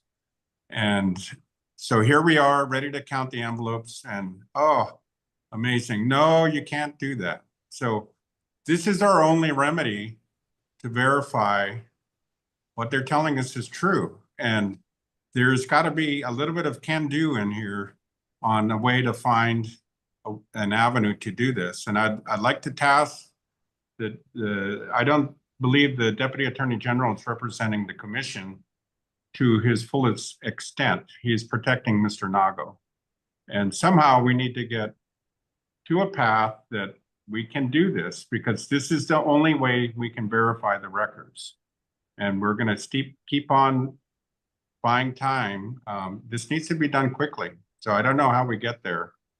And if it's doing Kahiolani's motion to find out if we're designated representative, then so be it. But we need to get a speedy resolution and we need to unseal and count the envelopes. then shall we vote on this? So we're probably going to do a second motion. Okay, let's amend the motion, Kahiolani?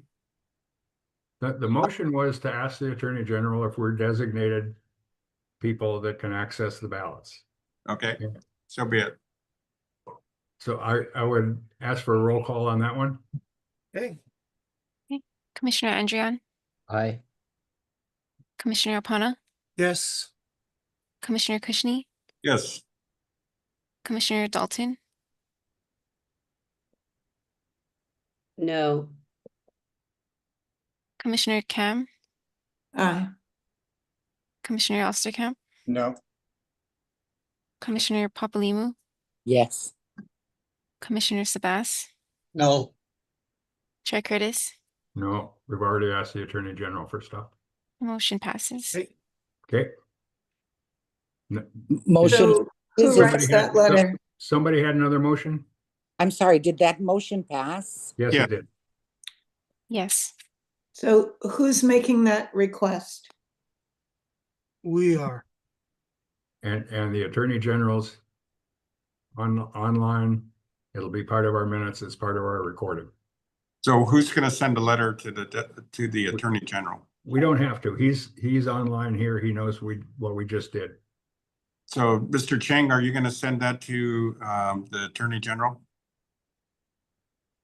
He's going to respond to it in addition to his other response, if I'm not Yep. mistaken. But there needs to be a formal request in writing to the Attorney General. Yeah, my motion was to the Attorney General's office. Yep, our minutes reflect that, and the Attorney General's in attendance. So I'm sorry, I was muted, sorry. So just so that I can clarify, the request from the commission is to answer that question, right? In relation to, and that's it specifically to the rule that refers to the subsequent audit, so that can be conducted, whether it's with the chief election officer, clerk, or designated representative. You're asking if the elections commission is that designated Is representative. a designated, That's yes. correct. And that's something I can include maybe as part of my letter responding to the other inquiry, if that Please. makes sense. no, the Mr. motion Apana. to ask your boss. Wait. Mr. Apana. Thank you. This is for the Deputy AG. I want you to be clear that the commission could be a designated entity, Mhm. because I'm coming from an outside auditor perspective that they could be designated an outside entity also. So the question is, who chooses the entity? Yeah. I mean, I know we qualify, we probably could qualify, but who get to choose us? Mm-hmm. That's what I don't know. Right. Who gets to choose a qualified entity? So we'll let the Attorney It General doesn't say address that in his letter. Says I mean, qualified mean they chose them. Right. So, designate. The Yeah. wording is designated representative, Yeah. Yeah, chief election officer, clerk, or designated representative. yeah. So could we be the designated representative is the question. And who makes that decision? Well, it's Yeah. not, could we The be, se- are the- we? The chief election officer or the No. clerk can designate somebody. Let's find out. Well, we don't know Yeah. who does the, wait. We don't know who does the designating. That's what Mr. Apana just said. Could be the governor. Changing my motion.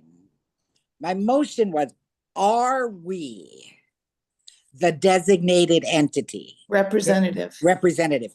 Are Thank you. the Elections Commission, which oversees the elections office, the designated representative from the people, right? Yeah. Thank you. I don't see how they can say no. So let's have it in writing. It should be clear for the Mr. Ching. Can we move on to something else? Can I just say one thing? Sure. If we do have a meeting in 2 weeks and we do hear from, and we choose to move forward, I just want to let you know that I don't think we would have any trouble getting bipartisan counters, Observers. participants, volunteers. And I spoke to the League of Women Voters. They would charge us $20 an hour per person. So that's off the table. Off the But table. I'm sure that I'm sure we would have no trouble getting an equal number of people from both parties to volunteer. All we need is a date so that, you know, people can decide whether they're available or not. So, so please be thinking along those lines when we come back in 2 weeks, that if we decide to move forward, we're going to pick a date and then we can put out the word and recruit the volunteers and make it happen. So. Can I just say, Barbara, you had your hand up. Barbara, I thought the motion to meet in 2 weeks failed. No? We're not meeting in 2 weeks. Yeah, it failed. That's right. It failed. Yeah. Oh, There's sorry. no meeting in 2 weeks. Okay, sorry. now can we move on? Chair, I have a motion. Yes, sir. So I move to retain and preserve all the records from the 2020, 2022, and 2024 elections. second, Discussion. Yes, Chair. Yes, Ralph. So the time is not on our side, and I don't want any of these records to be destroyed. We need to retain them. Everything's good. It's going to prove everything's good. So I think it's a smart move that we preserve these so that they can be inspected. Okay, first of all, we don't have them. We can instruct Scott to preserve them for future reference. And we can add those advisories to him because there will be some action coming. Restate was there a second to that motion? yes. Yes. Yes. Thank you, Dylan. Could we have that motion written in the chat? Yes, Chair. Mr. Apana, Yeah, Mr. Chair, can you help me with the math? I heard 2022. 2020, And 2022, and 2024. okay, we can even go 2020. They preserve the ballots for 22 months. Are we asking them to like reconstitute ballots No, they still have them. from 1920, 20? 2020, not 1920. Every 2020. 22 years they The last, purge up. I thought we were talking about the 2024 election is But what. that's yeah, not the and motion. Ralph added 2020, 2022, and 2024. We're advising the chief election officer to retain the ballots and the envelopes Yes, correct. beyond the 22 months statutory requirement. Yes. Other discussion? Scott, do those records still exist from 2020? So we do have the 2020 general election because of litigation. We had to hold them but we do not have the 2020 primary election. But you have 2022 and 2024. Yes. Thank you. Other discussion? Wait, hold on. Yeah, 2022? Yes. 2020 general, 2022 and 2024. They're having the ballots in the envelopes. Yes, Barbara. Wait, Chair, can I get back to you about 2022? I have to check Sure. on 2022, but I do know we have the 2020 and we have 2024. Thank you. Barbara. And my question relates directly to that. The 22-month sealed period then has elapsed for the 2020 general election as well as for the 2022 election. Is Yes. that correct? Yes. So are they still sealed? The 2020 is sealed. The 2020, if we have the 2022, they would not be sealed. Well, they would be sealed except for House District 37 in the general, and 2024 will be sealed. So we're asking to preserve records that for which the sealed deadline has elapsed. Yes. So we can take the word of the chief elections officer that the records for 2020 remain sealed, but the 2022 perhaps not. So in other words, what I'm getting at is they could have been tampered with. We would have the seal certification. It's just not going to be sealed. 2022 general election will not be sealed from November. It will be sealed from January of last year because we had to open them up to conduct the House District 37 audit. But we did seal them in accordance with our sealing procedure, so we do have the seal certification forms. Yeah. Okay, thank you. Ms. Papalimo, you have your hand up. Oh, sorry. Ralph, you have your hand up. Would entertain a roll call on the motion. Could we have the motion again, please? Here, can I clarify 2022 election? Yeah, 2022, 2024, motion to Yes. retain and motion to advise the CEO. Okay, to Chair, can I retain and talk preserve about the record? Sorry, Scott, go ahead. So for 2022, the 2022 election, we only have the general because we needed it for the House District 37 audit. We do not have the primary. Okay. Other discussion? Can you repeat the motion? It's on your chat. Motion to retain and actually it's motion to advise the CEO to retain and preserve the records of 2020, 2022, and 2024 that still remain. I would ask for a roll call. Okay, Commissioner Andrion, Aye. Commissioner Alpana, Aye. Commissioner Kushney, Yes. Commissioner Dalton, Yes. Commissioner Cam, Lindsay, you're muted. Sorry, aye. Commissioner Osterkamp, Yep. Commissioner Papalimo, Yes. Commissioner Sabas, Yes. Chair Curtis. Yes. Hey, we have another Yay! unanimous. Yeah. Yay. I call to adjourn. Well, I move to I would adjourn. entertain a motion for a I 10-minute move break. to adjourn. One moment, please. Wait, no, we have another item on the agenda, Yeah. and I would entertain a motion for a 10-minute break. Well, Now that we have to do it according to Roberts. I make a motion to take a 10-minute recess. Let's just get it done, Second. please. I'm Yeah. begging. Yeah, we'll put the timer on. Okay. So we'll take a 10-minute break. Thank you.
Okay. 2 minutes, 55 seconds. Look, my camera. Something wrong. But you're so handsome.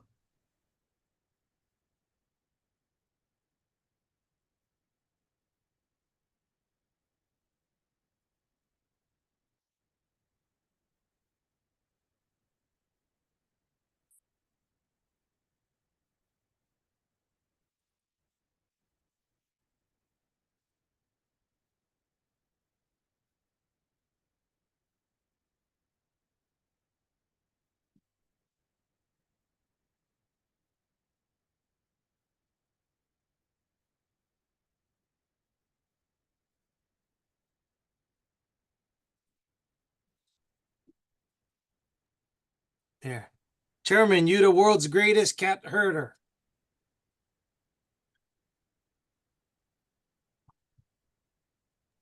I'm a baseball and a soccer umpire. No, you be the best cat herder. I know. I heard what you said. Oh, okay. And that's about reffing soccer and umpiring baseball. You know, I like your style. I think it's good, but this is the longest meetings I ever sat in my life. Now the last month was longer. Everybody passionate this way. Yep. Not so much conciliatory, but passionate Yep. Everybody has their opinions. and strong ones. Yep. And then there was the study that if you can prove somebody wrong, it more embeds their wrongness. They refuse to think different when you can prove them wrong. But No, really, there's they get been embarrassed and mad. Yep. Just gotta remember, nobody perfect, and we all learning. We're all human. Yep. I will sorely miss you. I will. Mike, are you precluded or? I you're just I choosing term not out to extend? in June. That's my 8th year on the commission. Okay, so that's I by the term rules, out, you're gone no term out matter what. after 2 terms. I Are took you over the nuts? chair with 3 years remaining. Yeah. And what you, Jeff, when you term out? He just Not got for on a with you. while. I mean, I only joined in 24, so I guess 28. I think I term out in June. Yeah, that's right, because you're filling in, but you could be reappointed. But Yes, I could as well. it's election year and everybody want me to help them. We'll call the meeting back to order and ask for a roll call for quorum. Are you guys allowed to go to political functions? You can go to political functions. You just can't be named on any campaign. You can't be a participant of anyone's individual campaign. Can you speak on somebody's campaign? I don't know. I'd have to ask. I like to tell people that we're not allowed to contribute to political campaigns. I'm okay with that. No, but we can contribute. No, we're supposed to say that we cannot. I tell them we No. cannot. Yeah, Otherwise, that's what we say. Otherwise, I'll give them a whole bunch. Okay. Roll Okay, call, roll please. call. Okay. Commissioner Andrian, Here. Commissioner Opana, Here. Commissioner Kushney, Here. Commissioner Dalton, Here. Commissioner Cam, Here. Commissioner Osterkamp, Here. Commissioner Papalimu, Here. Commissioner Sabas, Here. Chair Curtis. Here. Okay, we have quorum still. Thank you. Now we're on item 6. The pending OIP appeal. That's where I cut somebody off when they started talking about mail-in voting when the topic was something other than that. Essentially, try to look at it, see what you want to do with it.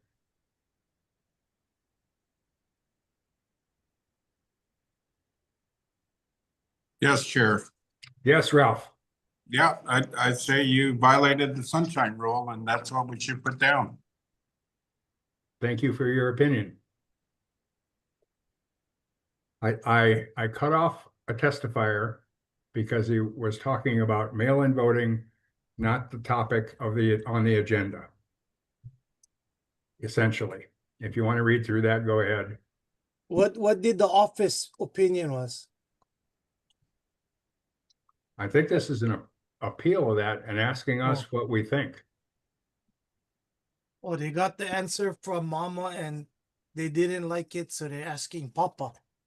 Is that one of those No, deals? everybody gets a chance to respond, including the commission that was charging the chair with a violation of the Sunshine Law.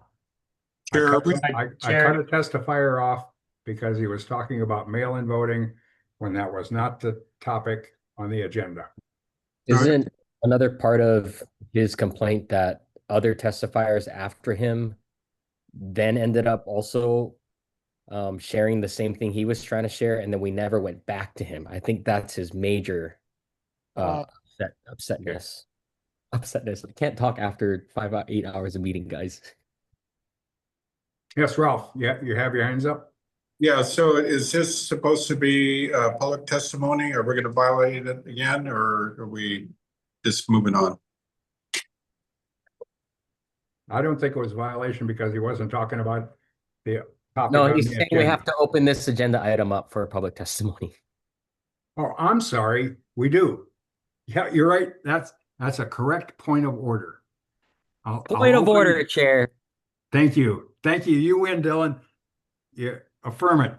So pending OIP appeal is on the agenda. I would entertain public testimony. Okay, the first testifier is Victoria, followed by Jamie Detweiler. Good afternoon, Victoria. Aloha, thank you again for hearing me, and thank you for hearing everybody else too with the testimony. I'm going to make this quick, hopefully the end of this. It is the mission of the Office of Elections to provide secure, accessible, and convenient election services to all citizens. Thank you for being the complaint committee for this. Per correspondence and ballots receiving, hearing, appreciate you hearing. Correspondence regarding the Hawaii County and recommendations to replace the chief elections officer, noting myself more than 10 failures of the chief elections officer to do his job in less than 2 years and exhausting his term of 4 years.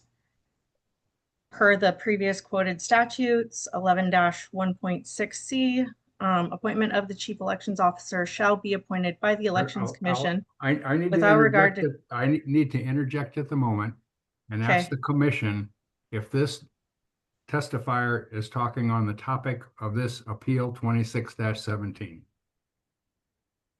Otherwise, I'm going to have to say you're off topic. Okay.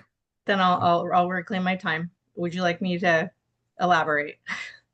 As long as it's on this appeal that's regarding an invasion of the Sunshine Law, requiring a testifier to talk about the agenda item that's on the agenda. Exactly. Talking about the agenda item. Okay, the agenda item is OIP appeal 26-17. So by not hearing the gentleman in its entirety, he was not able to encompass what topic we were getting at, what he was trying to do. So part of the Elections Commission's job is to assure that you're hearing all of it. Okay. That you're not just getting part of the story, you're supposed to get all of the story. And that is part of integrity, transparency, and we're not seeing a lot of that. And there's failure in that. And the public is having a hard time with that, with this complaint. This is what we're having a hard time with, is that we're allowed to come and testify, but we're not allowed to have any accountability or follow through or connect the pieces because we're put on a timer. So I'm saying, yes, the gentleman should have been given the time to tie his points together. And sometimes maybe you need more than 3 minutes. That should be, part of the commission's understanding, is that sometimes it takes a little bit longer to tie it A, B, and C together to what you're addressing. But it gets there.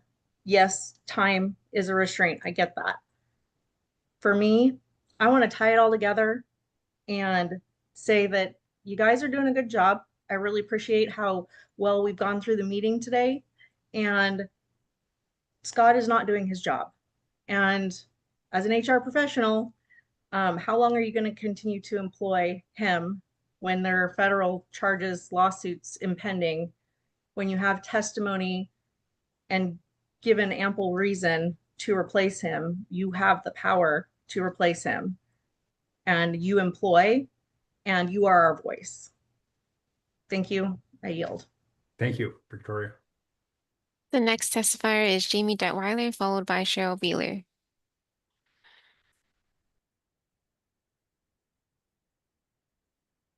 Hi. Okay. Again, this is Jamie Detweiler testifying on the topic of the Sunshine Law. I support Mr. Raymond in his pursuit of his position in providing ample time for his testimony.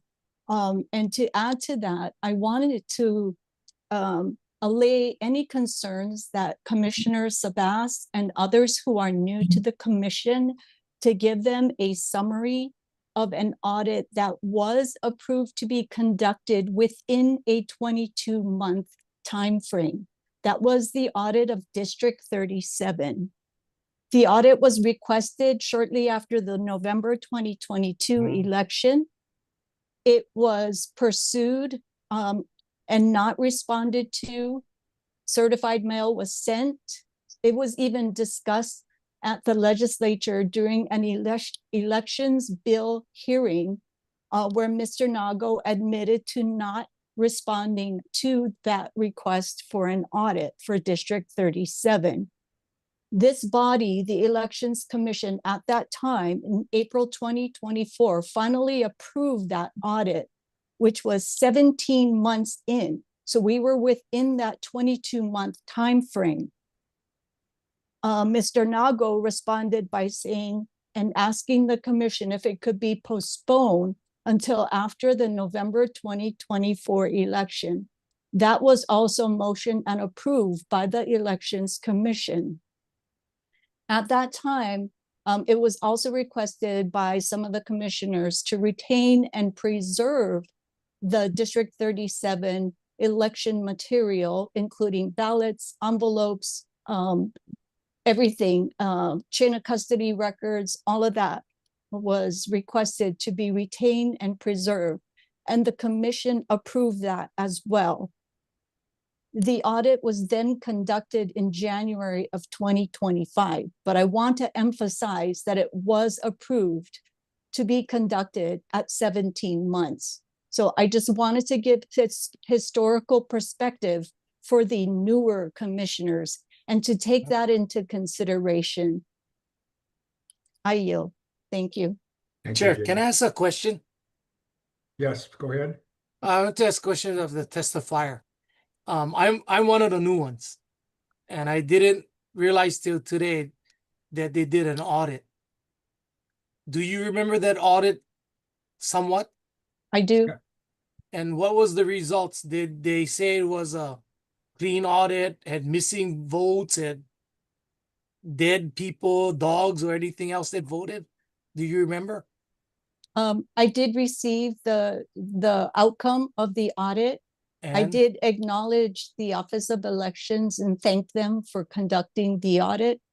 There are still questions surrounding that audit, but I'm not going to pursue that at this time.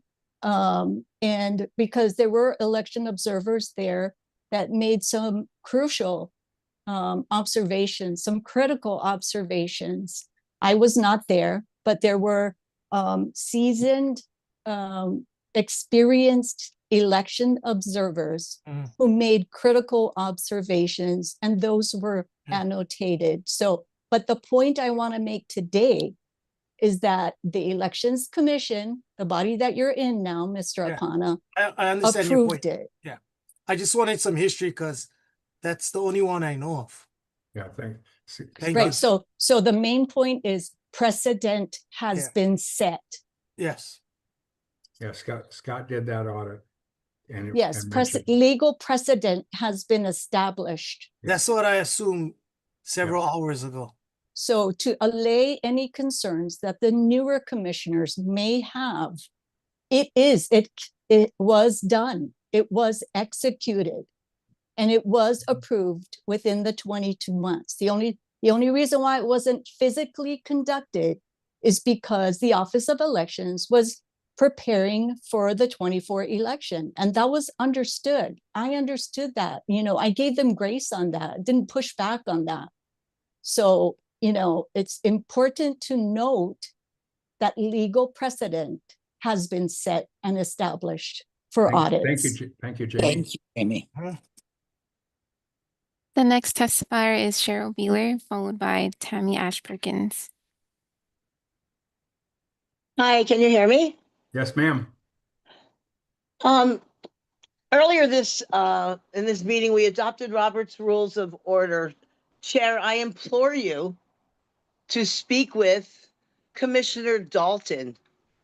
Her emotional outbursts during the meeting and Are her you screaming. talking about this agenda item? I'm talking about Robert's Rules of Order, Chair. That's not And this, that's not the agenda. I'm item. sorry, but her emotional outbursts and saying "fuck" on camera You're is off not topic. Robert's Rules. You need to You're talk to her off and explain to topic. her the decorum in Robert's Rules. Thank you. Thank you. The next testifier is Tammy Ash-Perkins, followed by Inoka Shane Bingo. Thank you. Hi, I just need a brief recap on the appeal because I did not read the actual appeal. So as far as item A, Chair, can you give me a recap on that? I did at the beginning of this discussion. Oh, okay. And so then I guess when it comes down to what I'd really like to just say is that, each of us have to ask ourselves, if everything was done correctly, why not show it? And if the records exist, why not reconcile them publicly? And if leadership is really failing, why protect dysfunction instead of the institution? So why is this such a problem? Why? Everybody should be on board with this. And so these are long meetings. I've never been in such long meetings before, and I've woven in and out. But basically, we need clear answers. We need orderly process. We need respect for public oversight, and this should be simple. This should be confirmable questions, that are not being answered. I appeal to the conscience and your responsibility. The public's confidence in our elections, we're losing it. We need to have a verifiable process. And why is it so difficult? I yield. Thank you. The next testifier is Inoka Shane Bingo, followed by Michelle Stefanik. Can you hear me? Yes, sir. All right. So as Jamie Detweiler just testified, precedence was already set with the audit of HD 37. Therefore, does that negate your guys' need for the DAG's reply and their opinionated letter? And can you guys just go through and revisit the setting of the date for the audit to be conducted? Because obviously Jordan has one opinion that it has to remain sealed, but it's already been unsealed for one House district. So why would you guys have to wait for that? And can you guys revisit that motion that Ralph was trying to make where you guys actually set the date to conduct the audit? Are you? Thank you. The next testifier is Michelle Stefanik. Hi. So I also agree with everything that Jamie just said and the last person. And I would ask that y'all, since precedent has already been stated, that y'all recircle back and revote to set a date and get it done.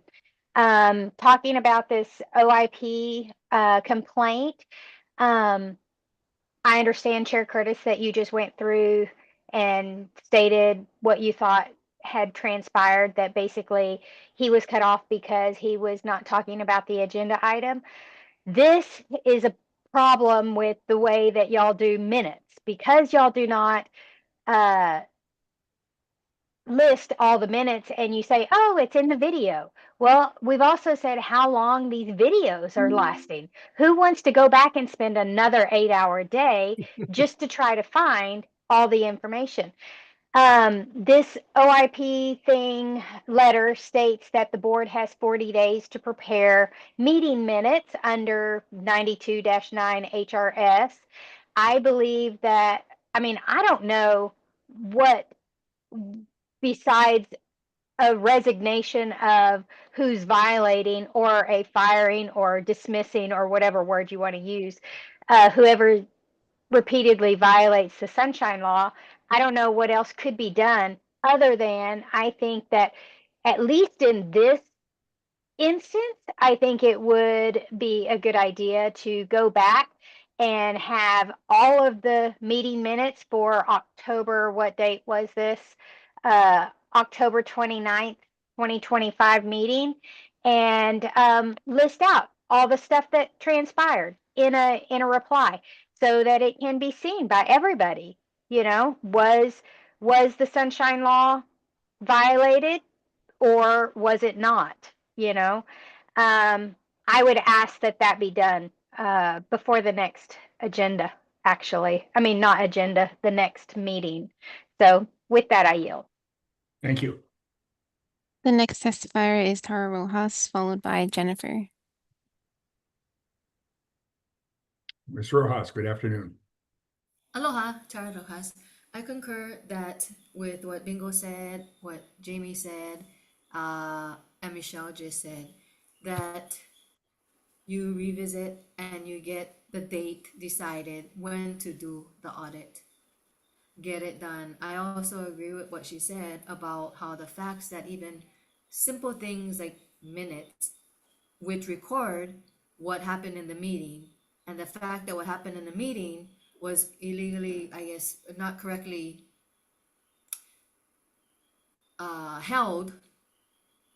So with that, and the fact that we've been here for every time 6, 7, 8 hours, I've been in 13-hour long meetings. This is one of the long ones, and just the fact that justice and truth and accountability continuously is evaded, basically evaded. And so regarding this PO 2617, which raises concerns about whether public testimony was improperly curtailed, we live it at every meeting. We live it at every meeting. So all in all, to say that adherence to sunshine law requirements, clear agenda notice, and by the way, even the discussion of the firing of the chief election officer, I don't know when that ever, got added in. It didn't. And correct minutes are essential to public trust, ensuring that prior commission decisions, including the audit request, which has already been established, are implemented lawfully and without further procedural defects. And finally, I agree with Papalimu, what she said. You guys are the established body, recognized body.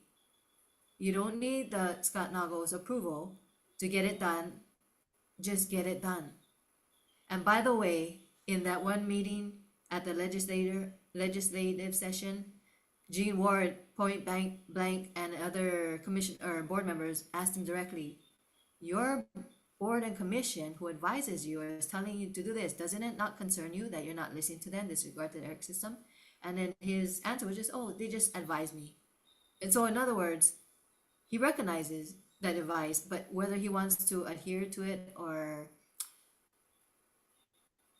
get things done that it should be, that's another story. So again, Papalimu said it, you guys already are the designated body, and just get it done. Set a date for the audit.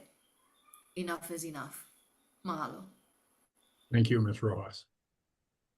The next testifier is Jennifer, followed by Shelby Billionaire.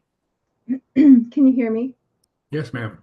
Thank you. I think that there's been many times where someone has been talking about something that was not the agenda item per se, and Chair Curtis has cut them off, citing that it was not the agenda item. I think another speaker spoke about this, that sometimes someone's trying to make a point, they're tying things together, and it should be the chair listening to people to see where they're going with what they're trying to say. And I do find it very interesting that we're talking about the OIP appeals, the violation of the Sunshine Law, but yet we're not concerned with the violation of the election law, which has been happening over and over again on multiple levels. And it's not just one law, it's many laws. So I think that violating the law in general, that they're there for a reason. And so, yeah, I think that this guy, whoever, I can't remember his name, I think he has a good point. You know, you didn't let him finish what he was trying to say in order to tie it together to the particular agenda item. And I would like to see that stop. I know that Austin Martin has had that happen to him multiple times. And it is really unfair because actually the people are not part of this, this membership of the commission. And so they're not really subject to the sticking with the agenda items. They're part of the public, and they should be able to speak on any item they wish. And that's all I have to say. Thank you. Thank you for your time. The next testifier is Shelby Billionaire, followed by Susan Strom. You're still muted. There you go. Muted, good to go. Okay, thank you all, Pikachu, Shelby Billionaire. So for this agenda item for the OIP, I know you guys got massive complaints because there's main concerns. You know, there's widespread violations of the UIP and Sunshine Law, and there's the specific patterns of denial and obstruction due to allegedly no fault of you guys' own. And the broader impact of public trust and democracy is fading. Because as we know, we're going through all this stuff, Sunshine Law and all these rules. Now, I did submit a testimony to all of you guys as we're talking about this. So in case you can't remember everything I'm saying, I sent it to the email for all of you guys so you guys can look it up. Because there's different numbers and specifics for what's going down. I'm not sure if you guys know how many complaints you guys got. OIP received over 50 election-related complaints in 2024 to 2025, with 20% directed at OE. 40% of these were upheld as violations, including failures to provide timely access to public records under the UIP. And then you guys know these arrests. So the complaints are going up there, and Hawaii ranks 45th in transparency. So we're not doing so hot, guys. And you're seeing what Tulsi Gabbard and other testifiers, what they're doing in other states. So hopefully we can uphold our election integrity and figure out something where we can do and work together. Listening to all of you guys since now 3 o'clock something, I can hear you guys are working better together. A house divided cannot stand, just like we got right there in the background with Abe Lincoln. So without further ado, I won't keep it longer because you know the OIP complaints are not frivolous. They are cries for accountability in a biased system. I urge the commission to investigate fully and comply with the OIP rulings. And obviously we're having our public hearing now. Thank you for letting us address this physically. Thank you, Commissioner Dillon, because failure to act in a PONA way will invite more lawsuits and further erode trust. Just like other testifier previously said about Article 2, Section 4. Yeah. Yeah. So I want to say thank you all to the commissioners. I appreciate you all, and I know you guys will hopefully do your best. Aloha. Aloha. The next testifier is Susan Strom, followed by Tora Malia.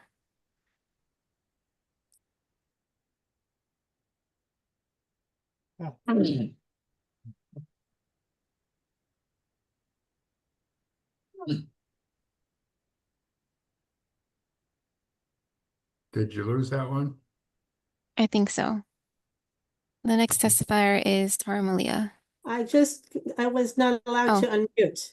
Sorry. Oh, sorry. Oh, there you are. Okay, go ahead. I tried repeatedly, but it wouldn't let me unmute. It was on your end anyway. Okay, we Thank got you. you. Thanks for that. Straightening. Okay, I just want to say real briefly, don't want to take a lot of time. I concur with the other testifiers here.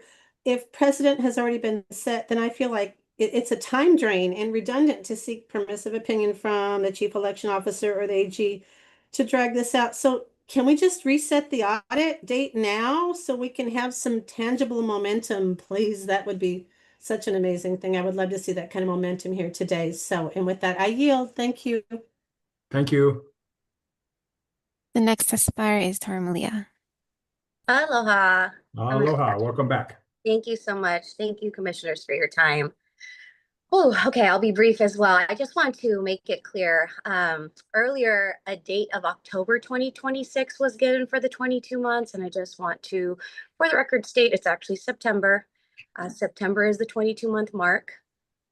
So if you could just erase that and put the correct date, that'd be fantastic. This distinction does matter because the federal law requires the ballots in the election records to be preserved for the express purpose of audit and review. Regardless of how you read that law, you know that in context and in the intention of the law, that's how we should be reading laws, whether you're an attorney or a layperson. I also support Mr. James Raymond's testimony and his call for accountability to the law. For the OIP documentation now before you does reinforce the central principle of openness is the default. The fact that we're on these calls for hours and hours trying to get openness, and it's not the default in its essence and the true nature of the intention of the job at hand, is already unlawful.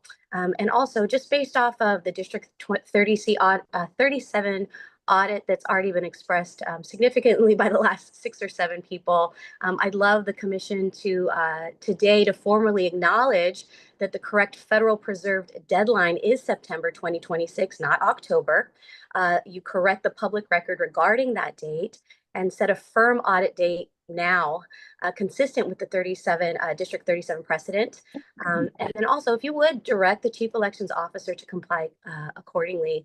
Mahalo for the time to speak once again, and I will see you guys on the next one. Thanks, Ms. Malia. Aloha. Chair, there are no further testifiers. Thank you.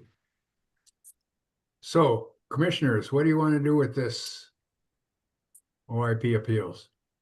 Yes, Lindsay. You're muted.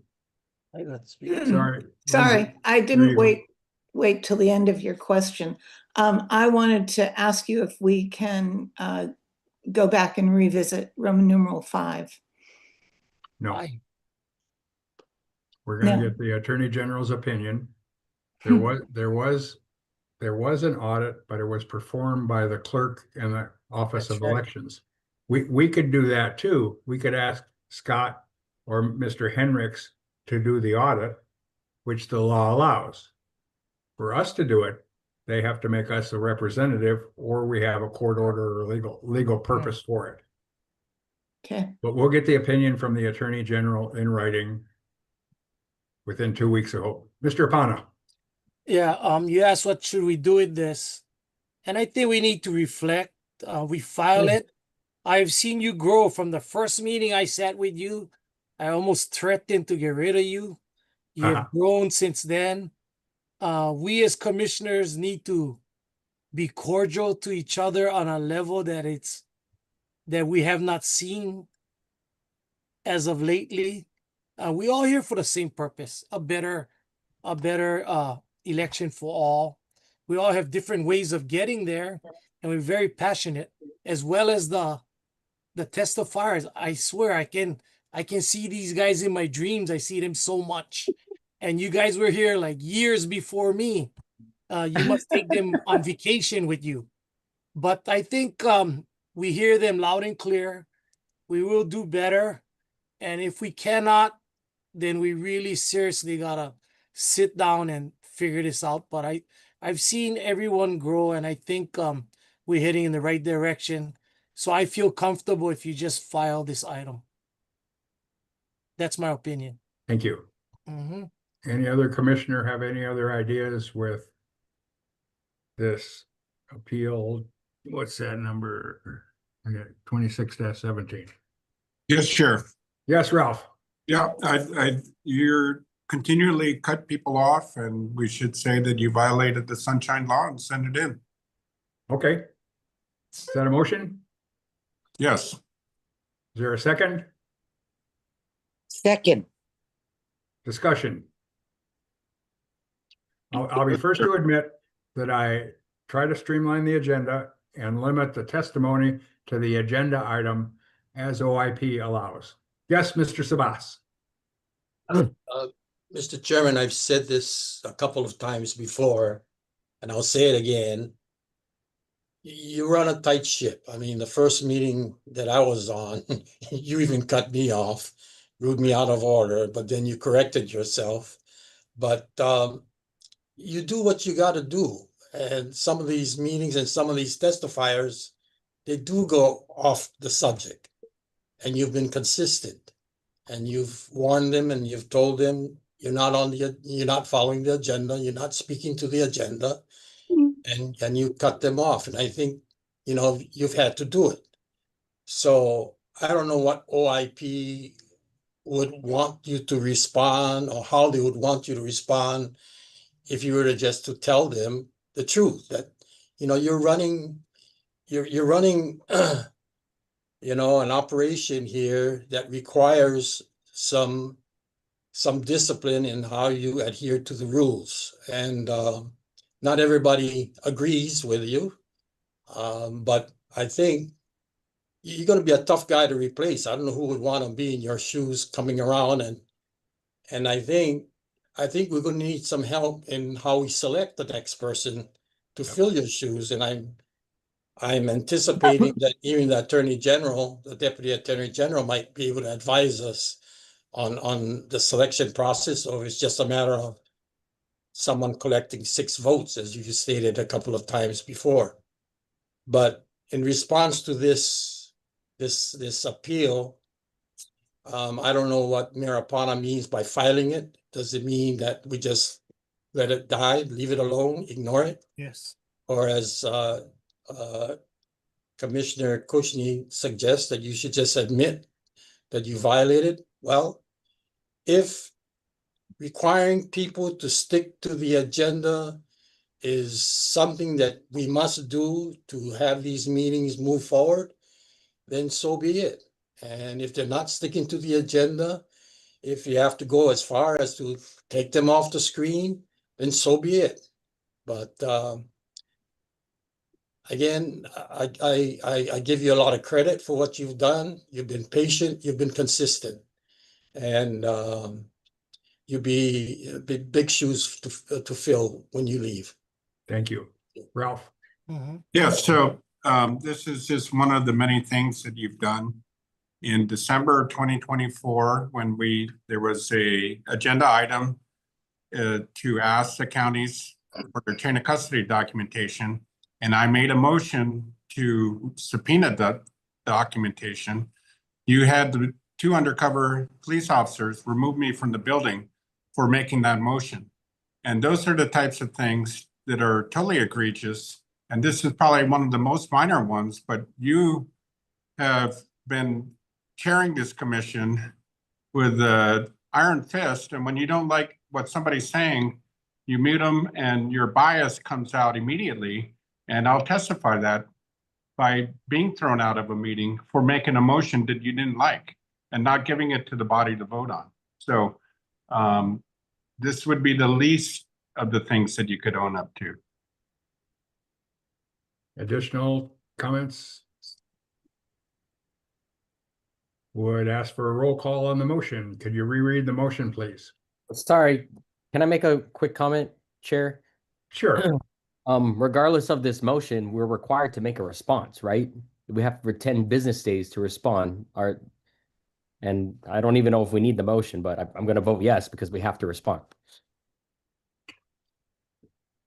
When I respond to these, I usually just refer back to the minutes and the video. I don't try to justify my behavior. I send OIP back the online record of our meeting. I don't say right or wrong. In some cases, I've said I was wrong in cutting somebody off, and apologize, but I rarely do that. Barbara. So did you respond already? Because isn't this No. dated November 14th? Yeah. So there's already been a response. No. No. And the Deputy Attorney General brings it to me, and now we bring it to the commission to see if we want to defend it, if we want to admit it, or what the commission's position on this appeal is. Because I can't say what the commission's opinion is. That's why we're discussing it now.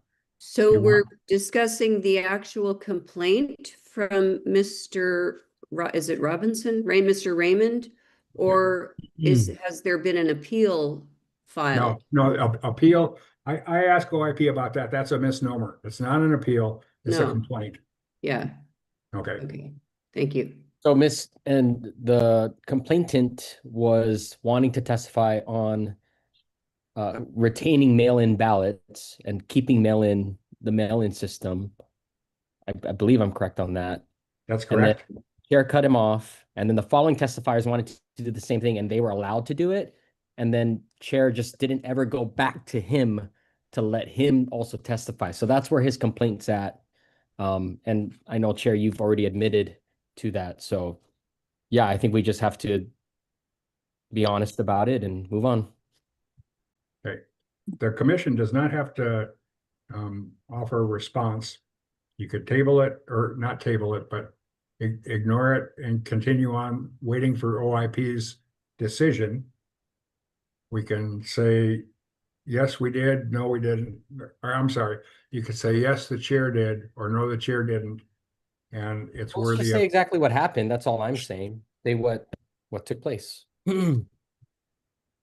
I think, and we can also let them know that, yes, this did occur. However, we have now put into place Robert's Rules of Order for upcoming future meetings, and hope that this will curtail any further mishap. Barbara, did you have something else? Your hand's up. You're muted. You know, I think it would be important to respond to Mr. Raymond because he does bring up some very important points in his letter to the OIP. And especially, it should be obvious, and I'm quoting, even to the most casual observer, that the Hawaii Elections Commission has been rendered completely dysfunctional. The chaos at the commission is primarily due to an attack by political entities working on behalf of President Trump to undermine our election processes. I mean, I think that is valid, and I think it would certainly be encouraging to Mr. Raymond to be at least told that, you know, his testimony or the points he's making have not fallen on deaf ears, and that we have in fact you know, viewed within this letter that he has submitted, we've essentially received his testimony that was apparently cut off at the meeting in October. And this is a OIP requesting a response.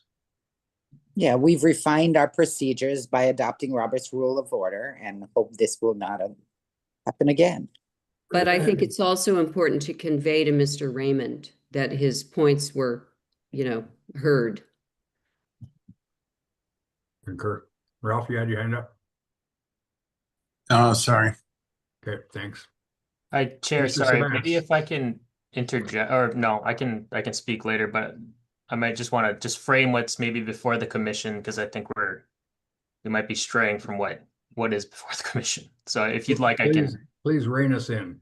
Okay, so I believe what's before the commission is that there's a response to this S appeal, and from what I'm hearing, I think that, I mean, what can be done is, you know, I can draft a response, you know, that's just explaining what happened at the meeting, and then noting. I will say that, you know, reviewing it, noting the fact that I think this person was. I think he was told that he would be given an opportunity, or they'd figure out whether or not his testimony was pertaining to this agenda item, and then not given an opportunity to re-speak. So we can explain it as is and just note that, you know, given the liberal interpretation of an openness of sunshine, that, you know, he should have been afforded maybe perhaps the opportunity, especially if other testifiers were given the same opportunity to testify about in person or mail-in ballots, I should say. And just note that, and then have OIP, you know, deal with it accordingly. Before we get to Mr. Sabas, the other question is whether we'd be willing to let Mr. Ching write such a letter acknowledging pros and cons. That's a possible question for in a minute, but Mr. Sabas, you had something. No, I would agree. We'd let the Attorney General draft something for you, but as a suggestion, you know, going forward for future meetings, perhaps, you know, when we open up this testimony to the public, we should also include, besides them having only 3 minutes to speak, that they must stick to the agenda. That if they do go off the agenda, they'll be warned, and, you know, something to add to, you know, so that they're aware. They're aware. Concur. Yeah. And the chair, Yes.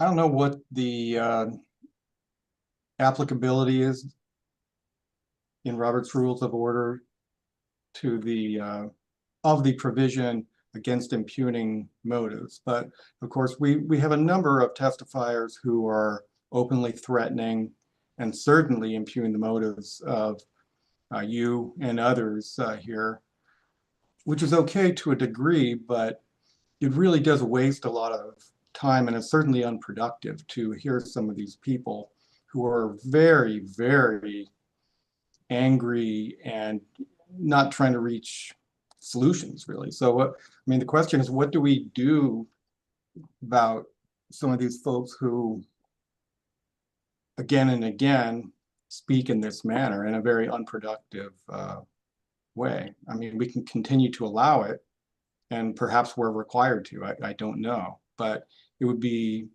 something to consider in terms of how to move forward under Robert's Rules of Order. Thank you. Ralph. Yes, I have a solution to that. We conduct the audit. Thanks, Barbara. I just to follow up on Commissioner Osterkamp's comments, I did receive a threatening text message on January 24th at 5:31 p.m. I immediately called the number from which it originated, but the voice mailbox was full. So I just wanted to get into the record. I can read the text of that message if you'd like, but I think there are a lot of angry people out there who are willing to step beyond the bounds of civic discourse and, you know, try to intimidate members of the commission. We have a motion on the floor yet? Yes. What's the motion, please?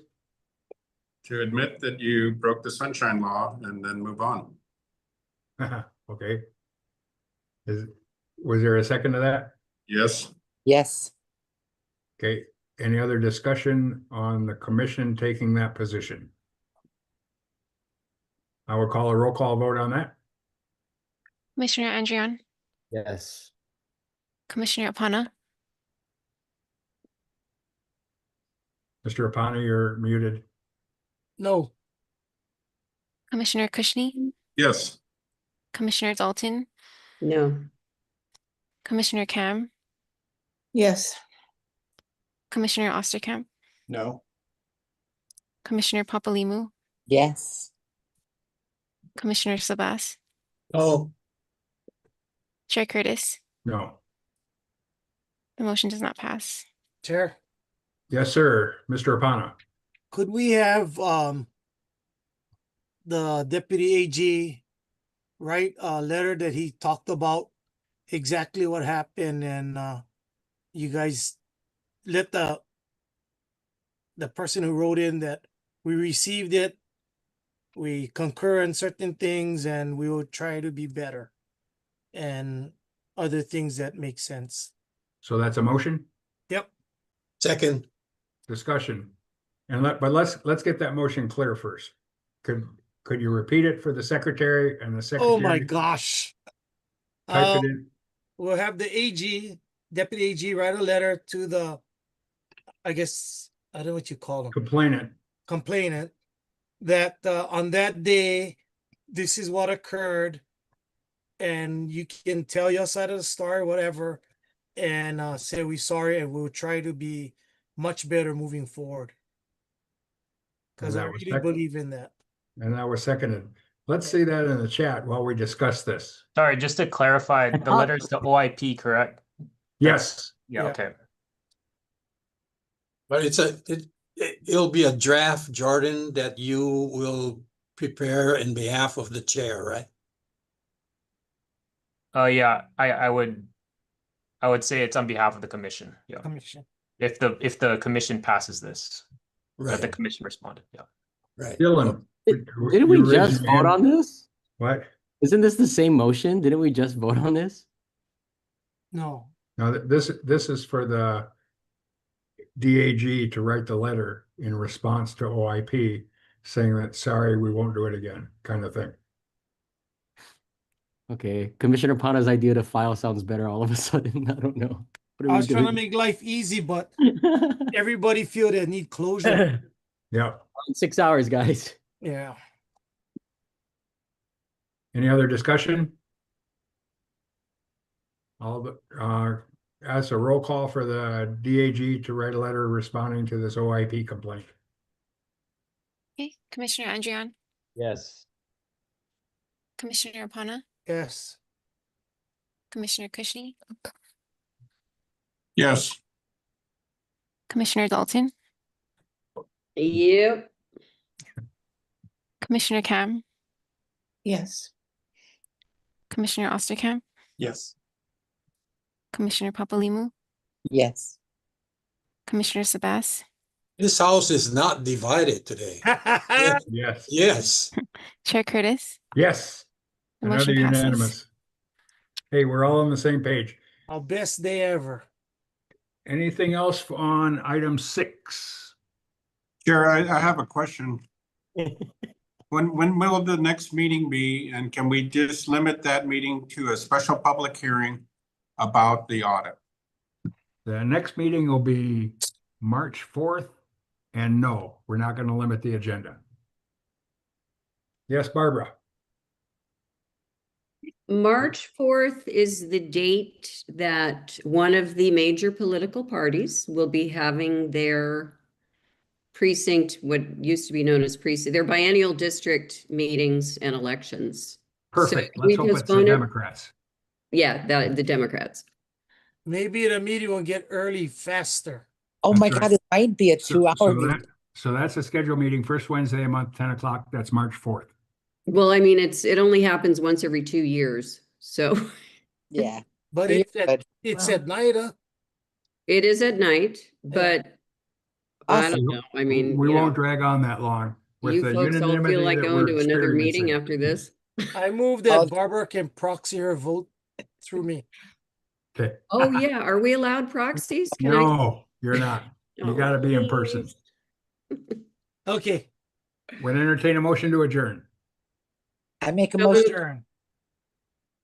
Okay, who's that, Papalimo or? Yeah. Dalton? Limo. Everybody. Okay, is there Second, anybody third, fourth, opposed? fifth. Is there anybody opposed? Nope. Motion carries adjourned. Thank you Thank very you. much, Oh. ladies and gentlemen. Jeez. Aloha.